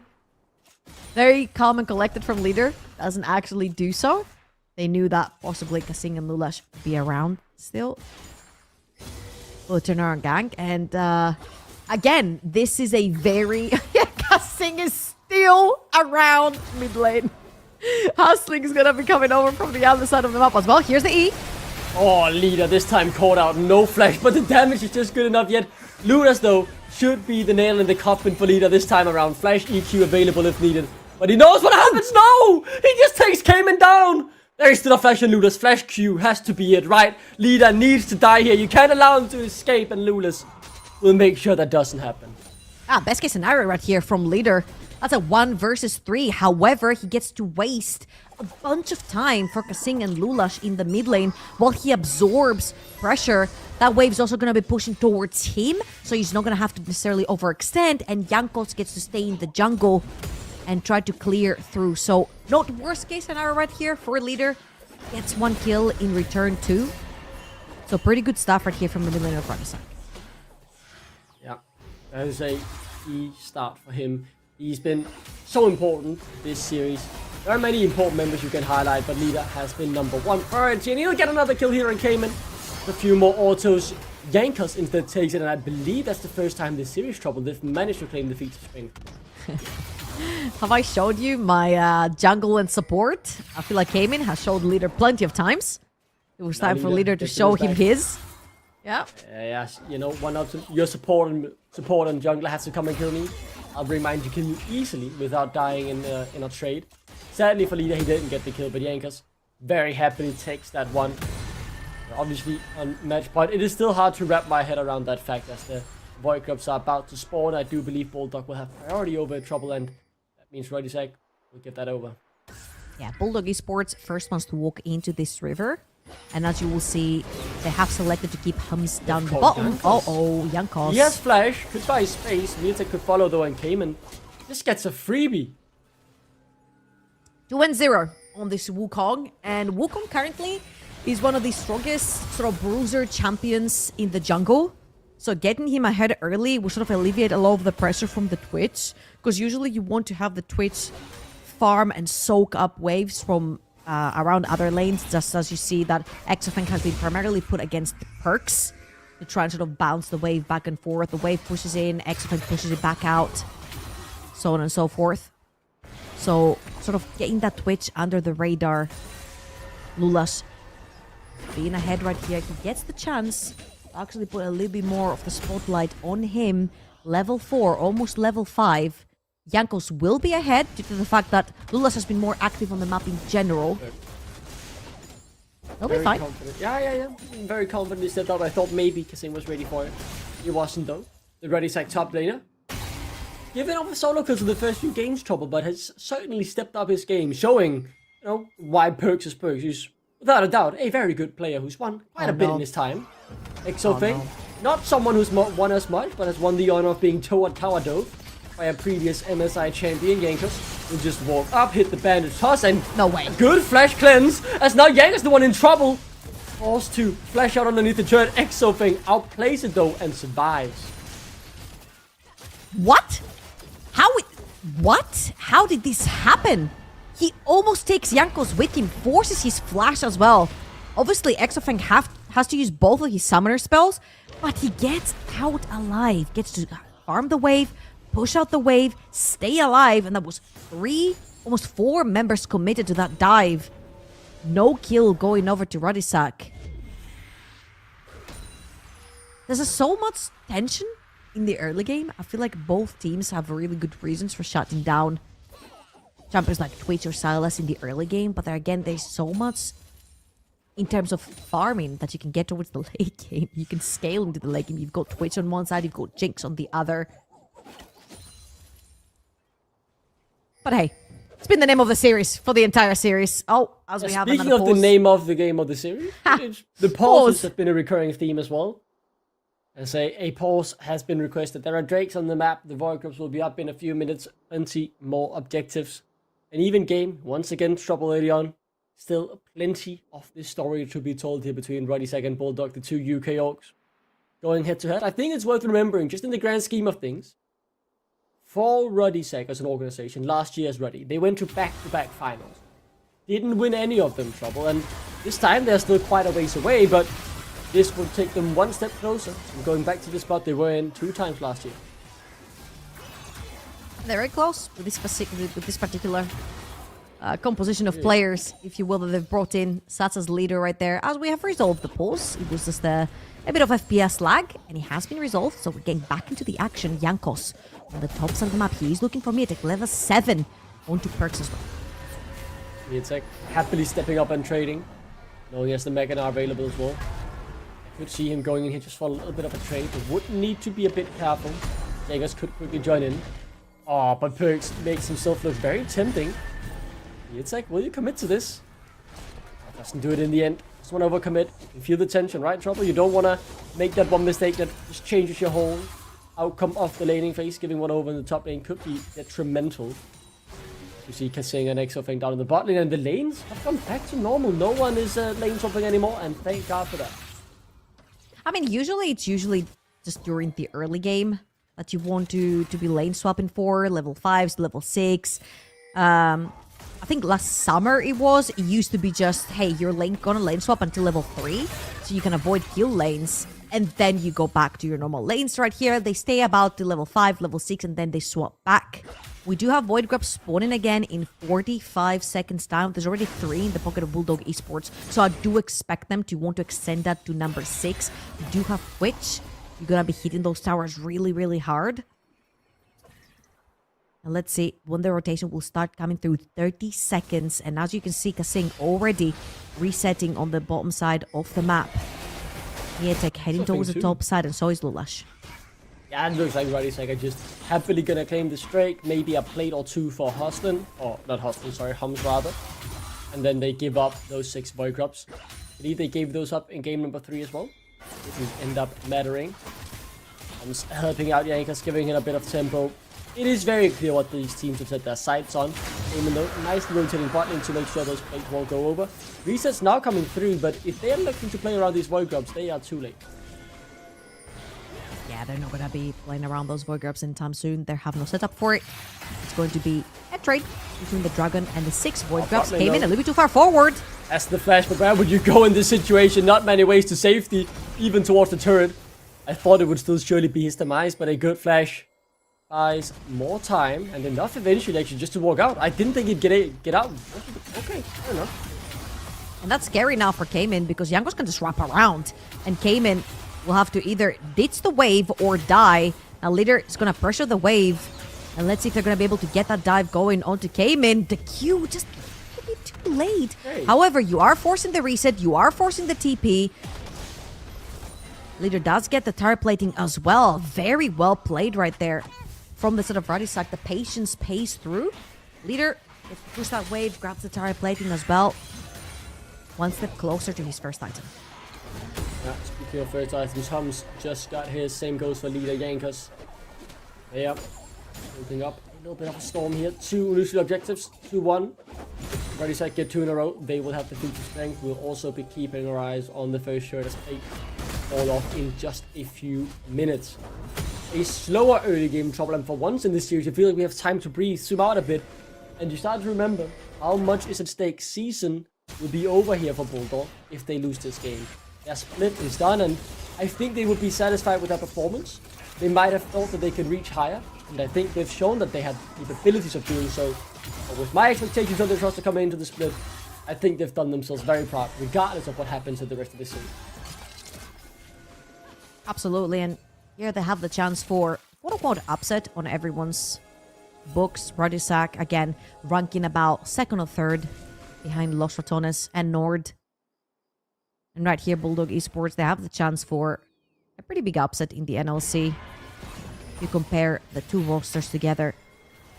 Now again, Ruddy they're looking at Cayman, they took his flash, they took his teleport, and they're looking to take his life.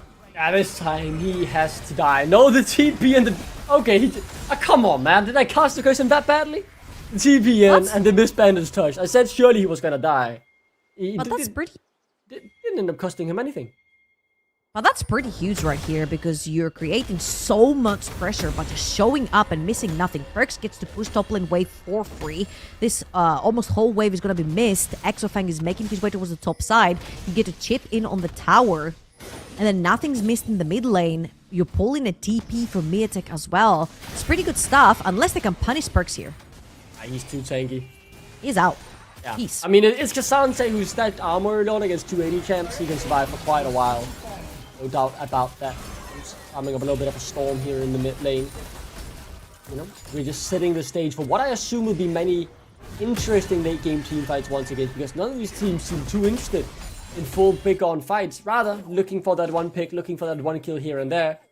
And just scaling up now. The bot lane, the constant point of pressure as Ruddy face a bit of the same up in the top side. It's Perks who has to dash out and does so very well. Nice escape there from him as wouldn't allow play, stops the recall as well, buys more time. Perks flawlessly dances out of the trouble. Yeah, and that's all she rolled, whilst leader on the bot side, I think he's very close to taking the tower, if I'm not wrong. Yeah, Just gets the tower right now. Perks is defending. Hustling is on his way. Perks cannot stay underneath his tower. 1 versus 3 for the time being. Doesn't have the ultimate, doesn't have his flash available. Gonna have to give that tower up. Just about farming the wave right there. And it's going to be a tower for a tower trade. Leader taking the first one on the map on the bot side. And Jankos has been so active in general on the map. Now seeing the Mega Knife from Miatek. Does he fancy his chances here? He's just passing by. Jankos very much showing his face. Not often he gets the kills from the Doas came in. Now faces down Perks, TP in. The tick, ooh, not quite enough. The Archangels early on. Maybe Leanders would have done differently there, buddy. Perks able to walk it off. I mean, this game, man, so many close calls. Yeah, here's the unfortunate thing. Perks is fully armored up. Doesn't have any MR on him whatsoever at this point. I mean, you're playing against Gnar, Wukong, and Twitch. Obviously, you want to be stacking up on this armor, which means that Cayman on that way is going to be hurting. With a full item completed as well. Just about gets out. Calculated from Perks. Pretty good stuff right here, though, because it allows him for a reset to now start getting set up for the next dragon that has just spawned. Second Drake on the map already, so I guess you say trouble. Ready, sec. You want more than that, though. Cassine is the primary target, able to run away for now, but with the CC chain coming through, finally enough damage lands from Jankos, and that will be the kill. Bulldog has now rotated down as well. Came in, could be caught out here. The flash is available, and will use it just in time to get out. Just tries to trade back, but Ruddy got the lock on this objective, it feels like, as despite Miatek showing up, won't change a thing. The second Drake will go to Ruddy. That was such a clutch Q coming in from Perks through the wall. Forcing Cayman's flash again. I feel like Cayman has had a miserable time for the past 2 games at least. He has been on the scope of Ruddy over and over again. Jankos hitting that mid lane, taking the flash, repeat ganking. Now you have Perks trying to do the same, hustling the entire time with the Bard as well. I feel like, Cayman is not having a very good time in terms of how many people he sees around him for the entire duration of that early to mid game. And on an immobile champion such as the Wei, you cannot necessarily afford to miss position, especially when you do not have your summoners available. So Cayman, from now on, and for about 3.5 minutes, close to 4, he's going to have to be very, very careful on how he positions onto this Wei. Saying that, Rift Herald spawned on the map, and Bulldog Esports, again, they're always very punctual, very early in terms of objectives, very good at setting up for those. Let's see now with the setup that they have, if Ruddy actually fancies their chances. Yeah, hustling. Caught on the ward here. Ultimate won't be enough. Exofang there as well. Just cut down his HP by in a second. Didn't even see the little rat sneaking up, but the TP through from Perks. Sure, they want to give this up for free, but not many options left in their toolbox to work something out. Over 4 on the kill score, goal still relatively even. Let's go of this game. 70 minutes in. Slower one this time, but these games keeping each other within reach. Bulldog looking to force a game 5. Ruddy looking to advance and do a top 4. Perks is looking also so confident onto this Cassante.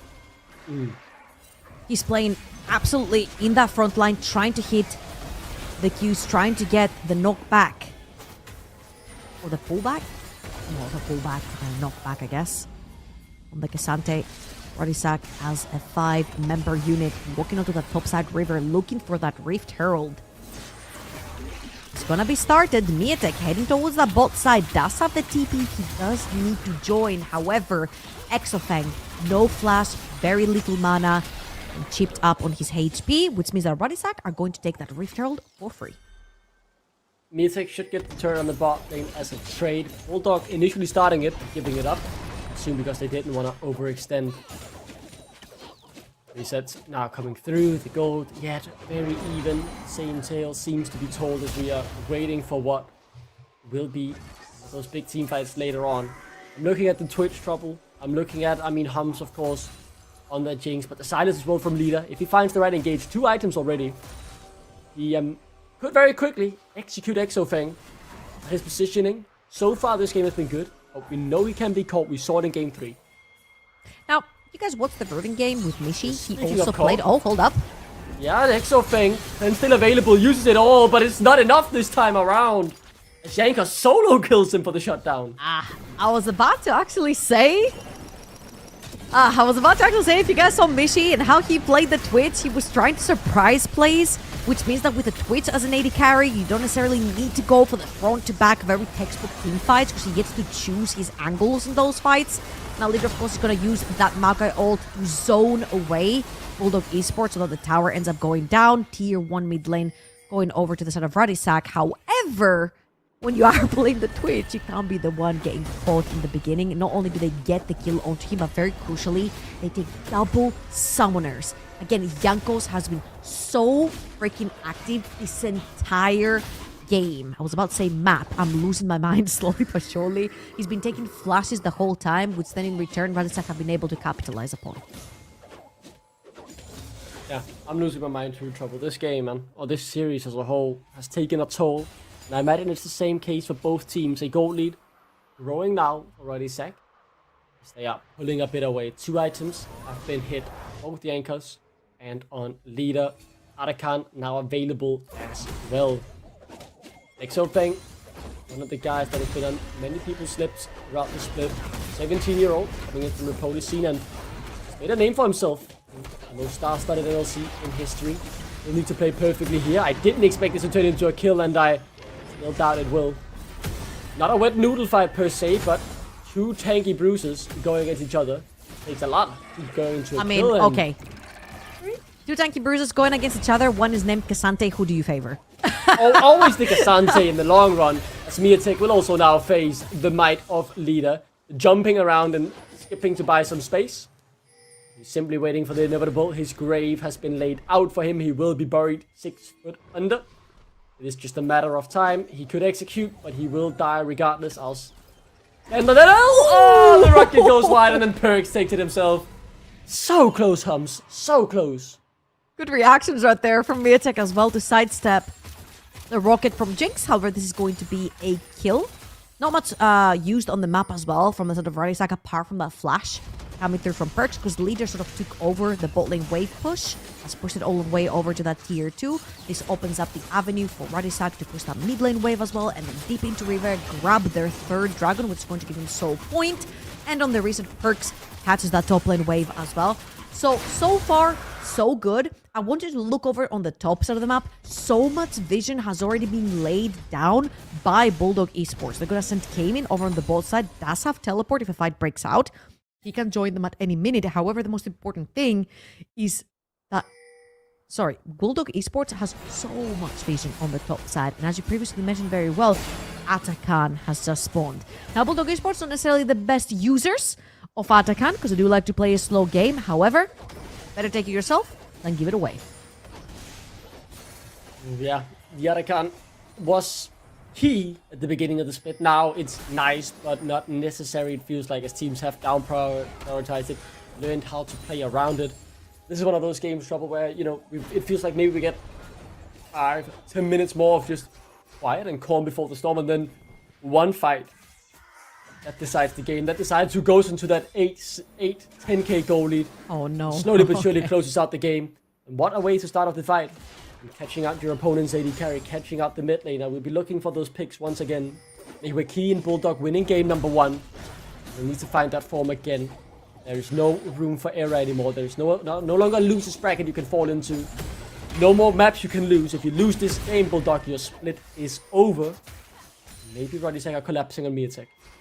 I feel like Ruddy's really fancying the chances right here. If you look across the board, they have a 2-item power spike. Well, that's not the same case for Bulldog Esports and Miatek. He's been caught as Mininar. Yeah, the tower dive is well and truly easy to execute. They get the tower on top of it as well. That could just be the Artican unless Exofeng feels like he could do something. Worth noting, 2 ultimates rather, extended on it. 2 big ultimates in a team fight. Bulldog very capable of responding to this. Perks as TPs who could join back in. They are resetting on vision, however, Bulldog Esports are not going to let them reset just that easily. This is going to be a 4 versus 5. Miatek does have teleport. The flank TP coming through from Perks. Can he find Exofeng? It's a really good flank. Eyes on Exofeng. The flash is up in 10 seconds. He can't find him. Wait for his right moment. Perks runs into just the tanks and not the important target. Decides to take someone else away. A leader should just be gone. No, the auto attack is not enough damage. Perks caught in a 1v4, however, and his death is secured. Shut down. Secured by Exofeng. Artican's still alive though. Bulldog can walk forward here. Jankos is low. Leader is low. It's only Hums and Hustlin who can do something, as Hums already just forces quite a few flashes to begin with.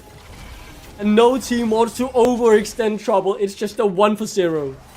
Wow, only Perks dies here. Leader and Perks were knees deep into this river. And Leader somehow miraculously manages to get out.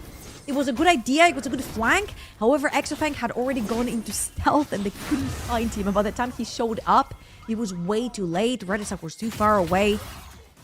Let's have a look at this one more time. You see the double flank from Leader and Perks, but look at Exofeng. He goes a little bit to the right, just about hides. The second he shows, a little bit too late. Perks has to grab Cayman to try and assassinate the mid laner. He does pretty good damage on him. However, Redisak had been isolated on the tops of the map, couldn't follow up. They were too split apart. Leader, luckily for him, makes it out, and this is going to be it. A bunch of flashes. Here's the big the big rocket. Yeah, coming through from everyone, where you're like, okay, Hums is just gonna pentakill on his own here. Wasn't the case. Flash, big W right there for Bulldog Esports, and they get out. This game, 3k goalie, has been slowing down a bit as there is a Drake in just a minute's time. This is the soul for the side of Ruddy if they get it. A Cloud Soul will be very important, but so far the eyes are still set on Yak. The TP coming through from Cayman. They want to have the setup, however, look behind them. Leader is now pushing that mid lane, and they need to keep aware of where that Silas is. They found Miatek, but they can't take him down. They can't commit to him as he's able to buy enough. As Hums finally takes him down, Exofeng unloads on towards Hustlin. It's not their priority target, but it's one they like. Hums is solo Exofeng, dealing a whole heap of damage at exactly the right time. Ruddysack have found Kasing as Exofeng just steps up towards Hums, takes him down. Leader though connects with the abscond, abduct, and takes him down. Cayman, the last remaining member of Bulldog, kiting back towards the Artican pit. The health bars are low though for Ruddysack. As Leader misses the abscond abduct, Cayman continues to buy time. The tanks slowly but surely chipping away at his HP bar as Ruddysack claimed the ace. You're saying he's buying time? There's no one to buy time for! Everyone is dead from Bulldog Esports, and that looked like a very promising fight.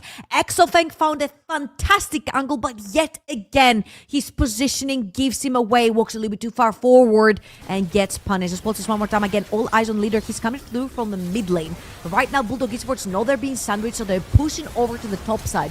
Miatek gets caught as Minnar and absolutely annihilated instantly, and this is where Leader and Perks come through. The duo that has saved these fights over and over because Exofeng gets to open fire for free.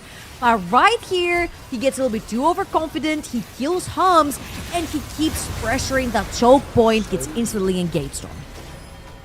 Wow, while that was happening, Double Soul just got slain by Ruddysack. That was the prize for the fight. Artican still very much in the map, seems to be set of the Baron. A Cloud Soul will give extra movement speed and make it very easy to reposition. You get caught out by the Twitch. There's that thing though, that a full crit Twitch deals a lot of damage and can very quickly one-shot you in a few autos. The Cloud Soul will help make that positioning easier as... Would you believe look in at that? trouble? It's another pause. All right. Let's see what we've got so far. We've got feats of strength for the side of Ruddy Sack. We've got about a 5,000 gold lead for Ruddy Sack. And the Soul, which is going to be a cloud for them. Mm-hmm. Right now, I would say that this game looks pretty much like a done deal. You've got a Jinx that scales fantastically into the late game. You have Silas who does the same. You've got a Cassante that's already accelerated. It can be your front line. Jankos has been doing fantastically well into finding openings in the early game, grabbing flashes, repeating ganks, getting the kills onto the needed targets. So far, so good. I feel like this has been probably the most stable game we have seen coming through from Ruddy Sack in terms of playing it more quote-unquote textbook, if you will, setting down the vision, going for picks, translating them into neutral objectives. I don't think there has been any unnecessary fighting. If anything, it has been engaged through by Bulldog Esports. However, this is my caveat here. Bulldog Esports are incredibly good at team fighting, and there's been multiple times where they've come back through a 5k gold deficit by pure team fighting. So let's see if they're going to find an opening to punish an overextension and get that team fight through. Perfect timing. Saying that, wait! No, not perfect timing. I cast the curse that again. I'm sorry. That's my fault. I take the one on me. No, man. Oh, my. Nah, that is comical. That is... Can you cast a curse a pause? I don't think you can. I can cast a curse anything, it feels like, man. I'm cursed. Hey, I'm not telling you who my favorite team is. What the heck? Don't do that, man. Don't do that. I'm not telling you. I mean, my own favorite football team, I've definitely cast a curse there, and they're doing horrible at the moment, so, you know, Leicester looks to be going straight back down. Yeah, I can lie to you. I can tell you who my least favorite team is as my favorite team. That's a good and then idea. you can cast a curse them. But it doesn't count, right? It has to like be truly your favorite team for it to be cast or cursed. Yeah, but you know, ever since I got into casting, my favorite League of Legends team, Fnatic, I've been a massive Fnatic fan ever since I was, 10 years ago when I watched it with my dad.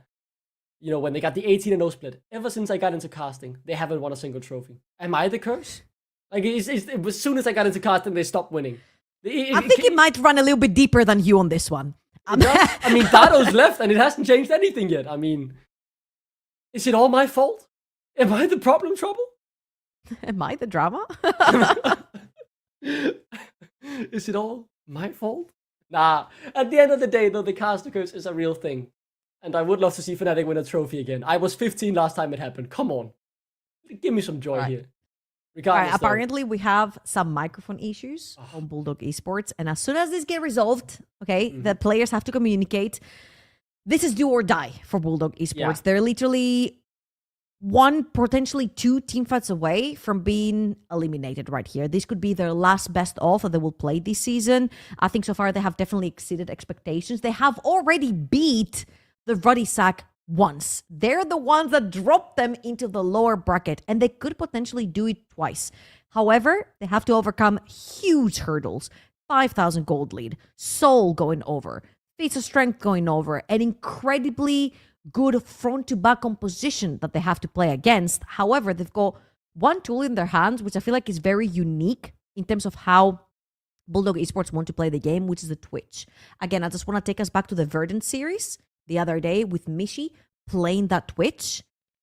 And the way you can just position around, you don't necessarily have to follow the front to back rules with this kind of AD carry. So if Exofeng finds an angle onto Hams, onto Haslin, eliminates them and gets out, this could be what Bulldog Esports need to win those fights. It could be. I think it is what they need, Trouble. Look at the goalies in different lanes, right? They are behind across the map.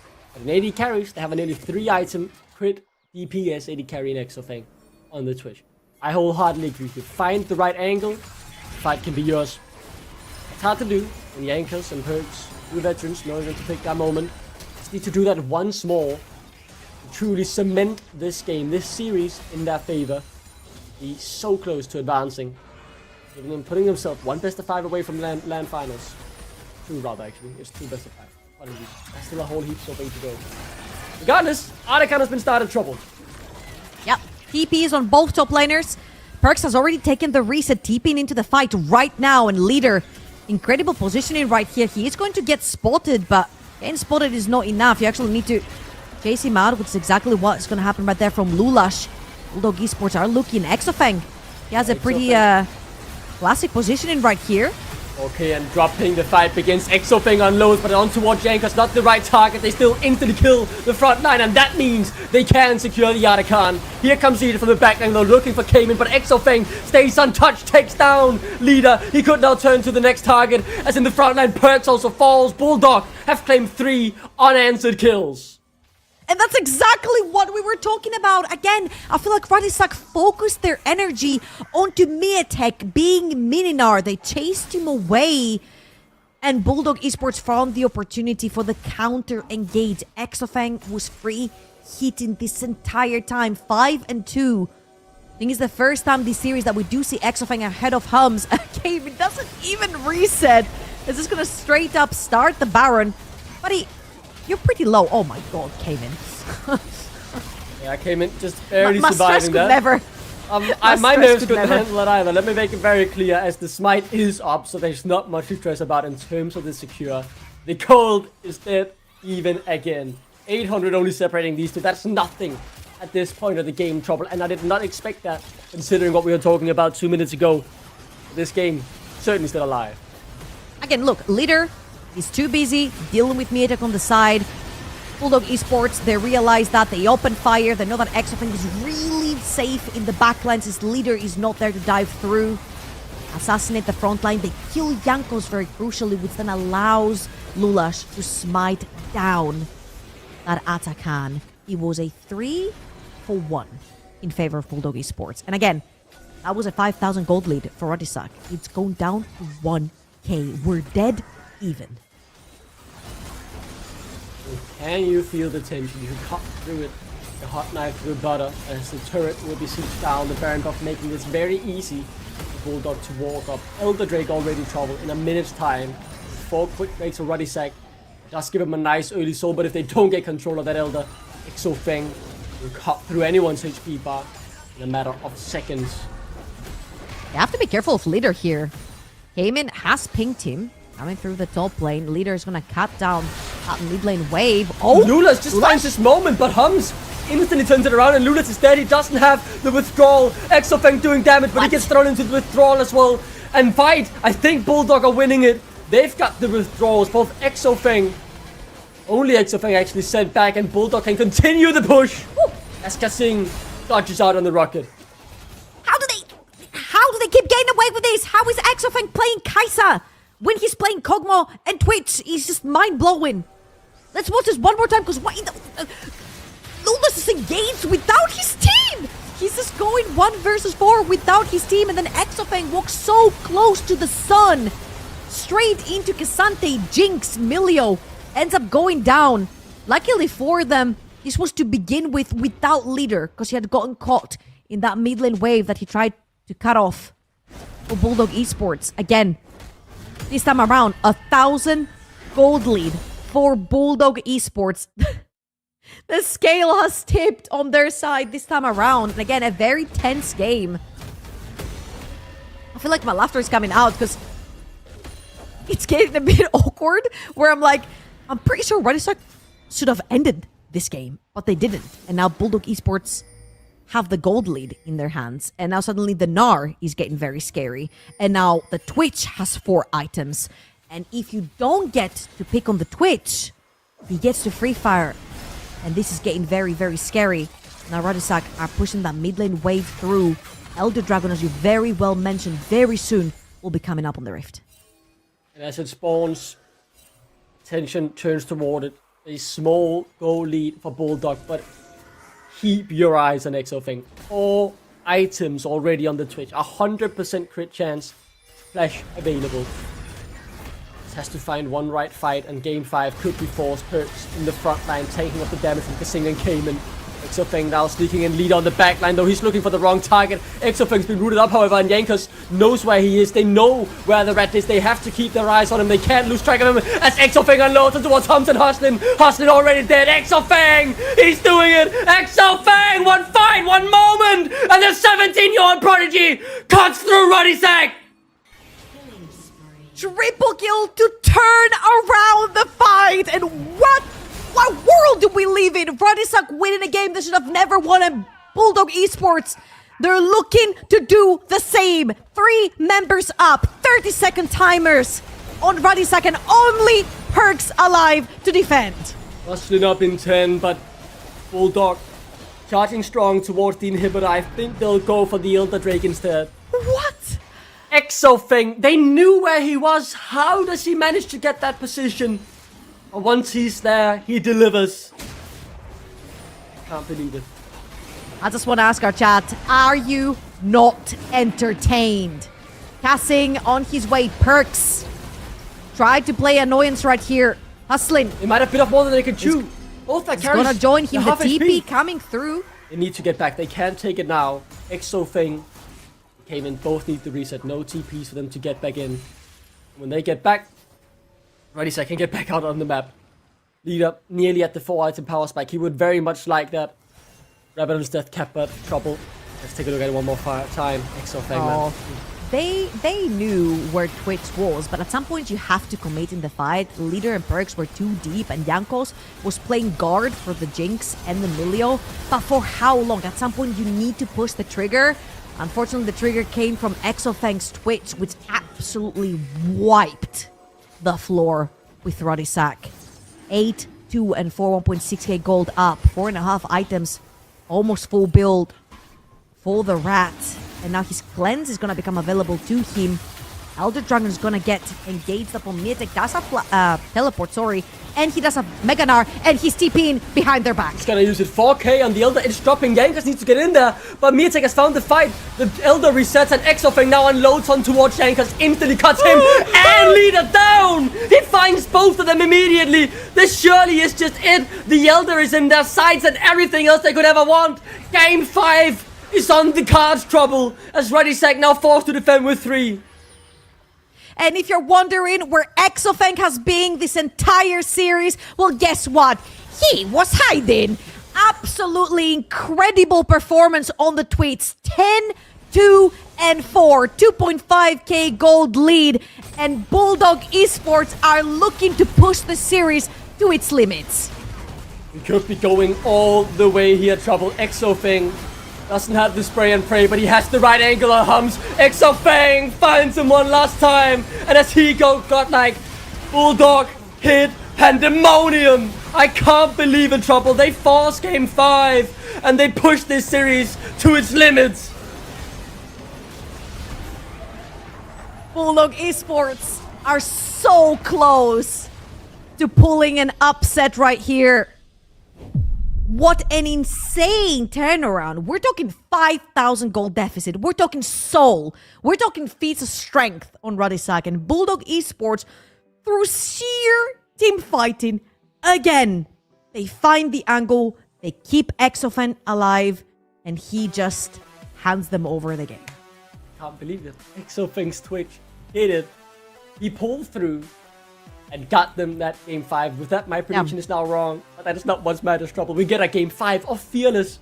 Imagine the possibilities. Wait, you dared not guess 5 games? I guessed 3-1, and I was very close. I have to say that. Okay. Yeah. Okay. Don't lecture me now. Big We're mistake. enjoying quality Big content mistake. here. Don't lecture me here. It is. Hey, I'm all absolute up for it. I'm all up for it. I think our viewers are also up for a game 5. I am We're going straight hyped into for the Silver game Scrapes. These teams have been going toe to toe. Up to the last minute, you can never tell who wins. Ruddy should have lost game 3. They won. Bulldog Esports should have lost game 4. They won. Absolutely not. Anything can happen. I can't believe it. I can't believe it. Trouble. So much to talk about there, but that honor will go to Ashram and the boys to break that down. I can't believe it, Trouble. Send it to the desk. Game 5. Game 5 on our hands, and yes, a lot of you have been upgraded. You're now part of the boys. You have no option. This was such a good one. It almost looked like it was over. It almost looked like Ruddy had it in the bag, and I know Watch Party is suffering right now, but you have to admit, absolute cinema, as Trouble was saying. Let's go back to the beginning and how he was looking forward towards the Ruddy sack. It was looking towards Ruddy. It was looking towards them on every single lane. Bulldog had nothing and no one to play around. They were behind on every single lane except for Mientek, who was winning by like 200 gold max versus Perks on his Xante on the top lane. Everywhere else, losing, dying stupid deaths. It was supposed to be Ruddy's game. Yeah, it wasn't looking like Ruddy's. It was Ruddy's. It looked Ruddy. It was done. It was done and dusted for Ruddy. Like, it was... Yeah, they played an exceptional early game again for the Ruddy sack, and they really punished Bulldog. It's just, I don't know, man. What a crazy series. This was a great little moment in the game, wasn't it, as well, when Mientek hopping away. He's got Triforce, he's got Swifties.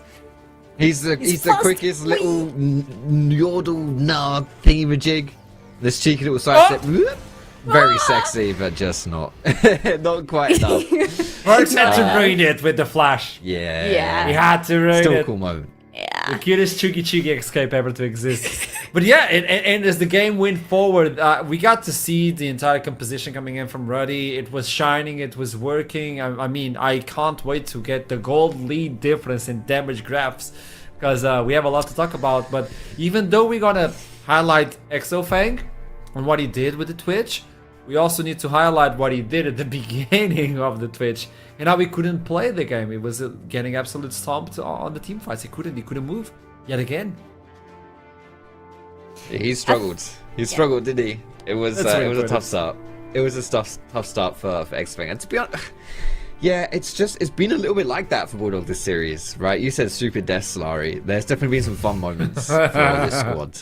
In this series, and I think Exofang has been part of that, you know. And we saw it in the previous game when he was on the Cogmore. He had the tools to succeed, and just, you know, was always the first one to die, you know. And that is problematic. That is troubling. But on the Twitch, I think he kind of reached like a just that point where it didn't matter, you know. He would stealth, and even if he's in the middle of the team fight, which he found himself in a lot of times, he was still popping people. So.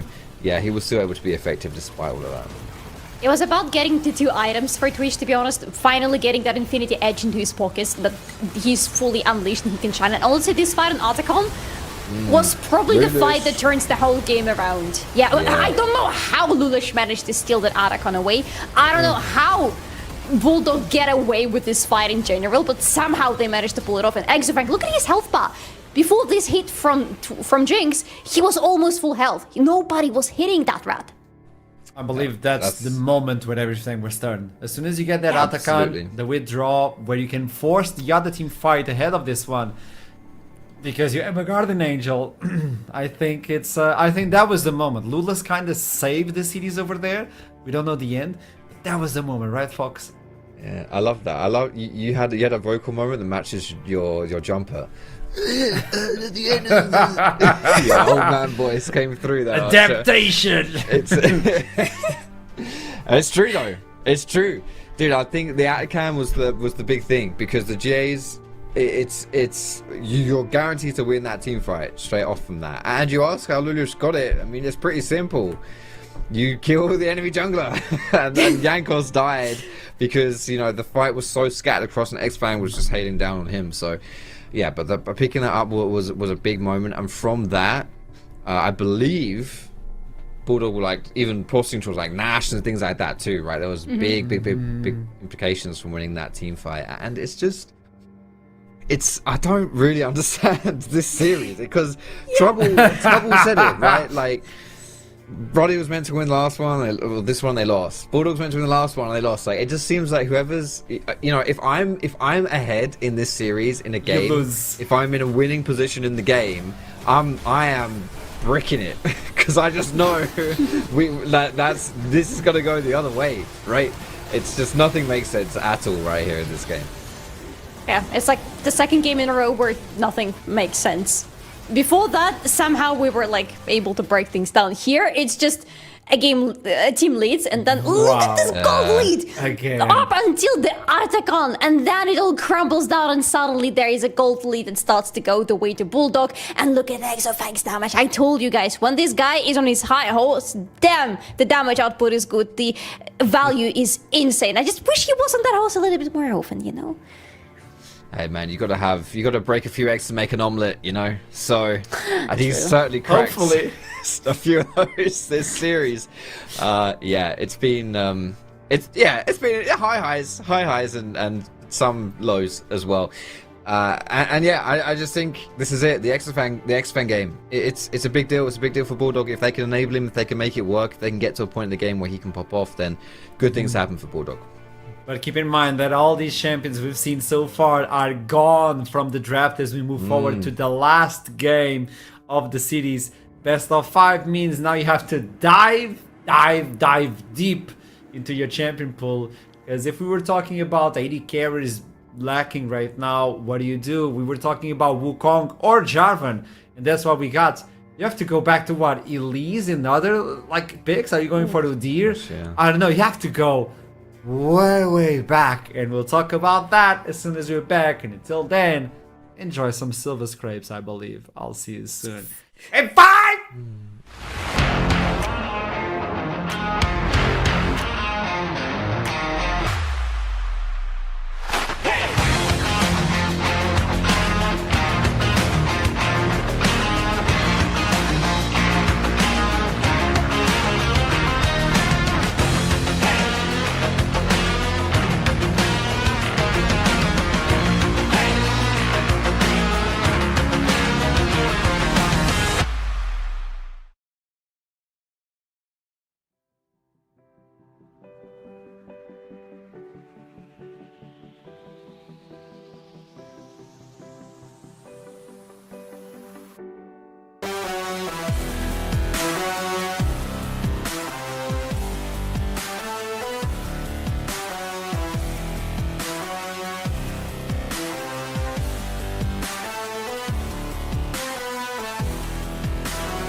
Game 5, game 5, game 5. We get it? Are you ready? Yes! Let's throw Solari. Hell yeah. Okay, whoever wins this one moves on with the bracket, okay? They keep living, they fight yet again tomorrow. No time to actually breathe. You end up the day on a 5-game. On the series of 5 games, you have to study the enemy team instantly. You have to prepare. Whoever loses, well, good luck watching tomorrow. You can actually join in on predictions on chat. Moving on with that one, everybody in the chat, welcome to this one. We were talking about picks, and we still have a lot of them. We were worried, but I mean, you can pick the Viego, you brought it up, Fox, the Nocturne, the Gragas. You can play the Mel. I mean, Timu is still available. We're good. Let's maybe not go right. that deep into the champion pools, but yeah. I said what I said. But yeah, that's true. We have a lot of picks. We still go with the same bands, but yeah, I don't think we're feeling too limited by what is left for us, because everywhere you look across the board, there is something to play for those guys. Like, there are still very good AD carries available. There is still, I wanted to say, supports available, but goddamn, Ruddy Saka banning out Lulu from Bulldog. Oh, that's nasty. Yeah, I mean, if we're looking at AP junglers for Jankos, like the likes of Lilia and Nidalee are still open, at least if you really want to go that far into it. It's not obviously, yeah, I don't know. At least ain't exactly meta, but yeah, it's. I was like, we played Jarvan last game. No, no, it was a move. move. Lock it in. I was sure it was Jarvan for some reason as well. That. Yeah. So there are still some options, and I think honestly, your game 5, you go back to comfort. You know, you just.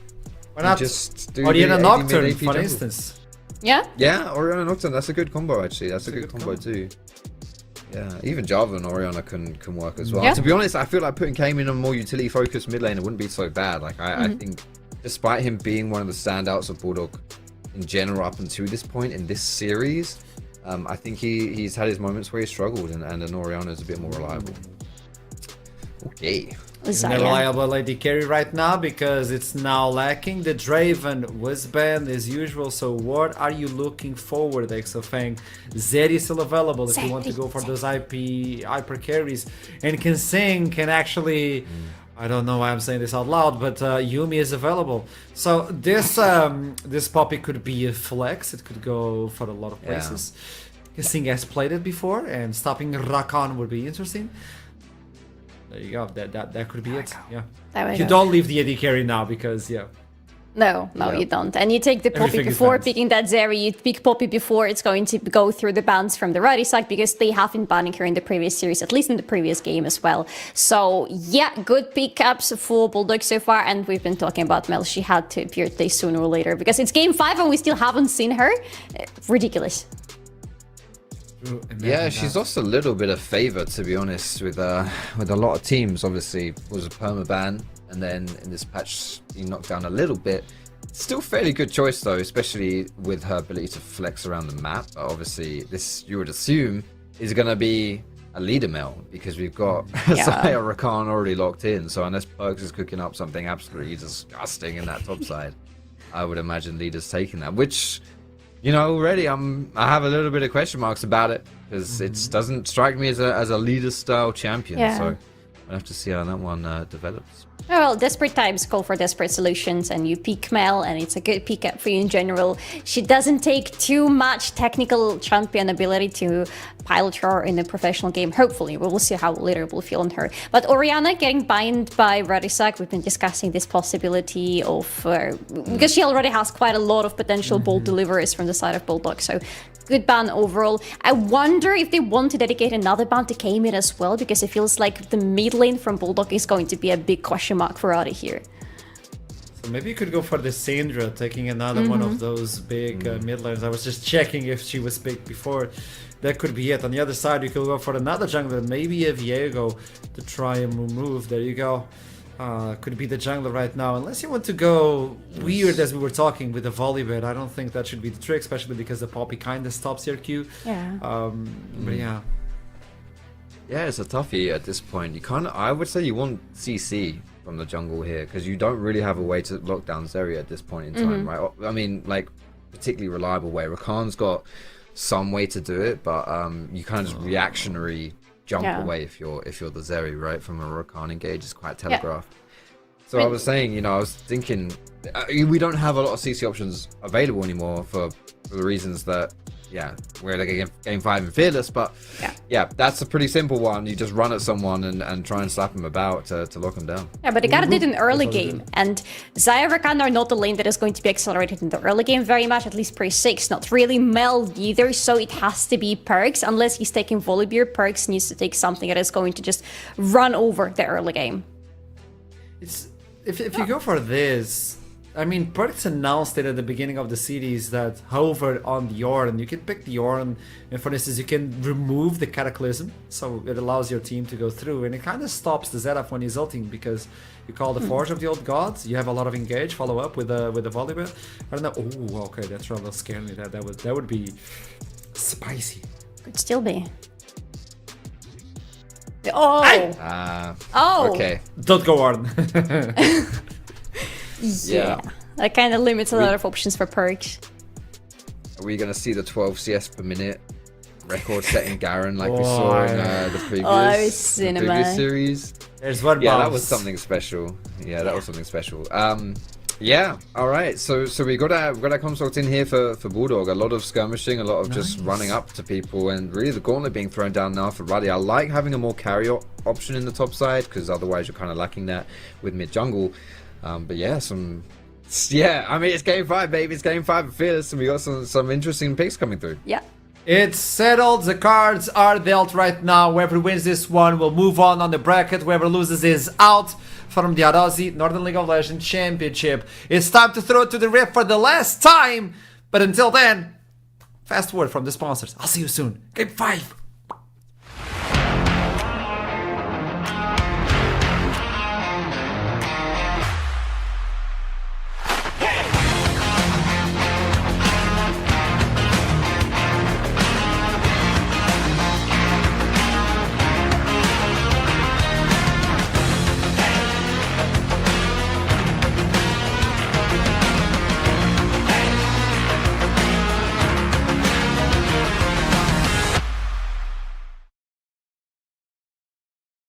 Are you not entertained, Trouble? This series has delivered chaos on the Rift for 4 games. You never know who's winning until the Nexus explodes.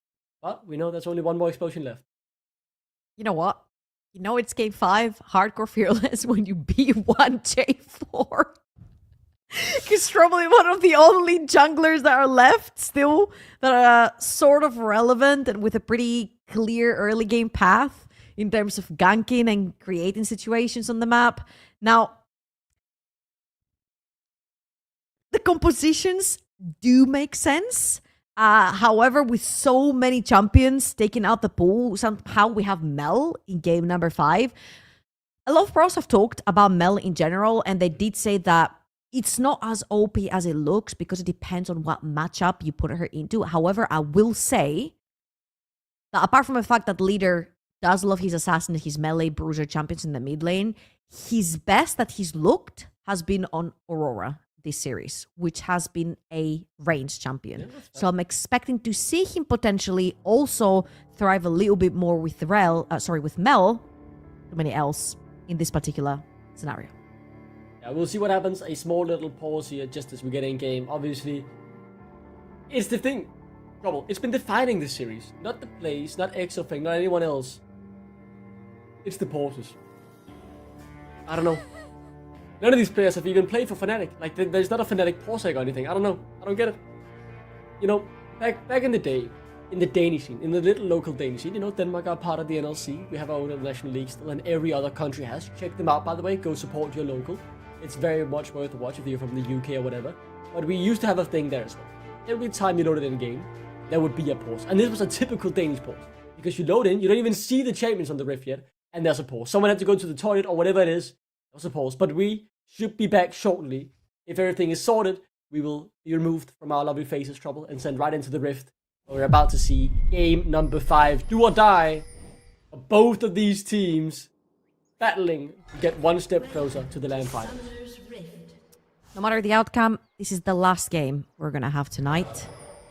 For Bulldog Esports, this is so important. It would be a huge upset to take down Ruddy Sack. They took them down once in a best of 3 on the upper bracket, and they're looking to do it yet again. And you know, they're looking to prove that it wasn't just an upset. Yeah, it was just their regular theme. And I think, you know, a best of 3 is like, that's only 2 games, right? Maybe you cheese it a bit or whatever. This is a best of 5. There is no doubt about who's the better team once this series is over. Or maybe considering how close this is, there can definitely still be made argument. But it is a pretty definitive result once a best of 5 is done. You've had this many games to prove you're the best. Whoever comes out on top has had to have done it by hard work, sheer grit and determination. I'm not sure I can handle 30, 40 more minutes of whatever is in store here, Trouble. My heart might not be able to, but we'll see, we'll take it as it goes and see what happens. You know what, one thing's for sure, with these particular junglers on the Rift, there's supposed to be a lot of early game action.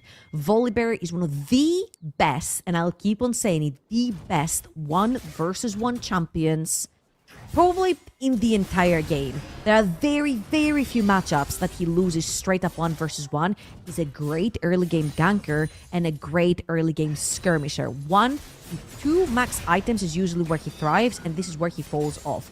That's why majority, when you're looking at a Volibear, you're looking for those early game plays, trying to get your laners ahead. I'm looking at Perks. I do not think Jankos has given Perks the attention that he deserves, and right now he's in a matchup, he's on a champion that can really benefit from those early game shenanigans.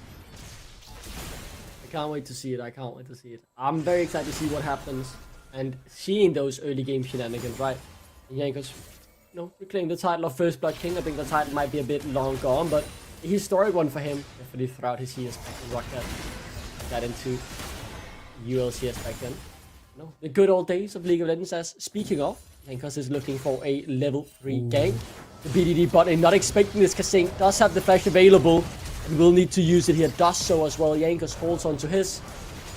In the end though, they trade 2 summoners for 1, but they get prior on the bot. Yeah, and Volibear is giving you here the Jarvan special, even though we do have a Jarvan on the map, which is 1 quadrant straight into a gank. He's gonna walk towards the top side of his map right now.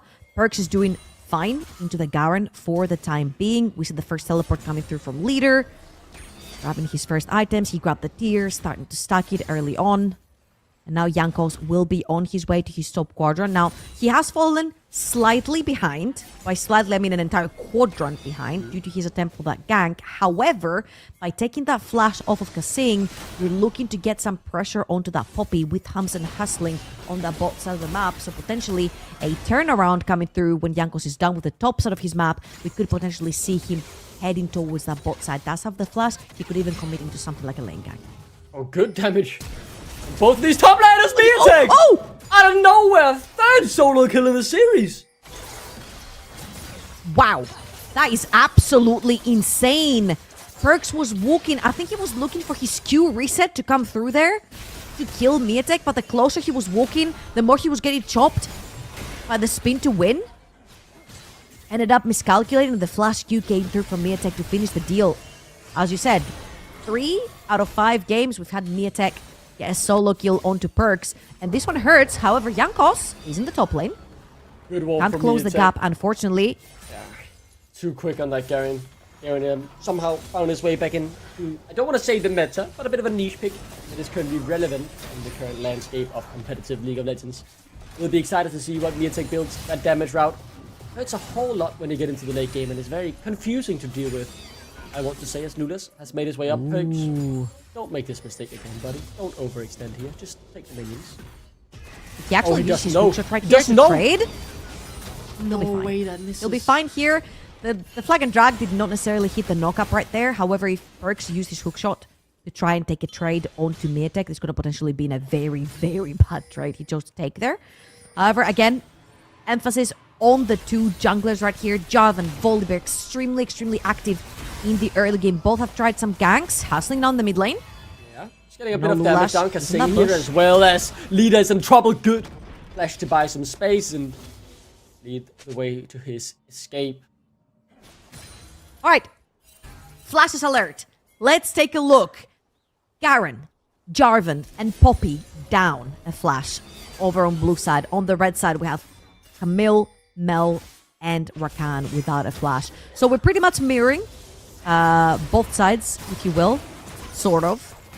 And now Ruddy are gonna take that opportunity. Get into that bot side river. Perks. Is he gonna use that hook shot? Oh, good timing, good Very timing. nice buffer. You know, has maybe been to World Finals trouble. One MSI, you know, he's got that timing on lock. Yeah. I think you'd be very surprised about people who have won finals that are not necessarily as sharp at League of Legends anymore, Duckling. Who are you thinking about in particular? One of the maybe OG Fnatic players? Regardless though. Speaking of... No, I was thinking more about Ning from the OG IG. Oh, Ning. But sure. Okay, fair enough. Regardless though, Lulis is able to take this. And speaking of grandparents, Jankos able to stop him and will take one back, as that means no one will get the objective claim on their bounties for that feat of warfare. Not feat of warfare, rather feat of strength. They're really battling over this grub. It's a bit of an... not a real battle. An or battle? What would you call this? They're just standing there, trying to zone each other away. And it will be Jankos that claims it in the end. 1 for 2. Nobody takes a tick on feats of strength on neutral objectives.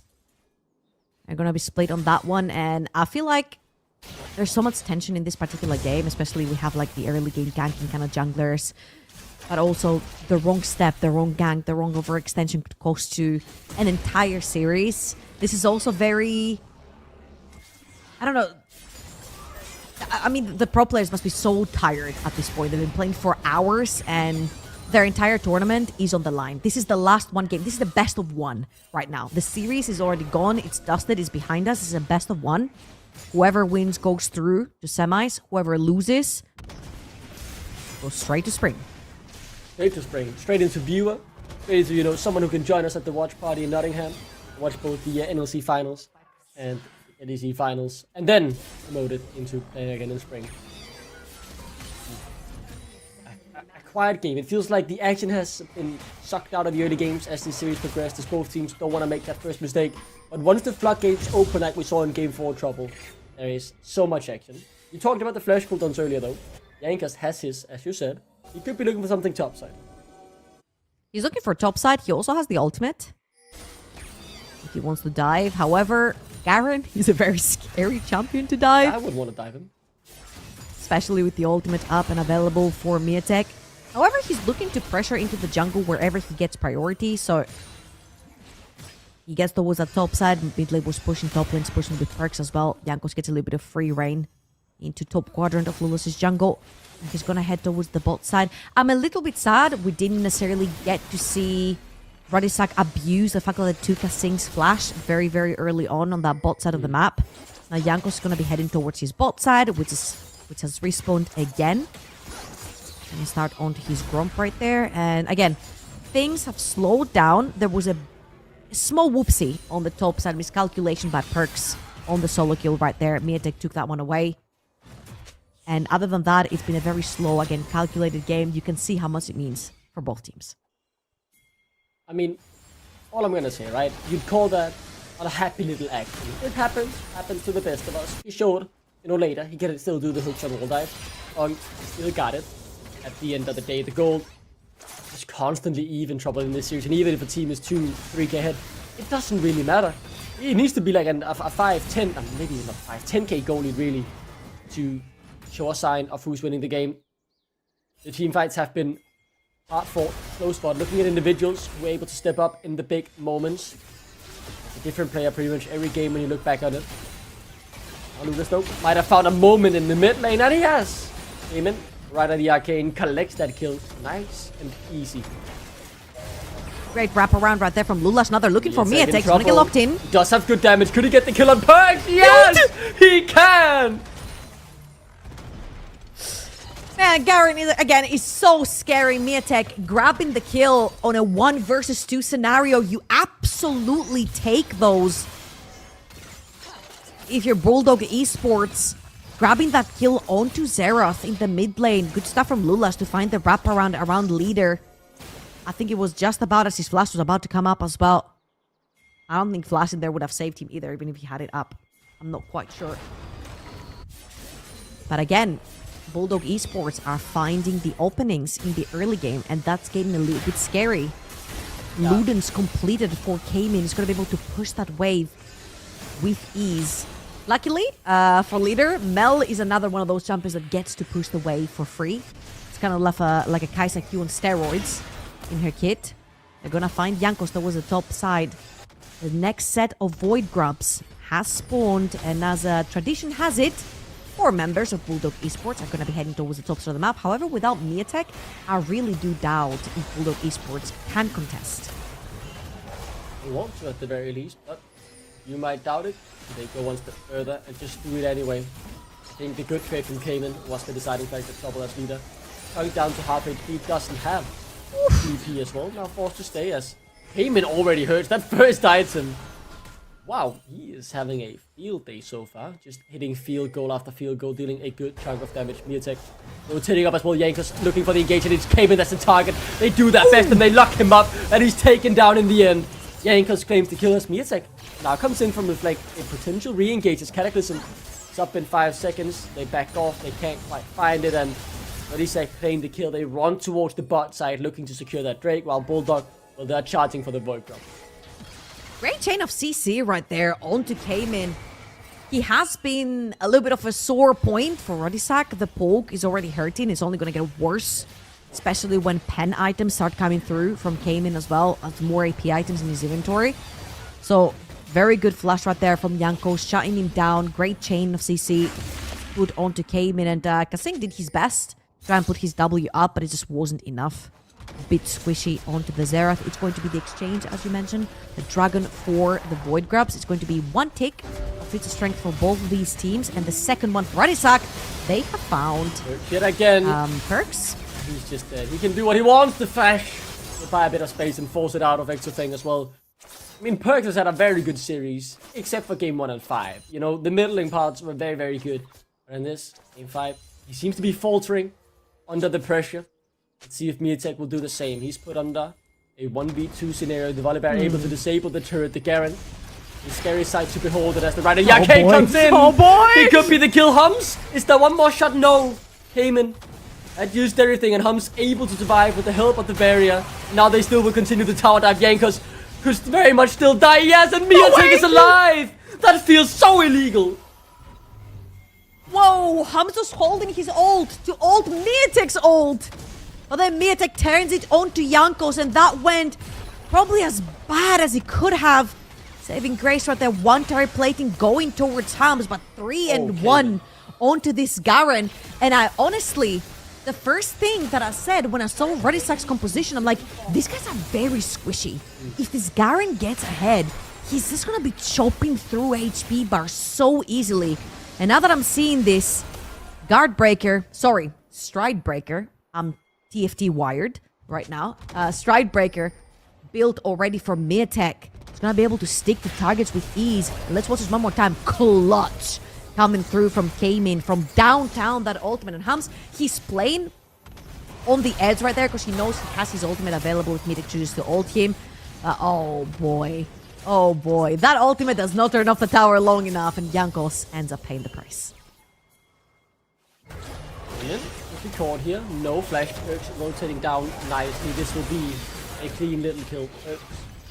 We'll take it, and Ruddy still in it, but Miatek, I mean, he's strong. He is very, very strong on this Garen. Getting a solo turret up top as well. We all know what a Garen that's ahead can do, especially with this damage-oriented build that you're building nowadays. You cut through anyone, even the tanks. I'm actually really surprised that Miatek still found a carry to play on the top side of the map. This time around is going to be the Garen. Again, the Camille was picked into the Garen. Perk has not been having a fun time up there. And with 1 level diff between the 2 top lanes, it's only going to start getting worse. The TP that came in, I don't know if you want that. Yeah, that TP sucked, buddy. You're going to die here. Eventually. Eventually, as Hums is forced to flash forward. Miatek will trade back, and that means Bulldog will get a 1-for-1. My point still stands though. That TP did suck.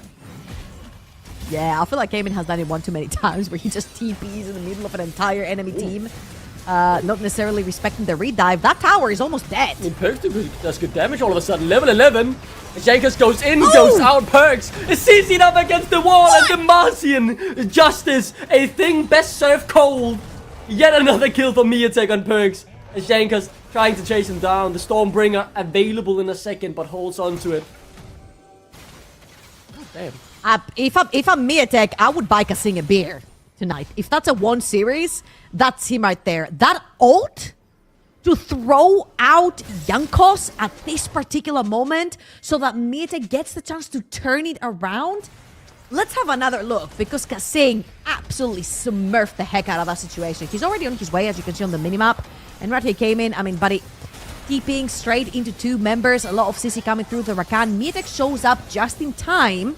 And as the wave is pushing through, the next one that's going to come through your screens, Ruddy are preparing yet another dive. They have the members. Miatek is low enough, and right here Kasing starts channeling the ult. The second that Jankos just about lands the Q under the shield, this is where Kasing releases the trigger, and Miatek absolutely destroys Perks on the tower.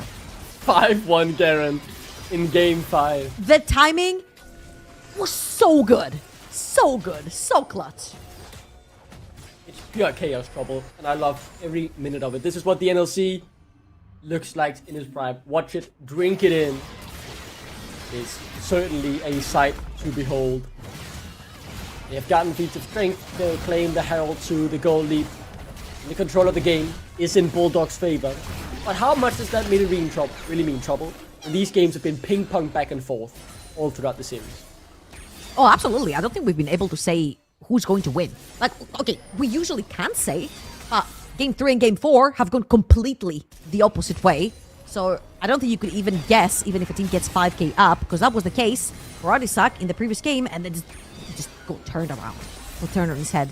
Right here, you mentioned it, 5-1 Garen. The thing that really scares me, again, is how squishy... Look at the damage. Oh boy, here we go. Oh boy, here, oh, the flash! The hook shot wall dive! I can't! Miatek is on a rampage, and the fight could be unfolding. Kasing has places to be, man. Kasing has places to be. He ain't got no time He for needs you. to go to Bulldog bed. Esports going in as the 5. cataclysm! It finds the carries the right of the arcane, rains down on Hums, who's forced to let the feathers fly, but Exofang has other ideas. He'll try and chase down the rest of Ruddy. Leader next on the menu, double kill for the 17-year-old lady carrier. The Drake goes over to Bulldogs.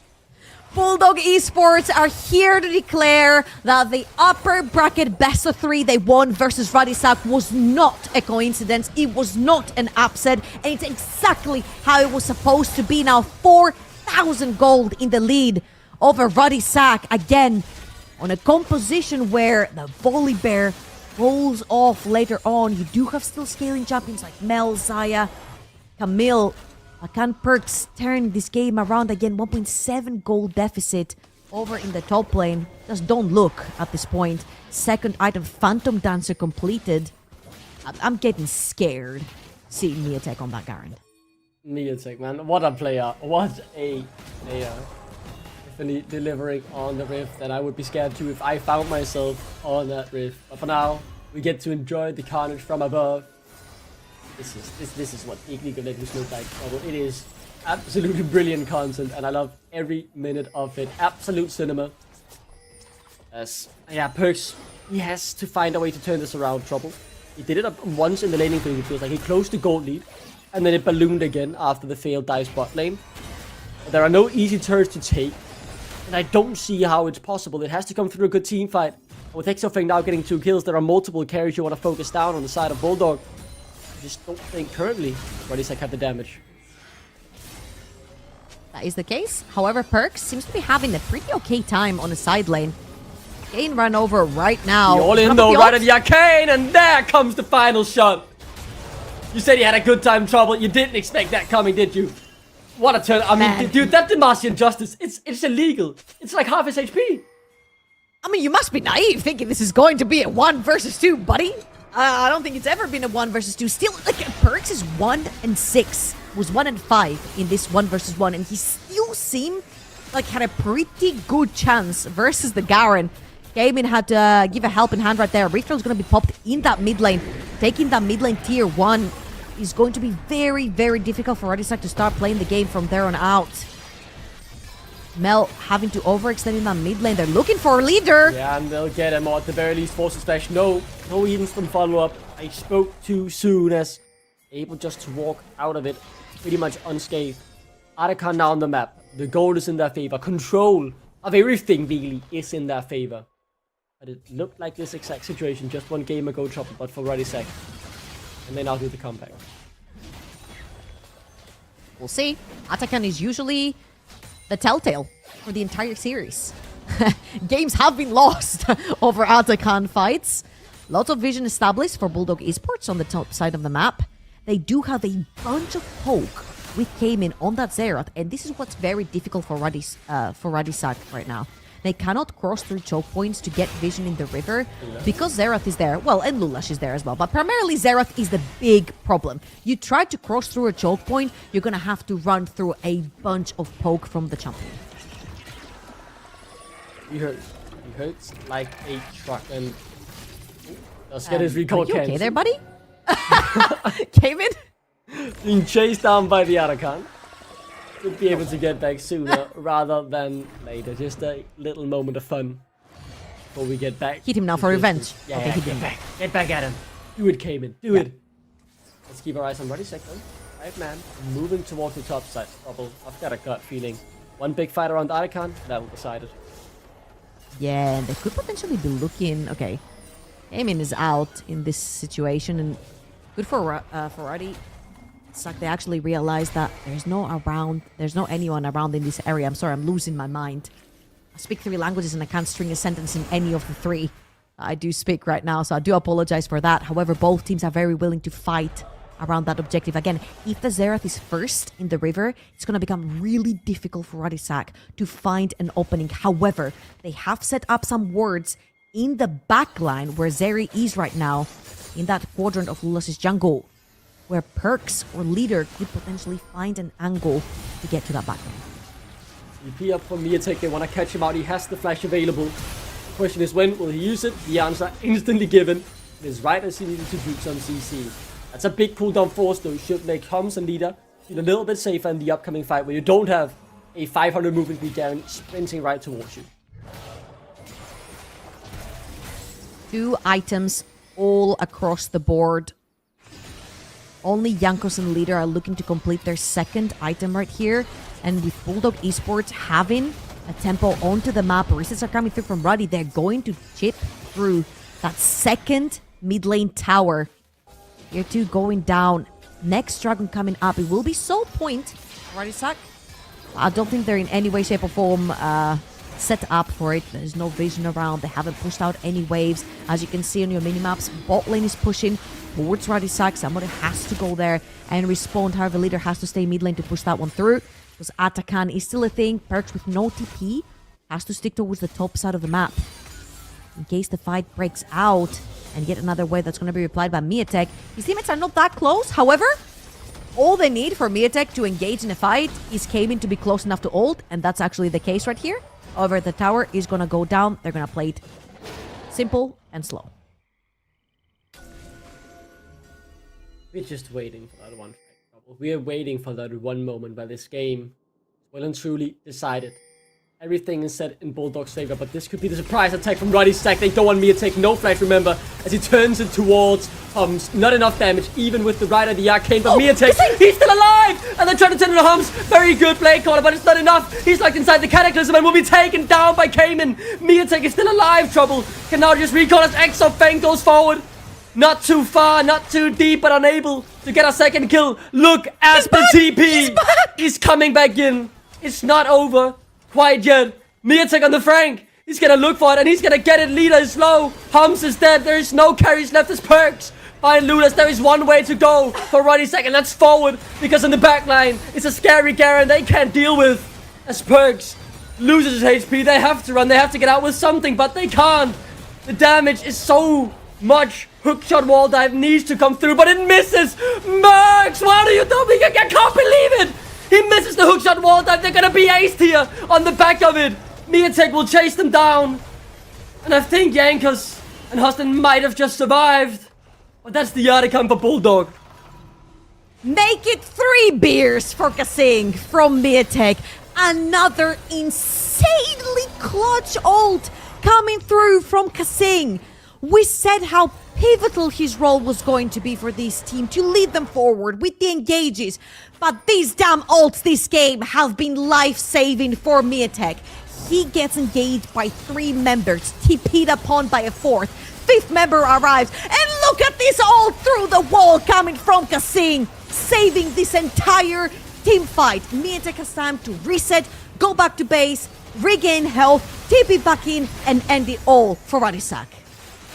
What a fight. What a fight. I can't believe Okay, what we're production. missing. They asked me who do I think the MVP should be for the series. Screw what I said. It's Kasing. Get Kasing on that list. His puppy's been phenomenal.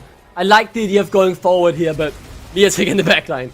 Leader Flash didn't do much as having to survive the Ride of the Arcane will do so.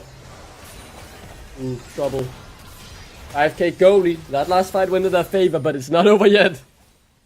However, they do have a lot of control over the topside jungle, which is where the 2 neutral objectives are spawned on the map. You have the Baron and you also have Atakan. There is a little bit of vision remaining, which has just been taken away by Bulldog Esports. Again, the problem here is going to be getting through that Xerath, and Cayman is a little bit too far forward. They do manage to catch him. The TP in the backline from Perks coming through. Oh, they stopped the Baron as Jankos. Oh, yeah, I should say TP. Perks in the backline. He's looking for Kasing, Cayman, and Exofang, and all those things. And in the meantime, Lula's already taken down Perks. Hoodchuck wall dive forward, but can't quite connect with Miatek. Now coming in from the flank, Exofang. He goes forward with the flash, trying to find them all. The damage is good as Miatek now helping to cut through the HP bars, and that's exactly what they'll do. Exofang finally falls Hums. Hums has to step up. He finds 2. Immediately as Miatek and Cayman doing the work, and the rest of the Ruddy Sack lineup. Perks creates a whole heap of distance and enough space to get out of 3-for-3 trouble. And as the game still lives. 2 and 7, and he still creates so much diversion in the backline. Perks made Bulldog Esports go dizzy in this team fight. The second they lose formation, they lose the fight. Look at this teleport coming through straight onto Cayman, which means Exofang and Kasing have to defend Cayman to stay alive. Lula's has gone too far forward. He's just a squishy Jarvan ends up going down, making the 4 versus 5 in favor of Ruddy Sack. But then that dash forward ult from Exofang gave them a little bit of the edge. Excellent stuff from Jankos right there to see the overextension from Exofang and actually ult in to finish him off. All in all, a 3-for-3 dead equal. What? Hums is just dead. Well, for 47 seconds, caught inside the Cataclysm. Baron time. Taken down. You might be right. Jankos still no flash. No Stormbringer. Get into the pit either. We'll have to buy more time. The flash is up sooner rather than later. They're likely to be started here. 30 seconds on Hums. Yeah, Bulldog Esports need to actually start acting right here. There is still the possibility of the 50-50 flash up in 2 seconds from Jankos. Even if he can't ult into the pit, he can flash and 50-50 that Baron. His ult is going to be up shortly as well.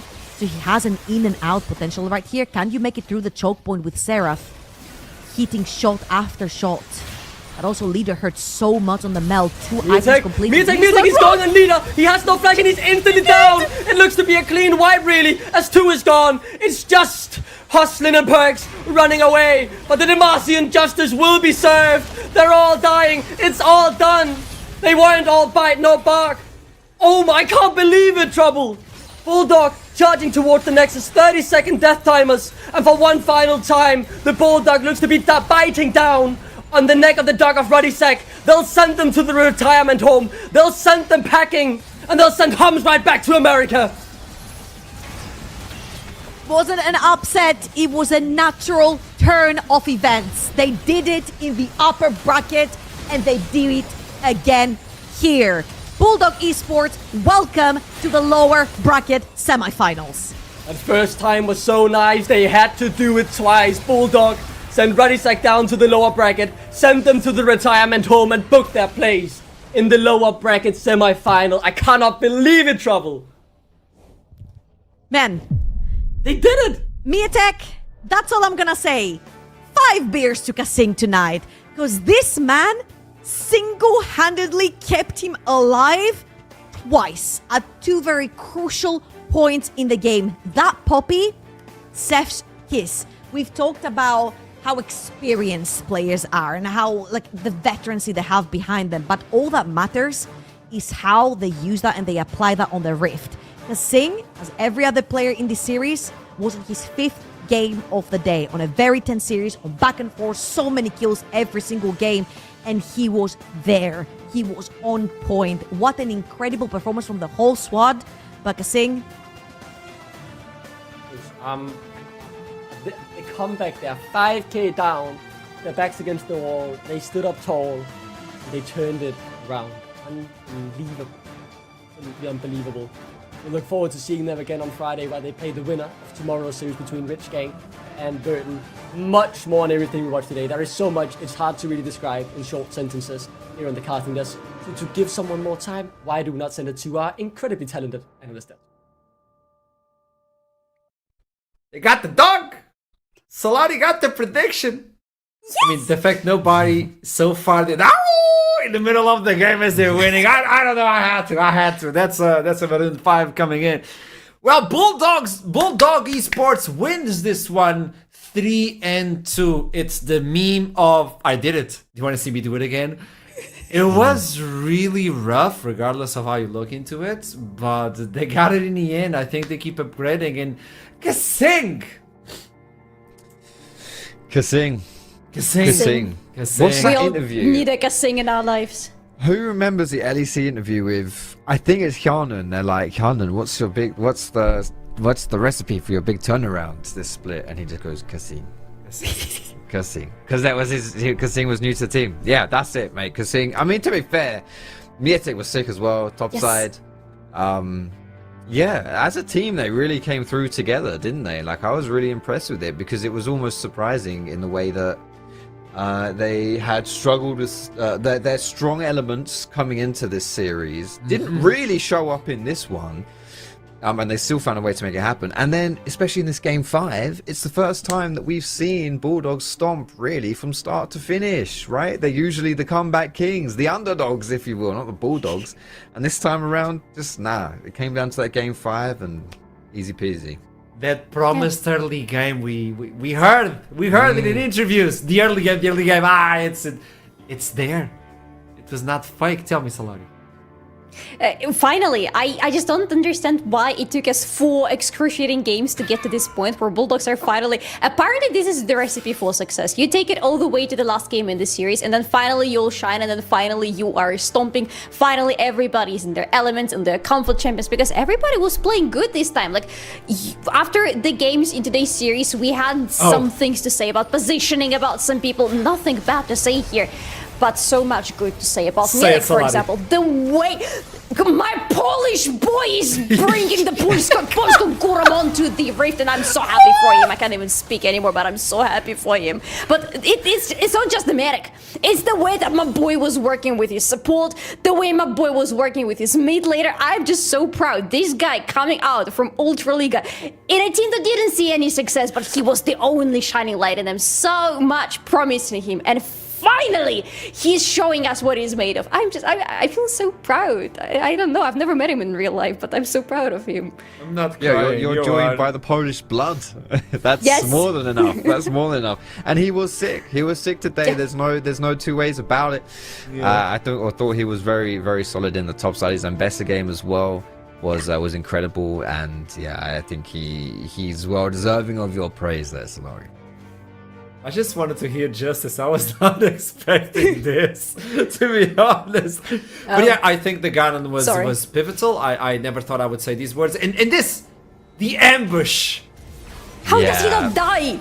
Dude, you can't ambush a Garen though, right? Like, it just doesn't work. It just doesn't work. And Kasing from over the wall. Look at that. That's actually insane, by the way. That thick ass wall, throwing your hammer through it to knock both Pug and Jankos away. That's incredible. I missed that on the first playing, but yeah, that's ridiculous. Now I know why Trouble wants to feed him so many beers, because I think he owns this series as well. Jeez. Uses the blast cone, which gives him like air flights, and then he brings in the dead man's plate, and the team bought enough time for it. Neither, you can't reflect that. That doesn't work. Oh my god. Oh, and so then you can't kill that, and he deals damage, and you can't run away from him either, because either he's too fast, or he has Kasing next to him, he's not gonna let him jump away, or you fail a little bit. Well, that happens too. It happens to all of us. He's level 16 as well throughout all of this, right? Like, there's just no way that this guy dies in this situation. So gross. It's Garen for you. Wait, there's more? Oh, okay. I was getting excited. I know it's a replay, but I was like, wait, there was more to show me. I mean, yeah, Kasing, Mietek, probably the MVPs, but who else would you put on the list as well? Exofang. Yeah, I'd probably put Exofang on there as well. Yeah, I think he Lulas was did still... Yatakan as well. True. Lulash did get the Atakan, it's true, but Exofang killed Jankos so that Lulash could get the Atakan. And he was a Twitch. Yeah. I mean, junglers never get any love. Screw junglers. It's always jungle gap. So I hear pain. Yeah. No. Why would you hear that from me? There is no pain. I think this was there the is last only one. pleasure. Such as the pleasure that a wombo combo spinning Beyblade Garen delivers to your team. My boy. 3 people already dead, by the way. Like, holy Stride crap. Breaker, Phantom Dancer, with Boots of Swiftness upgraded from feet. Dead man's there too. And you can't kill him. Yeah, you can't. And you can't run away from him either. You just accept it. As Jankos did at some point, I believe. You just accept it.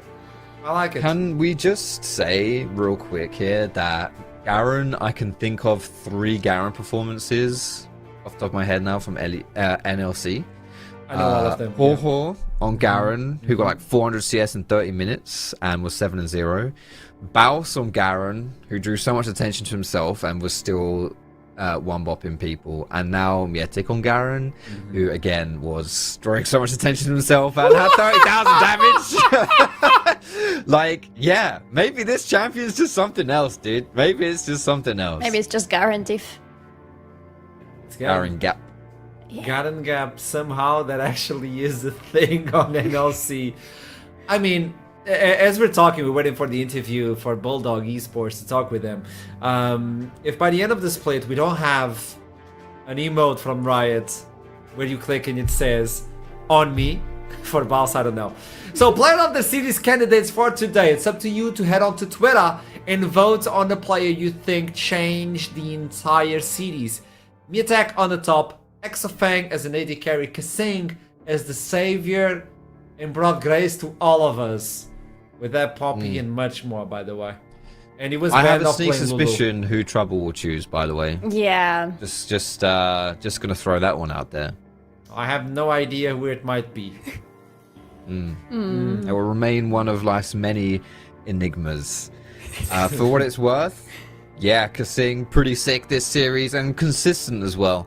Yeah. Whereas Mietek, I think, had some really high highs too, and Exofang was a nice insurance policy for Bulldog. So, some 3 worthy recipients of Player of the Series. I don't want you to be biased back at home. I want you to vote on who you believe should be the MVP of the series. But why don't we talk with one of them? Oh, I have to say, okay, Mietek, welcome to the interview. How are you doing? Pleasure to finally meet you. And how's the heart? Oh, hello guys. So like, I don't know what to say, to be honest. Like, my heart beats so fast right now, even after 10 minutes break. Like, it was crazy series to me.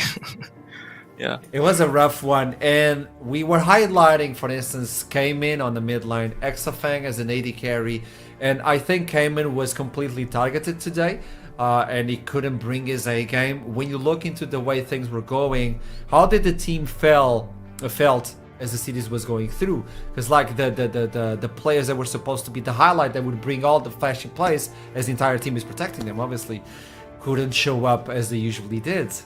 What was the game plan? I mean, we had a game plan. I feel like behind the scenes, we added a new addition to the coaching staff, or like staff of the team, and we actually had a game plan. Scrims were going well. After first game, we're like so happy, like it was so good. But after second game, yeah, I mean, I think we are kind of the team that after a lose like that, we just take a break. Breathe fresh air, and we go back to the series. And I hope we showed that, because we made a comeback even when we were like 1-2. Yeah, it was kind of hard, but yeah, we managed to do that, and I'm proud of the boys. I think we got to see that. Taking out Ruddy 2 times in a row, Miatik. How does it feel? Because you're playing versus legends, and what's the feeling?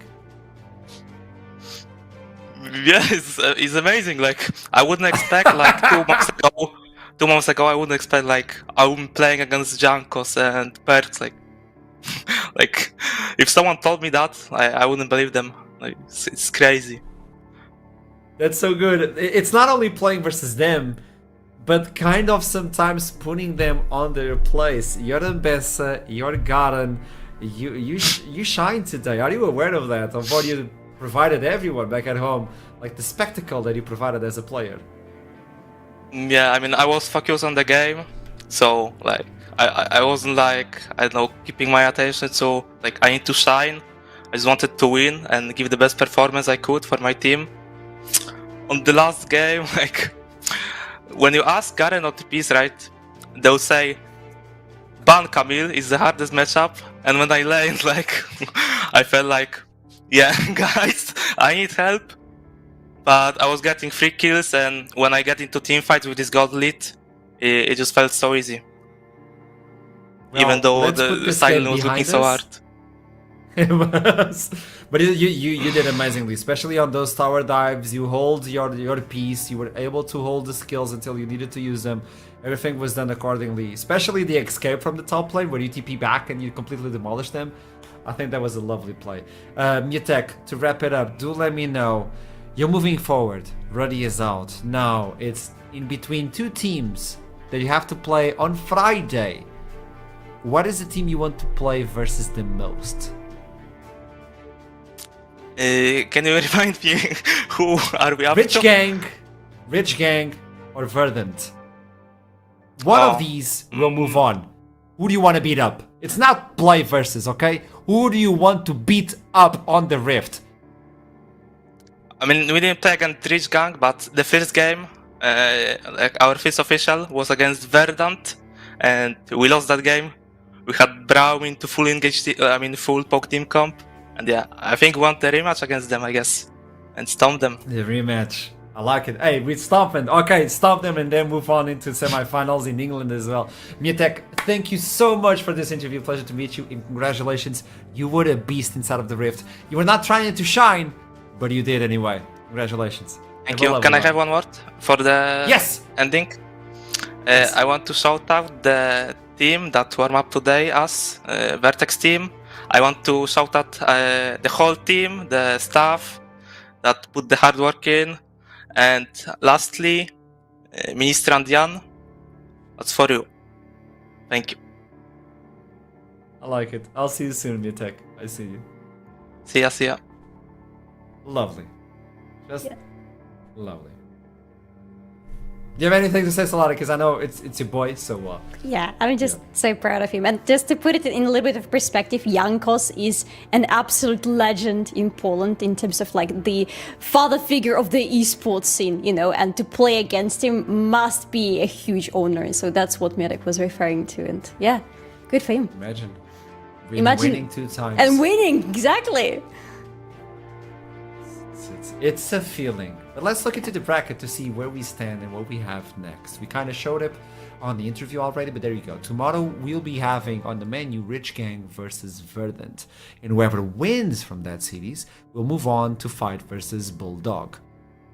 Now, Bulldog versus question mark. Whoever wins on Friday will have a little bit of a time to rest and they will be facing Nord. Meanwhile, look into the upper bracket.